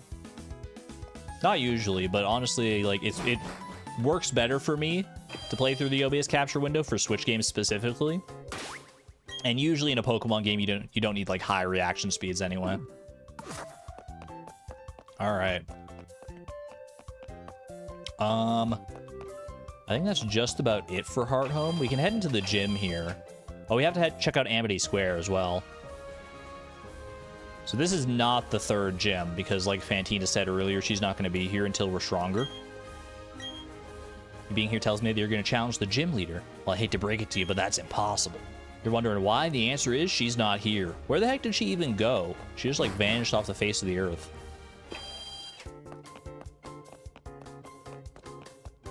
Headed to Amity Square now? Amity Square East Gate, stroll with your Pokemon. Let's do it. I would love to stroll with my Pokemon. Wait, did that guy have something for me? There's just like this random black belt hanging out in here. I'm appalled. They refused entry to my Pokemon. My poor Gyarados and Steelix. That's rude. Why would they refuse entry? I forgot. Oh, wait, there's only like specific Pokemon you can walk with here, right?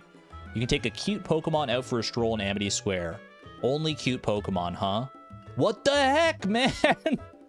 All of my Pokemon are ugly except for Ice Pip? That's so mean. That's so rude. Why would they discriminate against me like this? There has to be someone else. Not that I'm opposed to walking with Ice Pip, but I want to see.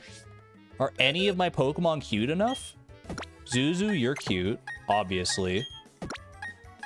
Maybe my Shellos? Maybe my Drifloon?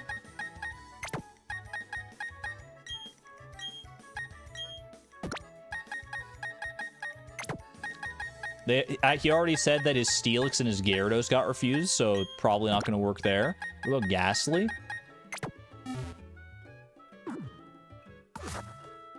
Tell me my Pokemon are cute enough now. Yo, Drifloon! Drifloon is cute enough. Acceptable level of cuteness? It's got to be like the puffball on his head and the roundedness. Is it actually Poffin related? No, I think there's actually just, if I remember right from my Diamond and Pearl days, if this hasn't changed, there's literally just like a specific list of Pokemon that you're allowed to take into Amity Square. Like Pokemon just decided, the Pokemon company just decided which Pokemon are cute and which ones aren't. And you just have to have one of them. Let's go with Marcello. Why not? Oh, hey. Your other Pokemon can go ahead into the square and play. Go have fun, Ice Pip. Wait, come back, though, once you're done. You just ran off, man. I need you. You're like one of my strongest guys. Aw. Hello. Ice Pip is playing so hard that it seems to have forgotten about the time. I mean, we've only been here for like literally 3 seconds. So you're chill. Would have figured they would let every Pokemon in now because they have all of Overworld models, honestly. Marcello is lying down on its back. Is it? You could have fooled me. Oh, they're having a grand old time here together. Hello. You should talk to your Pokemon and can occasionally find things. In Amity Square, you can use the right stick to move the camera around and view your walking partner and Pokemon as much as you like. You can also reset the camera to its original state by pressing and holding down the right stick. Really? Oh, you got like... Oh, you can... Ooh, interesting. I'm not used to that in a Pokemon game. At least not in this kind of Pokemon game. That's so weird, man. We can zoom way the heck in here. Get a nice little look at our Pokemon.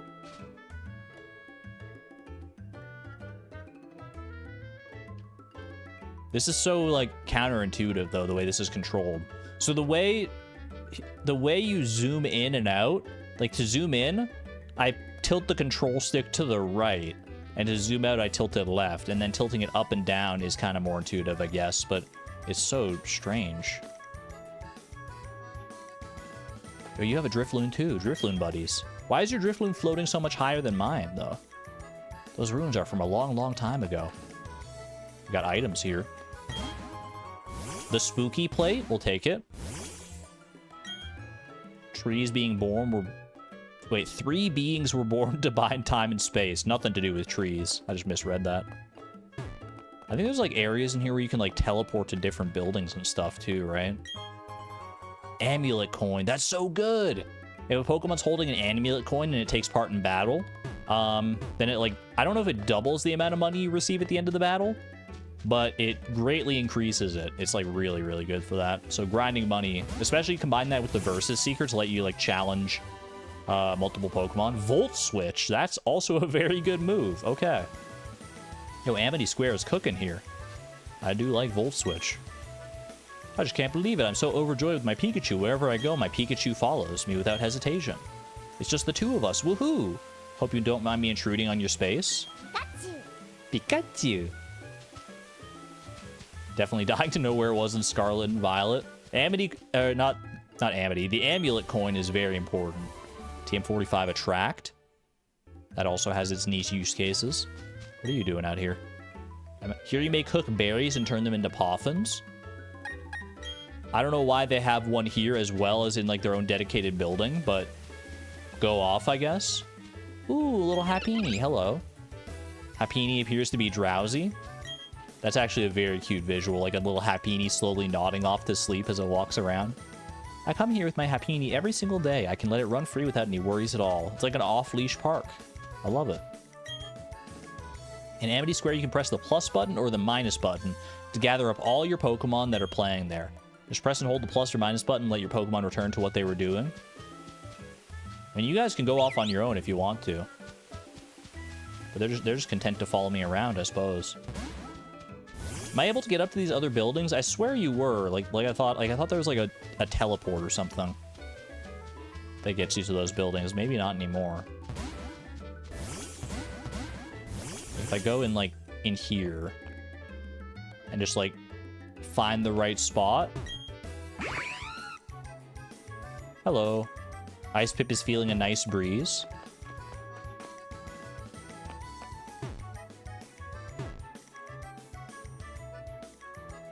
Maybe not. There are a total of 28 Pokemon that will be accepted, 9 being the starters in their evolutions, and 6 being evolutions. Are you telling me the Pokemon Company is biased towards Eevee and Pikachu and all the other, like, quintessentially cute Pokemon? No, surely not. Surely not. Surely they recognize that my Trubbish can be just as cute as any other Pokemon. Well, that was wonderful. Oh. Oh, it looks like the Pokemon was taking a stroll with you wants to go out. Only special trainers can make their Pokemon feel that way.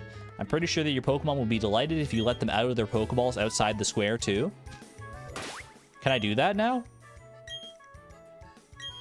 Wait, how do I... You just told me that, but how do I actually do it? My Pikachu seems delighted to be outside of its Pokeball for a walk outside. I can tell because its cheeks are twitching like crazy, twitching with a little electricity. I'm not outside the square yet. Ooh, there we go. Got a little Drifloon following us now. And this works with all of our Pokemon, I think, right? Yeah, we got a star next to you. But if I were to choose, like, Zuzu, for instance, walk together. You'll walk together with Zuzu. There he is. And you can just, like, hang out with your Pokemon. Zuzu seems very happy. That's more like it, man. That is much more like it. Can I, like, whistle to call you still? No, that's only in the... That's only in Amity Square. What does Gyarados look like when you when you have it follow you? Isn't Gyarados, like, massive? Or Snilk?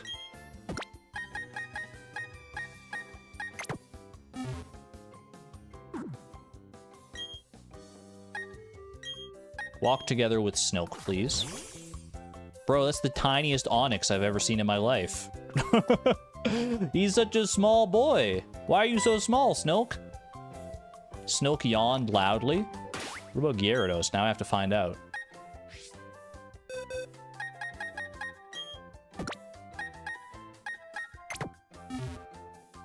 Vi is just that big. Bro, Garrett, why, they're so tiny. I was hoping to have some like big old monsters following me. I guess I understand it from like a game design perspective, but it's such a small, it's like a little worm. Why is he so small, man? This is supposed to be the kind of guy that can level a city. It's Dratini size. He's just a little guy. I guess this just works better with Pokemon that are like naturally smaller. Walk with me, Ice Pip. Bro, he's so slow. He's just taking a nice little stroll. They only get to be massive in the Let's Go games. That's what I'm used to, I think, is walking with like a big Gyarados in the Let's Go games. That was fun.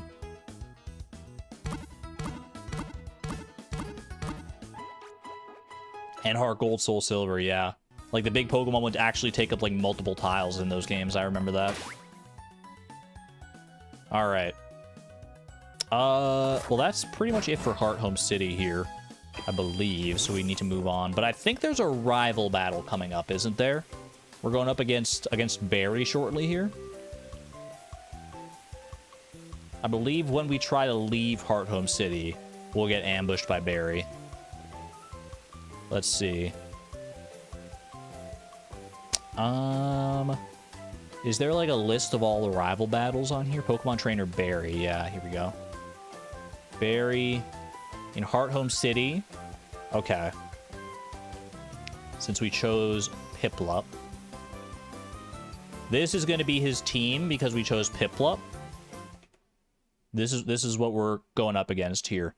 We're significantly higher level than him, so it shouldn't be too bad of a battle. I think we'll be able to handle this okay, but we should go in prepared. Getting sleepy. Good night, everyone. Good night there, Savan.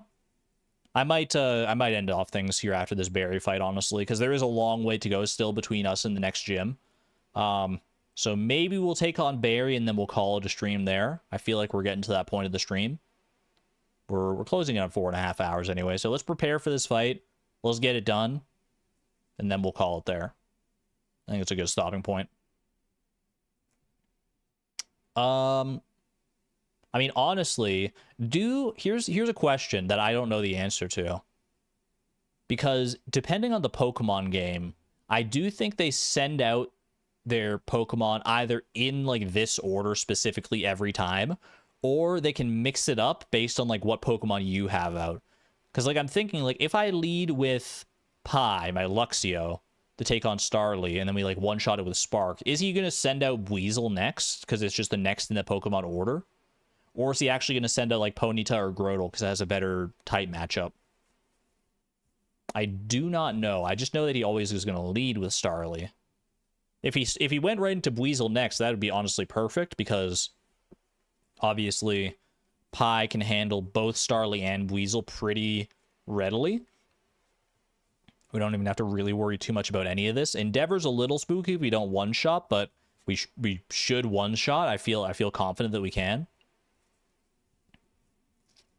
Then Pi takes on Weasel. Who takes on Ponyta? Like, basically any of our water types. Ice Pip can just be right there to handle that. Flame Charge and Agility. It doesn't really threaten Ice Pip in any way. As for Grotle, I mean, probably just Zuzu handles that, right? Zuzu or Staravia or... Well, those are probably our best bets for being our flying types. We don't have a fire type just yet.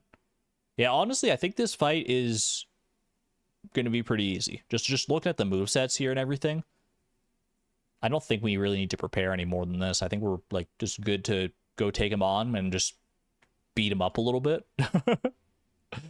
Oh, hold on. Got to do this.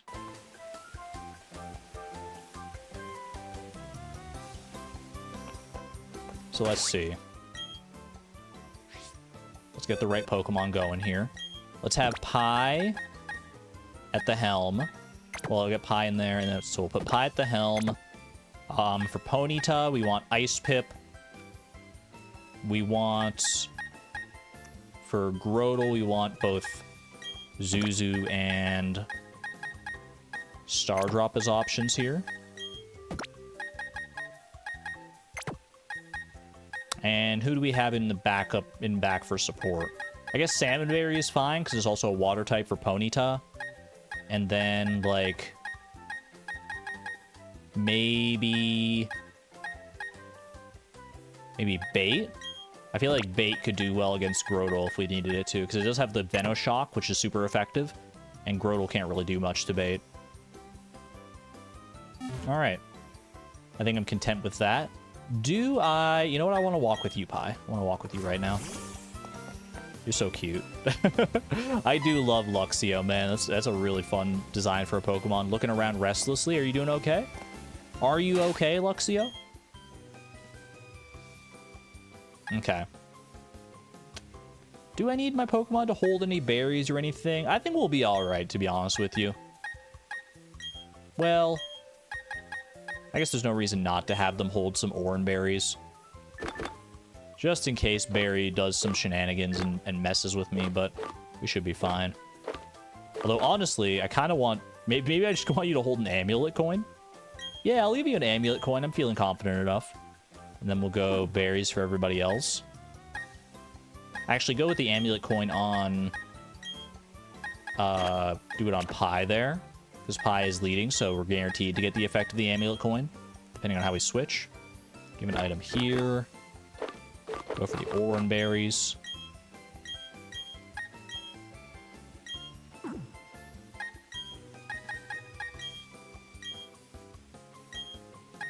I find it weird that, like, when you go to give a Pokemon an item, there's still the option to, like, use the item. Like, I very clearly pick in the menu here, give Pokemon, like, held item, give an item.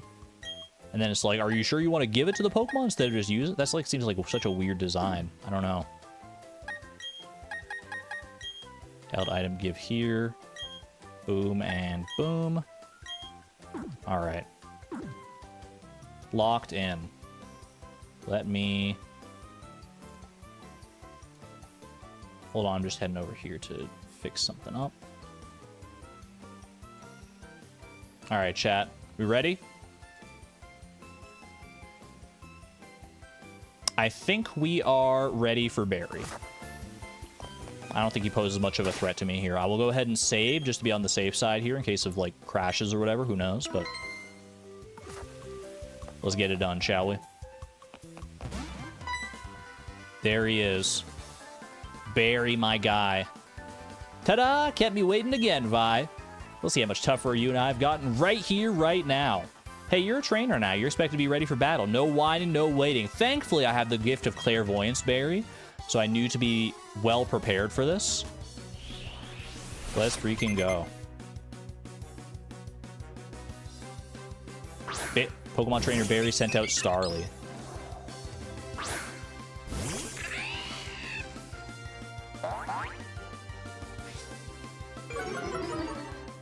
I think my YouTube's being, like, really weird and slow. Hold on a second. There's, like, something going on here. Hold on, YouTube is just being, like, very strange on my end right now. Maybe he's telling me to stop streaming, I don't know. He's still got a Starly. I swear in the original games he did not have a Starly at this point. I think he had a Staravia. Either way.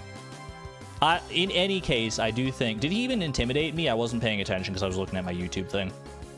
I digress. Get sparked, idiot. Boom. Easy as that.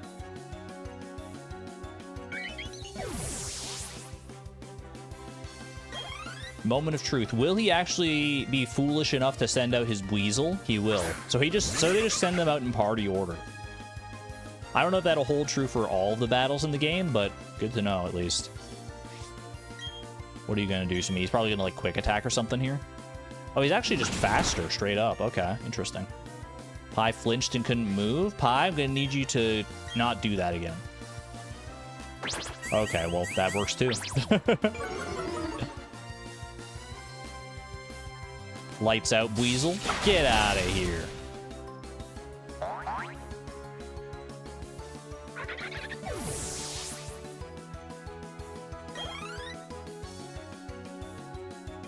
Brodel. This wasn't party order, though, actually. It was supposed to be Ponyta next. Interesting. Well, I will switch regardless, because I don't believe that this has anything for Zuzu here.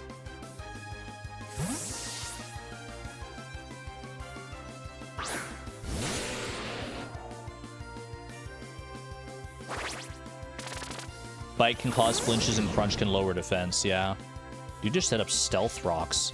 That's kind of cool. I like that he has Stealth Rocks, because that's the TM that you get for beating the first gym leader, right? Rourke. So to see him actually like using that is pretty cool. Cross Poison didn't kill. Ooh, this is a tanky little boy. Not that Razor Leaf is going to do too much here. Get plucked, fool. No berries on this guy because he's not a very good trainer. I put berries on all my Pokemon, Barry. Like, his name is literally Barry. Wait, he doesn't have any berries on his Pokemon, and his name is Barry? Bro, what are we doing? He's still learning, I guess. Alright, Ponyta. I mean, I could switch, but the Stealth Rocks are up, and with Stealth Rocks up, we do take extra chip damage when we switch out of battle, or when we switch in, depending on how weak your Pokemon is to rock. So I think let's just stay in. I feel like Zuzu should be able to handle a Ponyta. I mean, I'm a Crobat, let's be real. Oh, baby. Flame Charge, okay. It is a little faster after that. That's the secondary effect of Flame Charge. It always does that, though. It's not just like a chance. What the? We're in trouble. I won't give up so easily. Do you think your Ponyta at 2 HP is going to be able to take on my full team? I wish you luck, sir. You're not even faster yet. Crobat is a speed demon. There we go. Barry, it turns out you're just not up to snuff with even the likes of Team Galactic. I mean, you're better than the Cascoon and Silcoon wielding trainers, don't get me wrong, but come on now. I fought a Skuntank that was tougher than your entire team earlier. Easy Crobat W. I mean, turns out having like a pretty nice, like, fully evolved Pokemon at this point in the game is pretty powerful. You KO'd my team again? This is messing up my dreams of becoming the greatest trainer ever. No, I just need to get tougher and keep winning. One day. That's it. I'm going to see you at the Veilstone Gym next. See you around, Vi. You'll be blown away by how much tougher I'll be next time we meet. Best of luck, sir. You're going to need a little more power if you hope to take on Maylene's Lucario. That's all I'm going to say. I don't know if he's well equipped for that fight just yet, but he'll get there. Barry's actually like a pretty good trainer overall, I think.